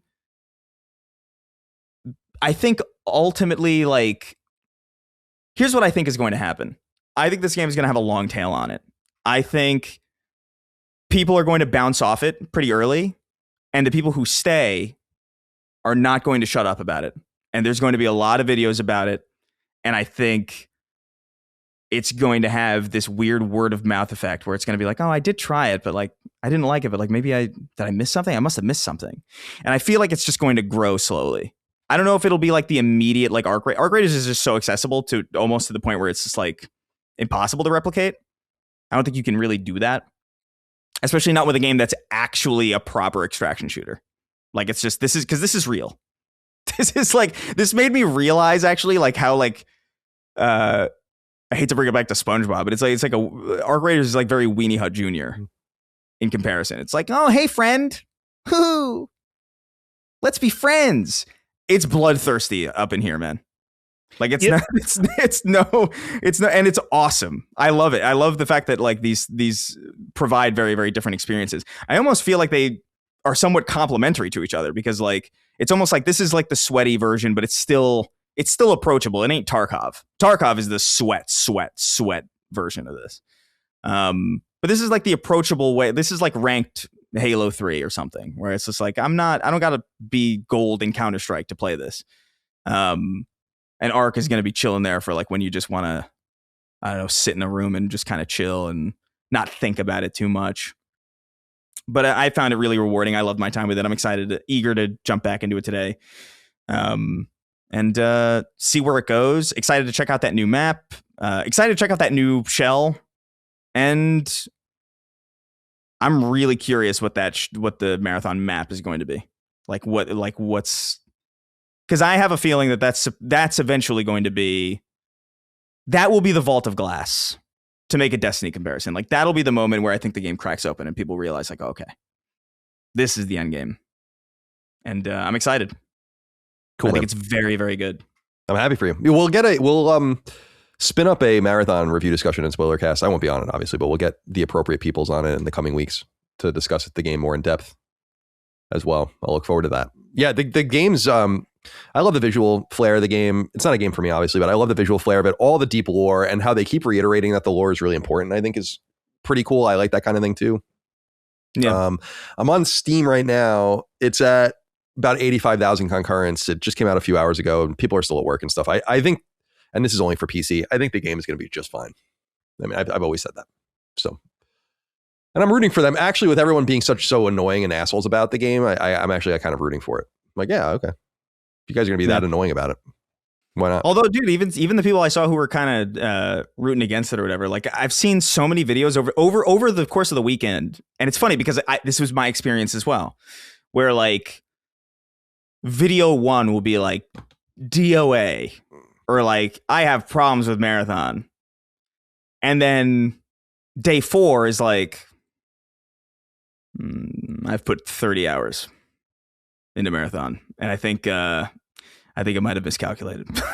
I get it. Like it happens. It's mega satisfying to learn, but it's like you gotta want it, and that'll be it. What's interesting? What is interesting is that like I wonder. There is an argument to be made. It was like, well, did Sony buy Bungie for a game that demands attention? I guess like that demands a level of intention or intellect from the player, or did they buy them for like a very accessible kind of thing? That is an argument. Because I bet they thought they were getting something more like Arc Raiders. And what they got is something that's close, but it definitely needs more from your average person who's going to try and pick it up. We'll see, man. Because it's not friendly. It's not. If you're trying to make friends in Marathon, you could. It's possible. Like, I've done it. But, like, dude, they're out there to kill you, bro. I didn't hear a single person talk. Yeah, during my 2 hours. You have to break the ice, basically. Like, ain't nobody breaking the ice because like they don't want to give themselves away. But like I've negotiated deals. I actually like, so they asked about a moment, and I'll tell you this. I've negotiated a deal. I negotiated a great deal on Tau City 4. It was crazy. I was being chased by ticks. No, I did have a moment where me and a friend of mine, my friend Jake, we went in as a duo, and I do think they need a duo queue. That is one thing. Here are the things that I think Marathon needs to improve on. Just for fair criticism, I think the UI needs some work. I don't want them to lose all of the style, because I actually do think like after the third hour or whatever, like it's actually pretty fine. Like, and it works. Like, it's really not as complicated as it seems. It's just a lot of style, and you kind of get lost in what is and is not flourish. But it's pretty simple. I do think it could stand to have some like more readability on the icons just at a glance. There are some button mapping things where like I found myself, the drop and pick up button in game are reversed in the menus, and I found that being kind of like, that kind of fucked me up a little bit. And it's still, I mean, I haven't played in a couple days, but like I would imagine that's probably still gonna. So there's stuff to be done there.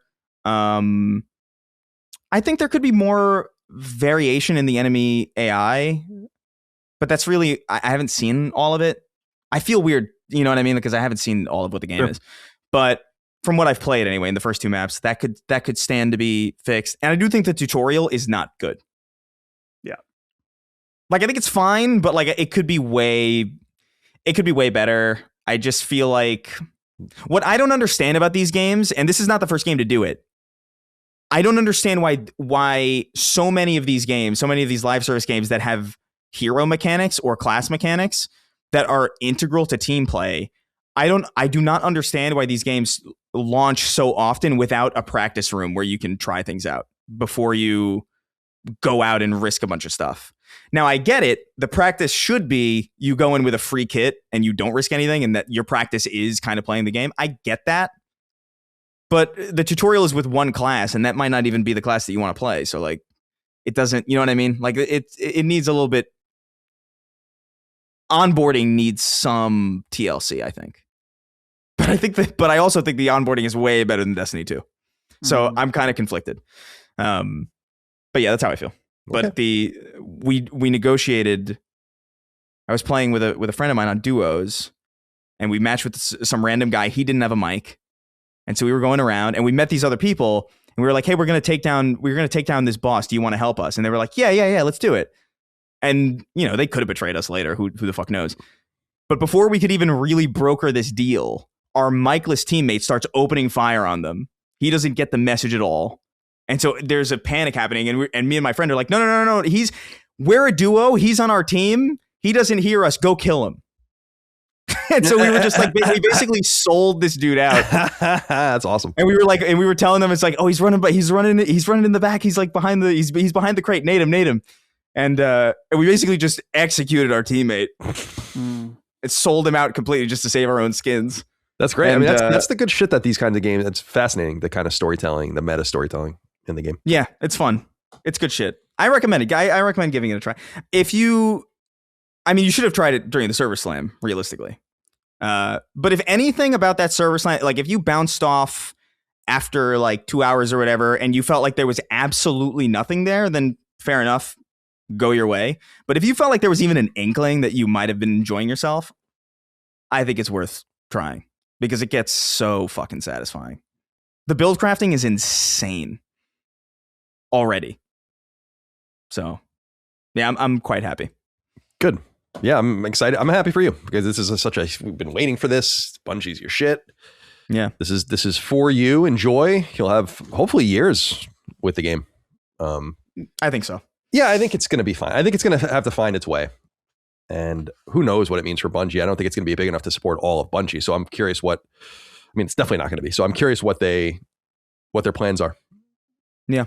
Destiny 3, you assume, is in the That cards. would be the obvious thing. But to I mean, do. that's probably years away. So they're going to have to figure that out. It shouldn't be years away, but it is going to be years away. Yeah. All right. Well, very good. So that's Resident Evil Requiem and Marathon. We'll have more to say about those on here, I'm sure, but also much more in depth on Sacred Symbols Plus in the coming weeks on patreon.com/laststandmedia. All right. Let's get into 6 questions, comments, concerns, thoughts, and ideas and get the hell out of here. As we always end our show with 6 inquiries from the audience over on patreon.com/laststandmedia. Use the thread in the news feed for the different shows, including Sacred, every week. I go through them. You've heard a bunch of them throughout the show already. You'll hear 6 more now. I tried to give you guys tips earlier to get your selection read. Try to say something unique and novel and be pithy. KY is Life wrote in. Said, hi all. What's the word on Horizon's multiplayer? I signed up to play with Sony, but didn't snag an invite. That's too bad. But you know what I have?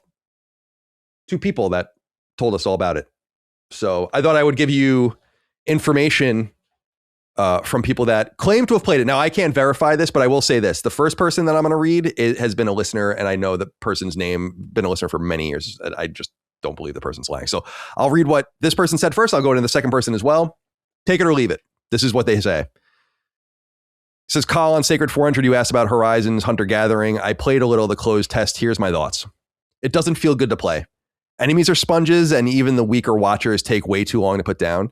You get a choice of 3 classes initially, but 2 of them were melee with some slight differences. 1 was range, but it didn't feel anywhere as good with any of the bow options compared to the main game.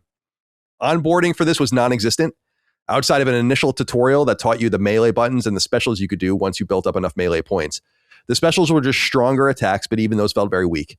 The design of the game is supposed to make you feel stronger as you go on, but I didn't feel any differences. To compare this to, say, Hades, at least in Hades, it feels good from the start, and then you feel more powerful as you go on. This never felt good to play, and that's why I bounced off it fast. The overworld area hub is like those multiplayer games where characters stand at spots and you click through menus. Probably not a fan. Personally, I'm sorry, not a fan of that. When you load into the main area after picking what challenge you want to do, you have to wait for 2 other players to load in and pick their character. This surprisingly took longer than I expected, and the loading screen is bare. The order who gets to pick first seems random. Players cannot be the same character. I ended up preferring the ranged one because he was the only one not melee focused, but there's no real winners there. Once in, I was playing the incursion mode mainly. You can go to spots on the map which shows enemy locations with a numbered difficulty and rest stops where you can use your credits to buy health and buffs. What I forgot, and the game doesn't really tell you, is that this is timed because there's a Fortnite-esque circle of death coming in on the map. But even at the lowest numbers, enemies take too long to put down. Then a little bot comes up and you can pick a little reward after the area is cleared, usually like a small buff, do more damage, etc. I never noticed any difference at all with the damage outputs, so I would pick anything health related if it came up. Mainly because as you go through to the higher numbers, there's more enemies on screen and the bigger robots come out. Not only are they also sponges, but some of their special attacks can wipe out a lot of your health fast. Overall, I'd most compare this to Monster Hunter, but I'm not a fan of that game either, so this isn't for me. I don't know if I'll be I don't know if it'll be tuned for single player at launch, but I don't think this game will be one you'd like. And I'd go on to say that this game will be another Dead on Arrival live service style game. I expect 6s and 7s based on what I played, but there are way better options out there. Hope this helps. So that's one person's opinion, right? I got another person. Both these people gave me explicit permission to use their stuff verbatim. This other person is a newer listener I don't know. So again, I don't know why people would lie about this. Take it for what you will. This person says, I thought I'd provide some background on Horizon Hunter's Gathering. I played 6 hours in the closed test so far and will be putting in another 3 tonight. I've seen pretty much everything currently on offer. Here are my thoughts. Release window.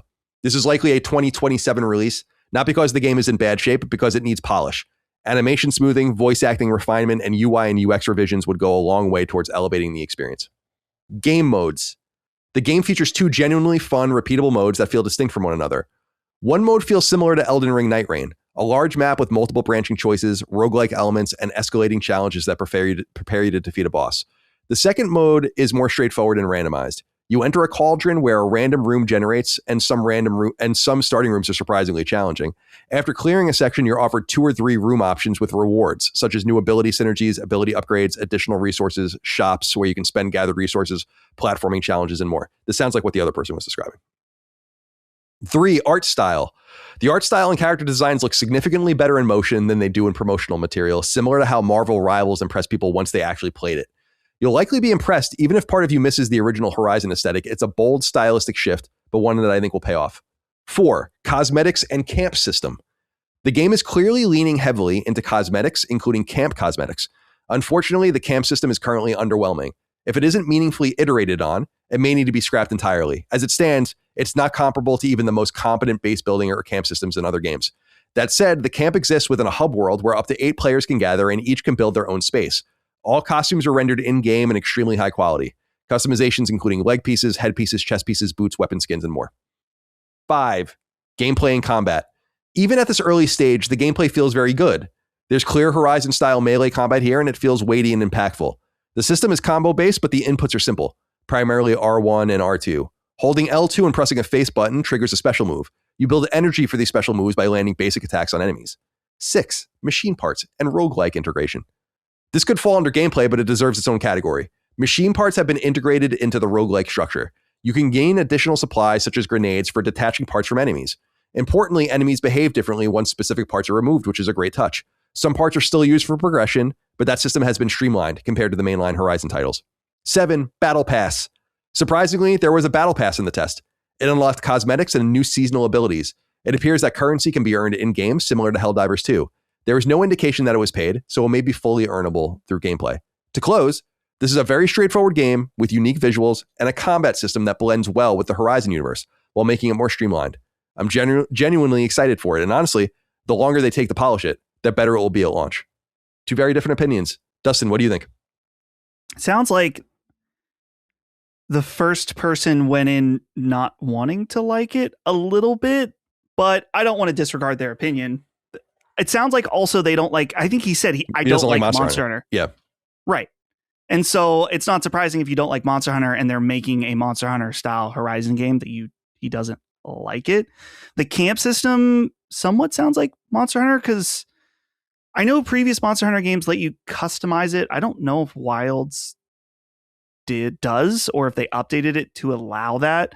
But having 8 people in the camp that that shared space makes sense.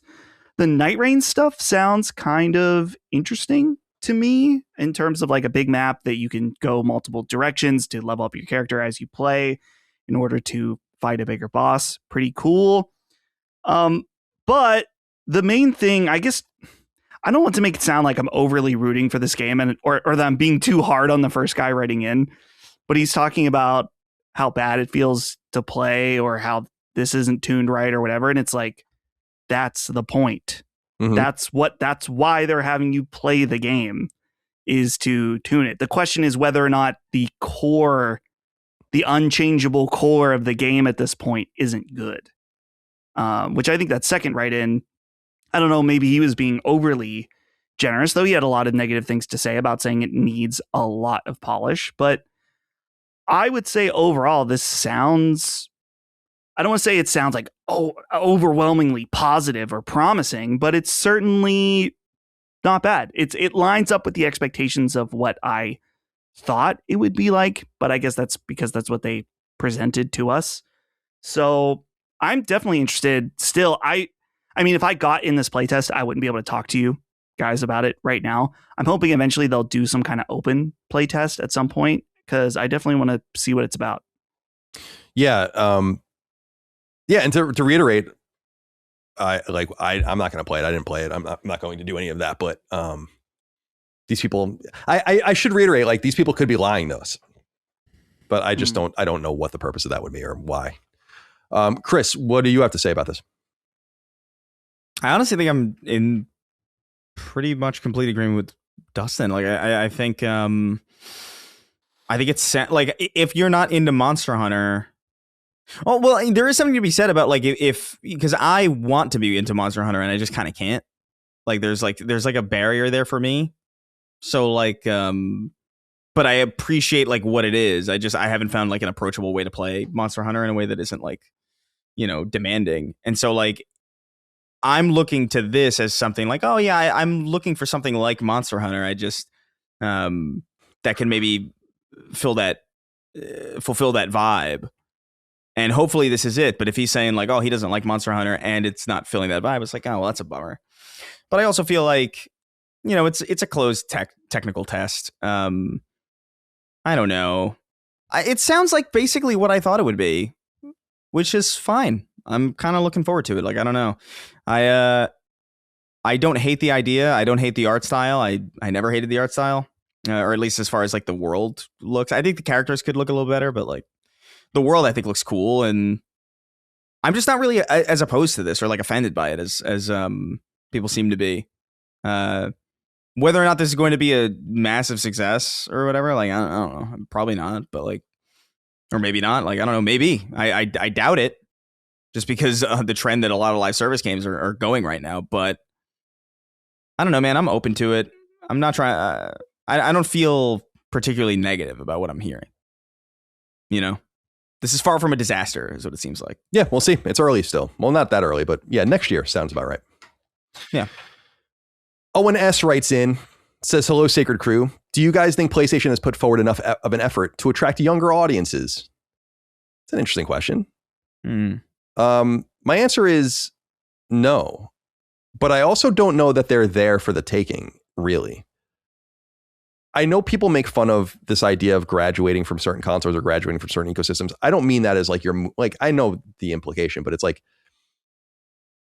you're not necessarily moving up a grade or whatever. You're just moving on to something else. And I think that people are more likely to graduate into PlayStation than they are to start there. And I think that's more likely now than it's ever been, not only because of the slant of PlayStation games, which were much more childlike back in the day, but because they don't seem to really be investing in that outside of Astrobot, of course. But Astrobot's not a huge hit. I mean, it's a critical darling and it's a great game, but it's sold a few million copies. It's not this thing that's saturated the market or anything like that. But I just don't know. I don't know if there's anything there for them to get. It just seems like in the game space, the child is kind of locked down to Roblox, to whatever, plus Minecraft, plus Nintendo. They have to deal with them. I'm not even sure what the play would be other than investing in more kids games, but I just don't know that I don't know that you start on PlayStation anymore like you used to. What do you think, Chris? Yeah, I mean, I think that's true. I also feel like things are different now, man. Like I think it was more likely that I feel like there just used to be more kids playing games, quite frankly. Like maybe I'm wrong and maybe I'm just not clued in correctly, and maybe it's a vibe that I have that's way off. The audience can tell me, but it kind of feels like children are gravitating more towards like phones and apps, and the video games that they are playing are kind of forever games as opposed to ecosystems. And so like I don't know if it's even really necessary to court that audience. I think it is necessary to be there for them when they're interested in expanding. And I think that's what PlayStation's done a good job of. But also the IP that PlayStation focuses on are older IP now at this point. Like it's, Horizon's been around for a while. God of War's been around for fucking ever. So yeah, we are slanted to an older demographic now, more so than we used to be. And I think that's fine. I don't know. It's a different world. Like there's a lot competing for our attention now. A lot competing for kids' attention. A lot competing for teenagers' attention.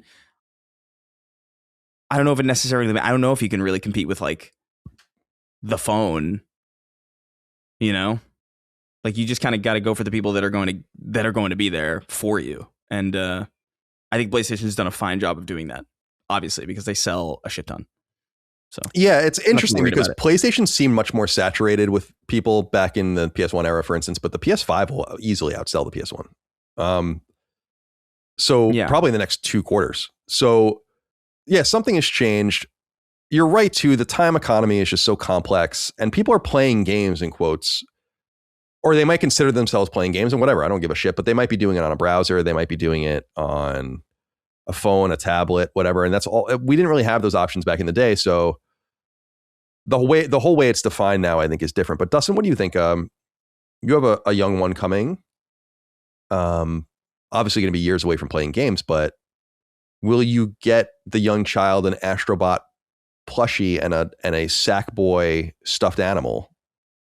You should just, here's what you do. You engineer this child socially, right? You expose him to PlayStation so much that he just assumes that that's like the default.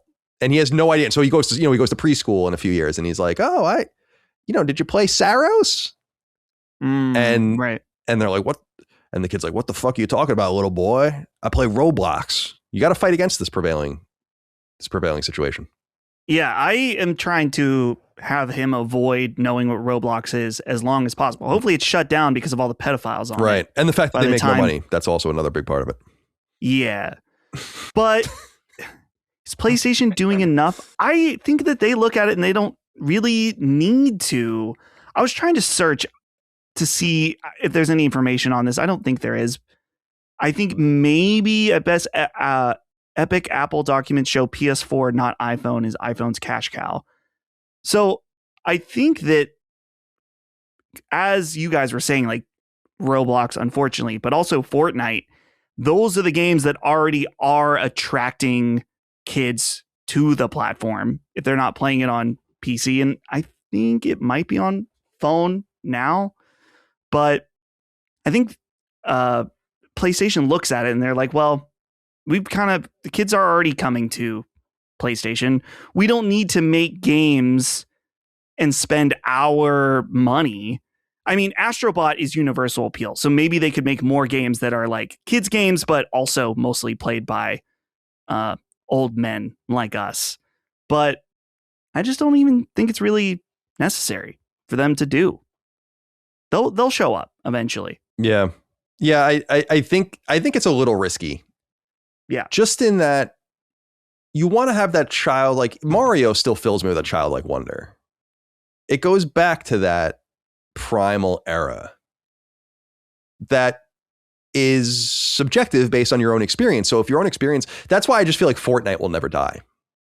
And really, realistically, Roblox is never going to die either. Nor is Minecraft or any of these things, because they don't die the same reason Mario doesn't die. It's just a different generation of people that are always going to be attached to them in some way. And that's the thing that I think Sony's missing. So it's not to say that they can't get that. And it's not to say they didn't try. It's funny because Astrobot's not really a kid's game. I mean, it is, but it isn't. Astrobot's hard as nails. Like it's not a kid's game. It's a kid's game like Kid Icarus is a fucking kid's game. It's like, are you kidding me? You got to part of the fun. So there is that too. But are kids really looking forward to like playing platformer collectathons and shit? I don't know. It just doesn't even. It seems kind of antiquated. Like that new Lucky Tales game or whatever is coming to PlayStation soon, and I was reading about it, and it's like thousands of collectibles in the collectathon. I'm like, I don't know if people play these games like this anymore. It's cool. I like it, but I don't know if I necessarily even want thousands of collectibles. That's a lot. It is. It's like, and they'll count every gem you find that are in 10 in a row and shit like that. But it's like maybe hundreds. Yeah, hundreds is good. Sure, hundreds is fine. Crackdown. The best collectathon was so insane, dude. I'll never forget that because the guide, I didn't write it, but I remember my boss at the time was writing the guide and I was like, this is insanity. Like it was orbs, right? Like the little orbs you found. Yeah, they had, well, there were the orbs for different. Yeah, I think because there was agility orbs, which is like, those are the platforming ones. And you get to the point where you could just like leap a building. So my favorite thing in that game is like you get so strong that you can just kick a guy across the map, basically. It's like, I think Crackdown is such a dope name for a game. It's just one of those titles. I remember the first time hearing about it, I'm like, that's such a great name. It's kind of crazy that it took that long to happen. Yeah. You know what I mean? That it was like 2006 or 2007 or whatever. 6, I think. All right. Coney 2012 Fun Run wrote in. Said, what's up, boys? If you would indulge me for a moment, I'd like to revisit the matter of the first 2 Resistance games being disappeared from the PS Plus Premium catalog months ago. The common theory at the time was lack of engagement and dying server blades, but how can this be? In the year of our Lord 2026, games like Heavy Fire Afghanistan and Wakeboarding HD are still available for streaming, but 2 multi-million sellers from the PS3's early years get the boot. If it's true that shovelware is somehow more popular and deserving of preservation, please strap me to the next one-way drone launching into Tehran. We might need you. So stay tuned, Coney. I still feel like there could be something to this because it is weird. It could also be that the games just didn't run very well. I mean, is the acuity of Wakeboarding HD, I remember that game actually, is that really hurting as opposed to a first-person shooter? And people might just be, it could be like, if you're not wish casting, what probably happened was that a lot of people were complaining about the fidelity of the Resistance games. And I think I did. I think I tried to play one of them and I just couldn't. I was just like, this is unplay. But I'm a stickler for FPS games, I guess. So like your average person probably doesn't care as much, especially if they're streaming a game in the first place. They're probably like a little bit more open to it. I don't know. Here's what I think. I think they did it on purpose because, hey guys, who knows? Maybe Bluepoint's making a fucking Resistance remake. Maybe that's happening. I wish. Wouldn't that be something? I wish. It's so funny. Wouldn't that have been a pitch? That would have been a pitch, huh? It's so funny because I went and looked Resistance 3 PS Plus, and it's like Resistance. The first thing that comes up is Reddit. Resistance 3's PS Plus streaming version looks awful. Yeah. But then Push Square wrote a story. PS3's Resistance game's not playable on PS4 at all after just 6 months. It feels like it probably has nothing to do with those games because, as I understand, Resistance 3 is still up, which is the best one, and Retribution is up, which is a PSP game. So it's not running off the PS3 blades. It's an actual native port. But the wish casting, I guess, is it's gone because they're going to bring them back. Something tells me they're not running very well. And that's not a huge surprise. Not that they didn't fix it, but I love the story that Insomniac told me about Resistance Fall Man when they played it at E3 and there was a 50% chance it was going to crash. And they just did it. And it worked. Oh, what man. balls? Oh my God, balls. I love balls, Dustin. I love them so much. That's scary, man. I have a theory. Yeah, go A ahead. much simpler, very boring theory. I haven't played these games. Do either one of them have any licensed music in it? Maybe. Let me look. Is it possible that it wasn't music, but remember how the Metal Gear Solid 3 HD collection or the Bluepoint collection on Xbox got removed because of some kind of copyright stuff? And you see games all the time. It was like war footage, right? Or like some like B-roll for like the montages. Yeah. But you see games all the time, even like games that are for sale on Steam or something like that. They're like, oh, the license is up, so we can't sell it anymore. It's gone. Is there something that maybe there's a license up for those two games? It might be. Yeah, I can't find soundtracks. I can find scores, which would obviously be proprietary and not a problem. Yeah, I don't know. It's too bad. But yeah, Resistance 3 still being up is peculiar. Again, that is the best one. In reality, these games need to be made or ported to like yesterday. It's you've never played Resistance, Dustin? No. I think Resistance is phenomenal. Like, especially 2 and definitely 3. 1 is a little rough, just like Killzone 1's a little rough. Yeah. Most ones are rough. And Killzone as well. Like, come on, dude. Like, these are good games. Killzone 2 is an iconic PS3 game. It's too bad, dude. What? I think Chris and I are laughing about two different things. I'm laughing because on a stream the other day, I said that I think that Killzone, while very important, is extremely overrated. Isn't the word. The importance of Killzone is so vastly overstated by PlayStation fans. Because someone in my chat was like, "It is the best shooter of that generation." I'm like, it's insane. I've insane. I've played Killzone 2, and it's not. Is it good? Different question. But I think the importance of it is vastly overstated. Yeah, I mean, that's fair. They were insularly very important to the PlayStation community because it was especially during the dark era, it's like kind of some of all that was there. It was all you had in that respect. I gravitated towards Resistance personally. Me too. But me too. I mean, I liked the Hellgas in Killzone, but that was kind of it. Yeah, the like Hellgas the design of the Hellgas, I thought it was really good. I do truly believe, and this is just out of my ass, whatever. Is like I really do believe in Killzone's potential to live again. Like the idea of it being bigger than ever if it came back, which it would have to be to justify, because there's so many more people tuned into PlayStation now than there were when like even when Shadowfall came out.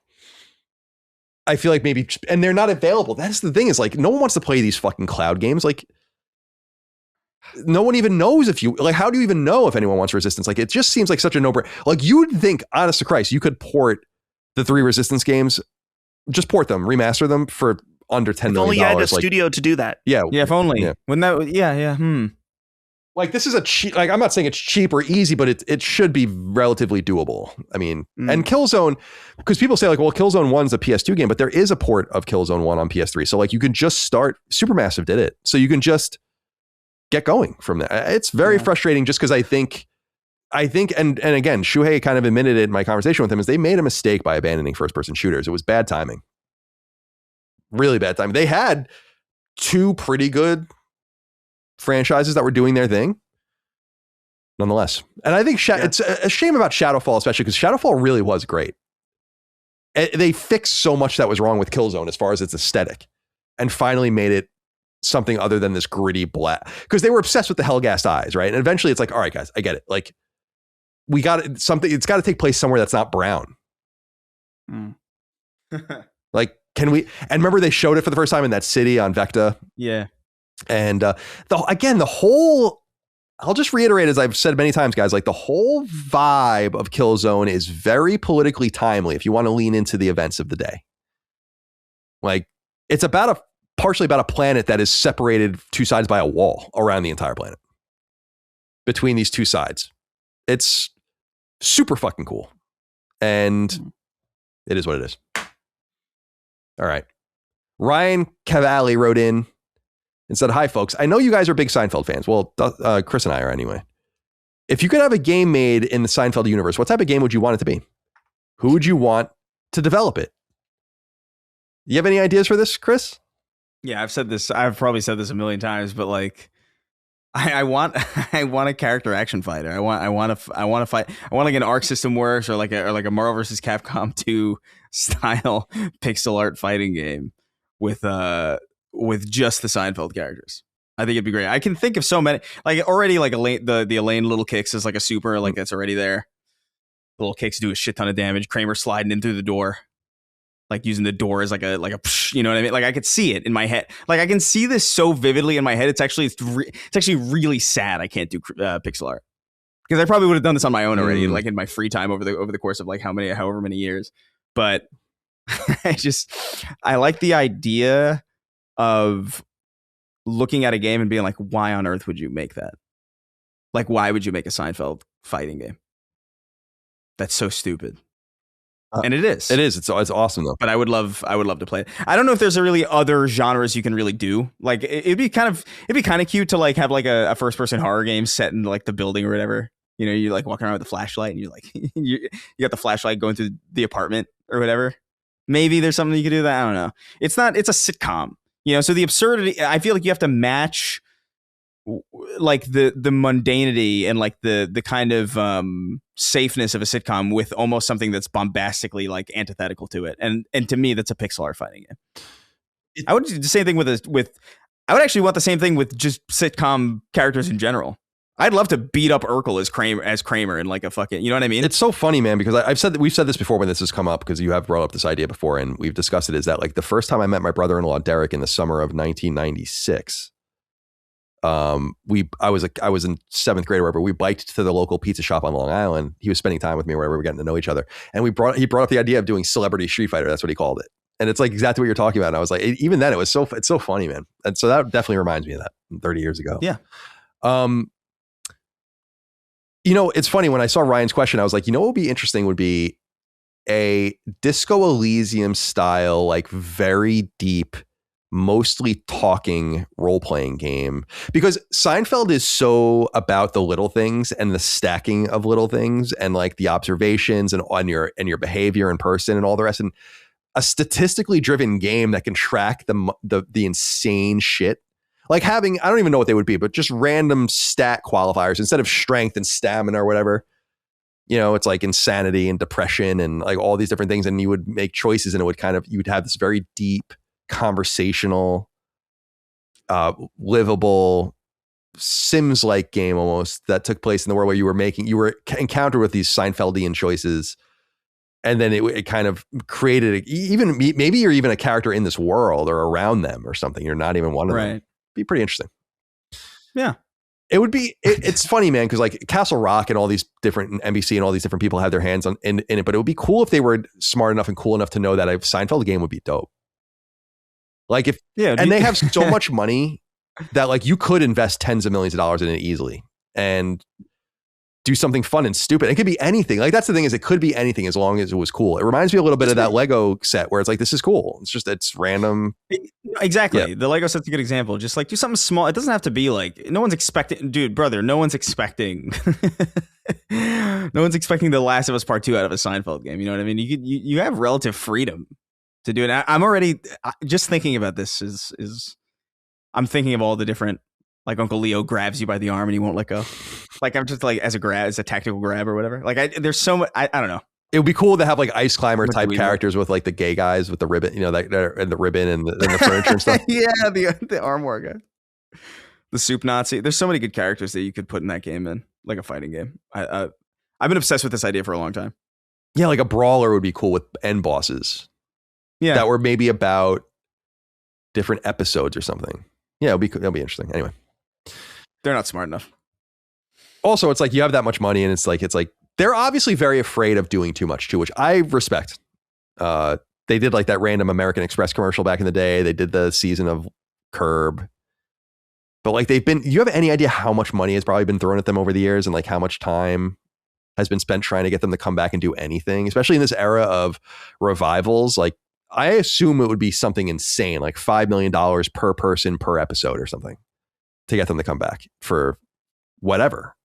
And yeah, it's not going to happen, which is too bad. They made a fucking Home Improvement game. You know they did. I mean? I remember it. Yeah, they did. And it's funny, man. Like,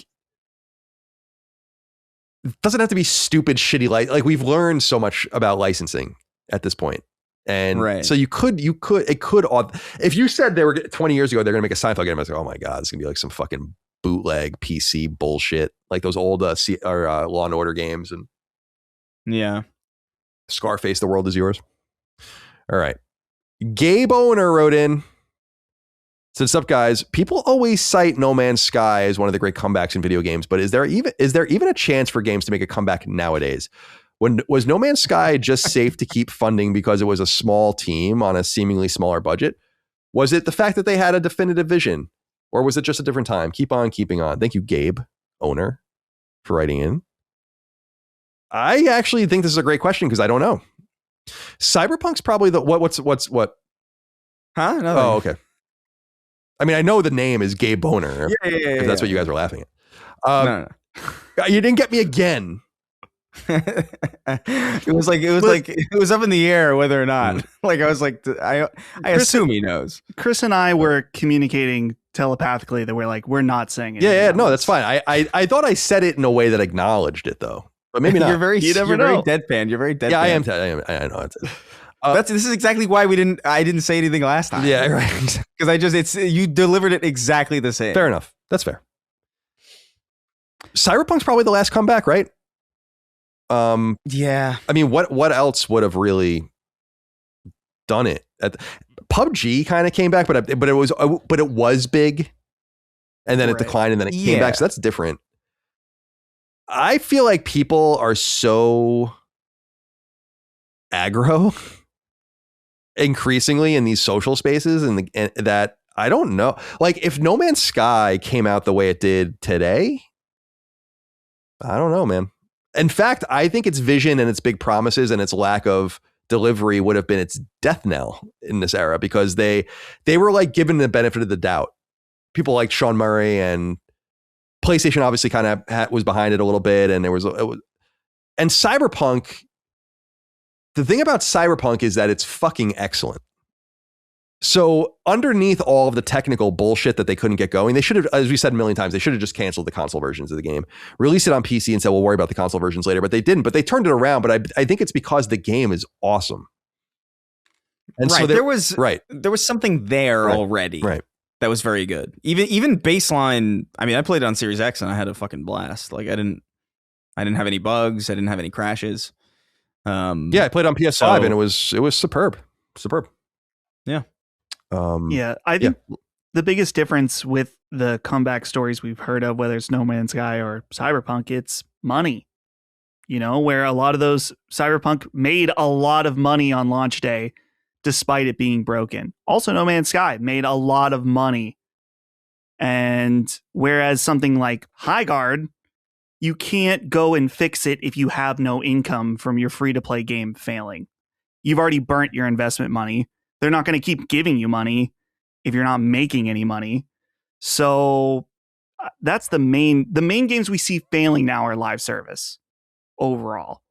But it's just been so long since we've had a AAA game that's like, this is absolutely completely broken at launch. No, we've had server issues. Right. And No Man's Sky wasn't broken. It was just barren. It wasn't what it was supposed to be. It was kind of broken because it crashed on PS4 like a shit ton. It wasn't. I know what you mean though. Like it wasn't like fundamentally. I played it for only a few hours when it came out. It wasn't for me. I think Chris, do you remember that there was like controversy? Remember about like if you could really meet someone in the game? Yeah, and they tried to coordinate meeting. Two players tried to coordinate meeting with each other, and they met up in the same spot, and then they weren't in each other's game at all. Right. It's so interesting. Like so there were, but they literally lied. Yeah, it seemed like it. Like they just didn't. The game was not. It would be funny, not funny. It would be really interesting to go back and watch all the times they showed it and the way it was discussed and everything, and then like what the game itself. But I'm sure other people have done it. But I don't know that situations like that can really exist today because I think your game would be obliterated at this point. And in some way, they're lucky they got it out when they did, and not 10 years later or whatever. And Cyberpunk might have just like Cyberpunk's the last helicopter out in fucking Saigon or whatever, like right. So I don't. And again, both of those games at their core are exceptional in their own ways. So you have to also have that going for you. But I think there's so many more games now and so many people churning through things and time as currency and all the rest. It's like, there's not even time to fix it. It's like, all right, dude, your game sucks. It's over. Yeah.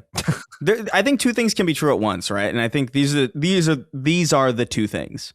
A game can be flawed and get to the point where it's quite good. And this goes with any media, even TV shows. I think like there's TV shows where I'm like, they should have got more than one season because like this isn't there yet. But like, I mean, very few shows are there yet in season one, and it kind of bums me out. I actually think that 2015 Muppet Show is actually pretty good. Like it's like an Office version of the Muppets, but I think it works fucking exceptionally well. But like, it just kind of, they didn't really give it a chance. And it's like, I feel like back in the day we gave a lot more things more chances, or like at least like some time to find itself. We gave shows time to figure out their characters and like figure out what dynamics work. We gave games time to figure out like, Destiny 1's a great example. Like Destiny 1 came out and people were like, this plays really well. But the story's kind of whatever. And then the raid came out, and then suddenly it was just like, oh, wait, okay. And then the expansions like kind of expanded on it. And so like, I don't know if it is a different time now, where like now you have there's an entire industry now based on like rooting for your thing to fail now, in a way that there really wasn't back then. Like you had hate videos and stuff, but it wasn't like this monolithic. Like you got the sense that hate videos back in the day were like authentic. You know what I mean? Right. Like it was just like these were real people like voicing their opinions, and if they weren't, they were clearly playing a character. It was like AVGN or something, where it's like clearly just like a joke. Whereas like now it's like, I don't know, dude, you got people sniping with SMGs. I don't know, and it's a different time. DJ sniping with the SMG. But the two things that can be true is that like games should probably be given some time to figure themselves out, and also there's too many games released now that are just undercooked and underbaked. Right. That is also like both of those are true. Right. Yeah. I think 100%. And I don't know. It's just interesting. The idea of giving things a second chance in and of itself is interesting when you're paying for something, like the patience, the underlying belief in the end result of a product. You have to buy that kind of respect with previous content, which I think CD Projekt also benefited from. Yeah, No Man's Sky didn't have that. No, they didn't. Well, they didn't. I think they were just going on vibes, man. Yeah, and that is the most PlayStation at a very opportune time as well. I think where everyone wanted to give them a benefit of the doubt. I mean, to be frank, if they were on the Xbox stage and they released that game at that era, I don't know. Yeah, honestly, I don't know. No Man's Sky is one of those games where like I feel like that was a point in time where like I had my radar tuned fucking perfectly. Because I remember when they first showed that game, and I remember being like, I feel like we're skipping a step here. Like this looks really cool, but like I doubt it. And they showed it again the next year, and it was the same exact gameplay demonstration of like, let's leaving the atmosphere, landing, and I'm like, I've seen this before. Weird. Yeah, it is weird. Everybody called me crazy. I remember that. I still have messages from back then. People were like, "You're fucking crazy." I'm like, all right. I hope I'm wrong. Wasn't. No. but people like it now. I still actually think like in its current state, even as a good game, like it's just kind of not for me. Yeah, like I've actually tried to go back and like give it another shot, and I just think fundamentally like what it is, it's like not really. Like I love the idea of like flying off into space, and like the tech there is fucking sick. Like going into atmosphere and like landing on another planet. I think it really is exceptional. It's really magical, but like everything else is just kind of like I don't give a shit about shooting a rock with a laser and then building. Yeah, that's right. I remember. Like, yeah, it's a lot of like resource management and yeah, it's cool. I get it. Like why people would be into it, but yeah, it's not for me either. Yeah. Final inquiry comes from Brett Kahn. He says, "Hi, gents. I noticed today that the Prince of Persia: Sands of Time remake for PS4 showed up in the new trophy list section. Do you have any idea why an unreleased game would be showing up in PSN's trophy data? Have you ever seen this happen before? Could a surprise shadow drop be imminent? That last one was probably just copium. Take care and keep fucking that chicken." He says KFTC. Never had that one before. No shadow drop. No.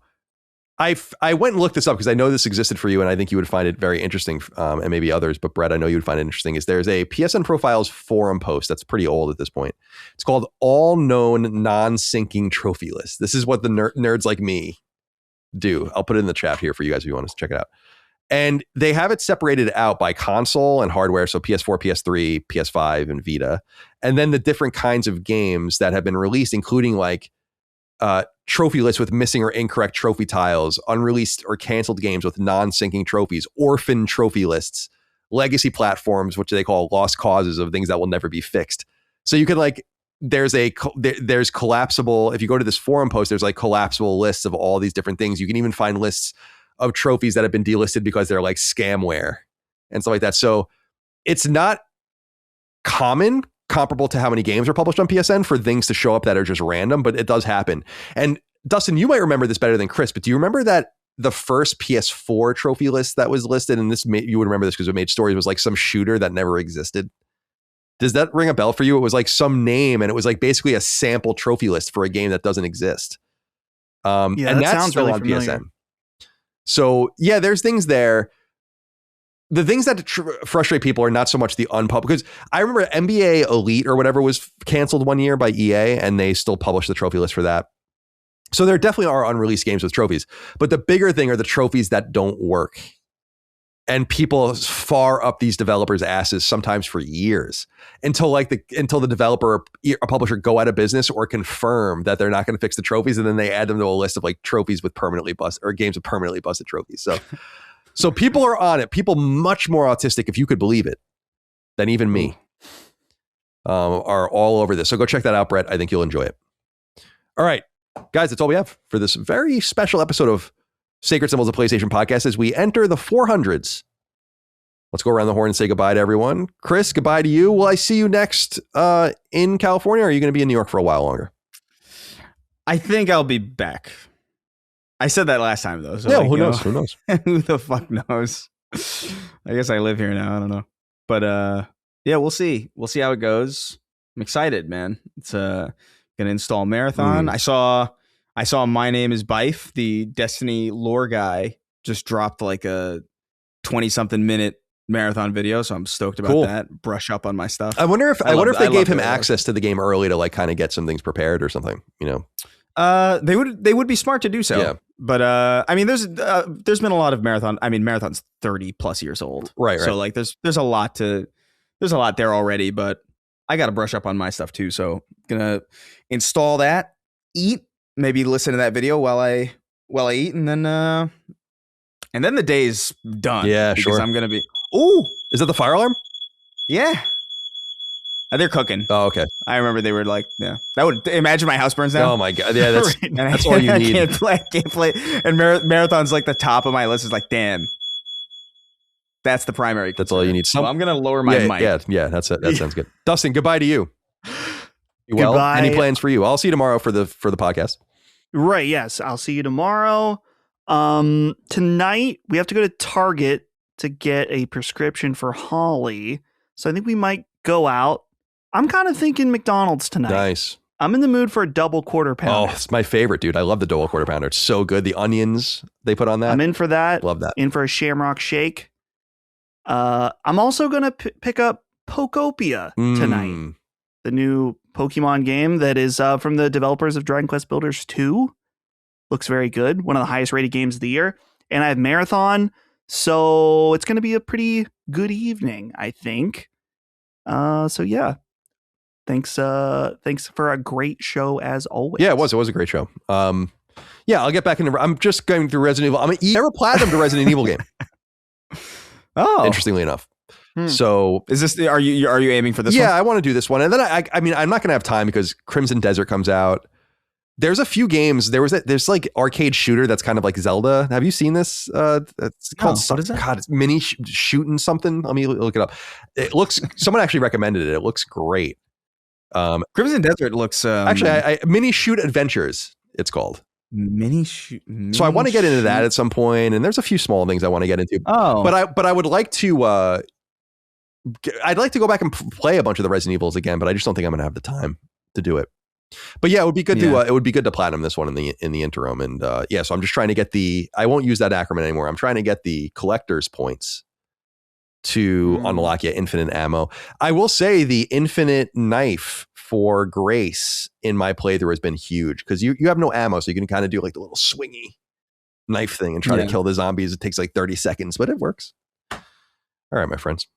Well, I appreciate you guys. Be well, be good. Thank you all out there for your love, kindness, and support. We appreciate you. Remember to go to patreon.com/laststandmedia to support us. We could not do it without you over there. Laststandmedia.store for merch, including getting your pre-order in while you can for your Allegheny Hogs shirt. Like approaching 500 of you, which is pretty crazy. We have ourselves a little brand here, boys. We'll see you next time. Until then, goodbye. See ya. Take care, guys. Sacred Symbols, a PlayStation podcast, is a product and trademark of Last Stand Media and Collins Last Stand LLC, and is proudly recorded in the USA. The show is conceived by, is written by, and is directed by me, Colin Moriarty. My co-hosts are Chris Raygun Maldonado and Dustin Furman. The show is produced by executive producer Dustin Furman. All of Last Stand's theme music is by my best friend, Ramon Narvaez. As you know, all of Last Stand's shows, including Sacred Symbols, are fan-funded on Patreon at patreon.com/laststandmedia. The following names are at the producer level on Patreon, our highest tier, and we're grateful for your thoughtful and kind contributions to our independent endeavor. Thank you.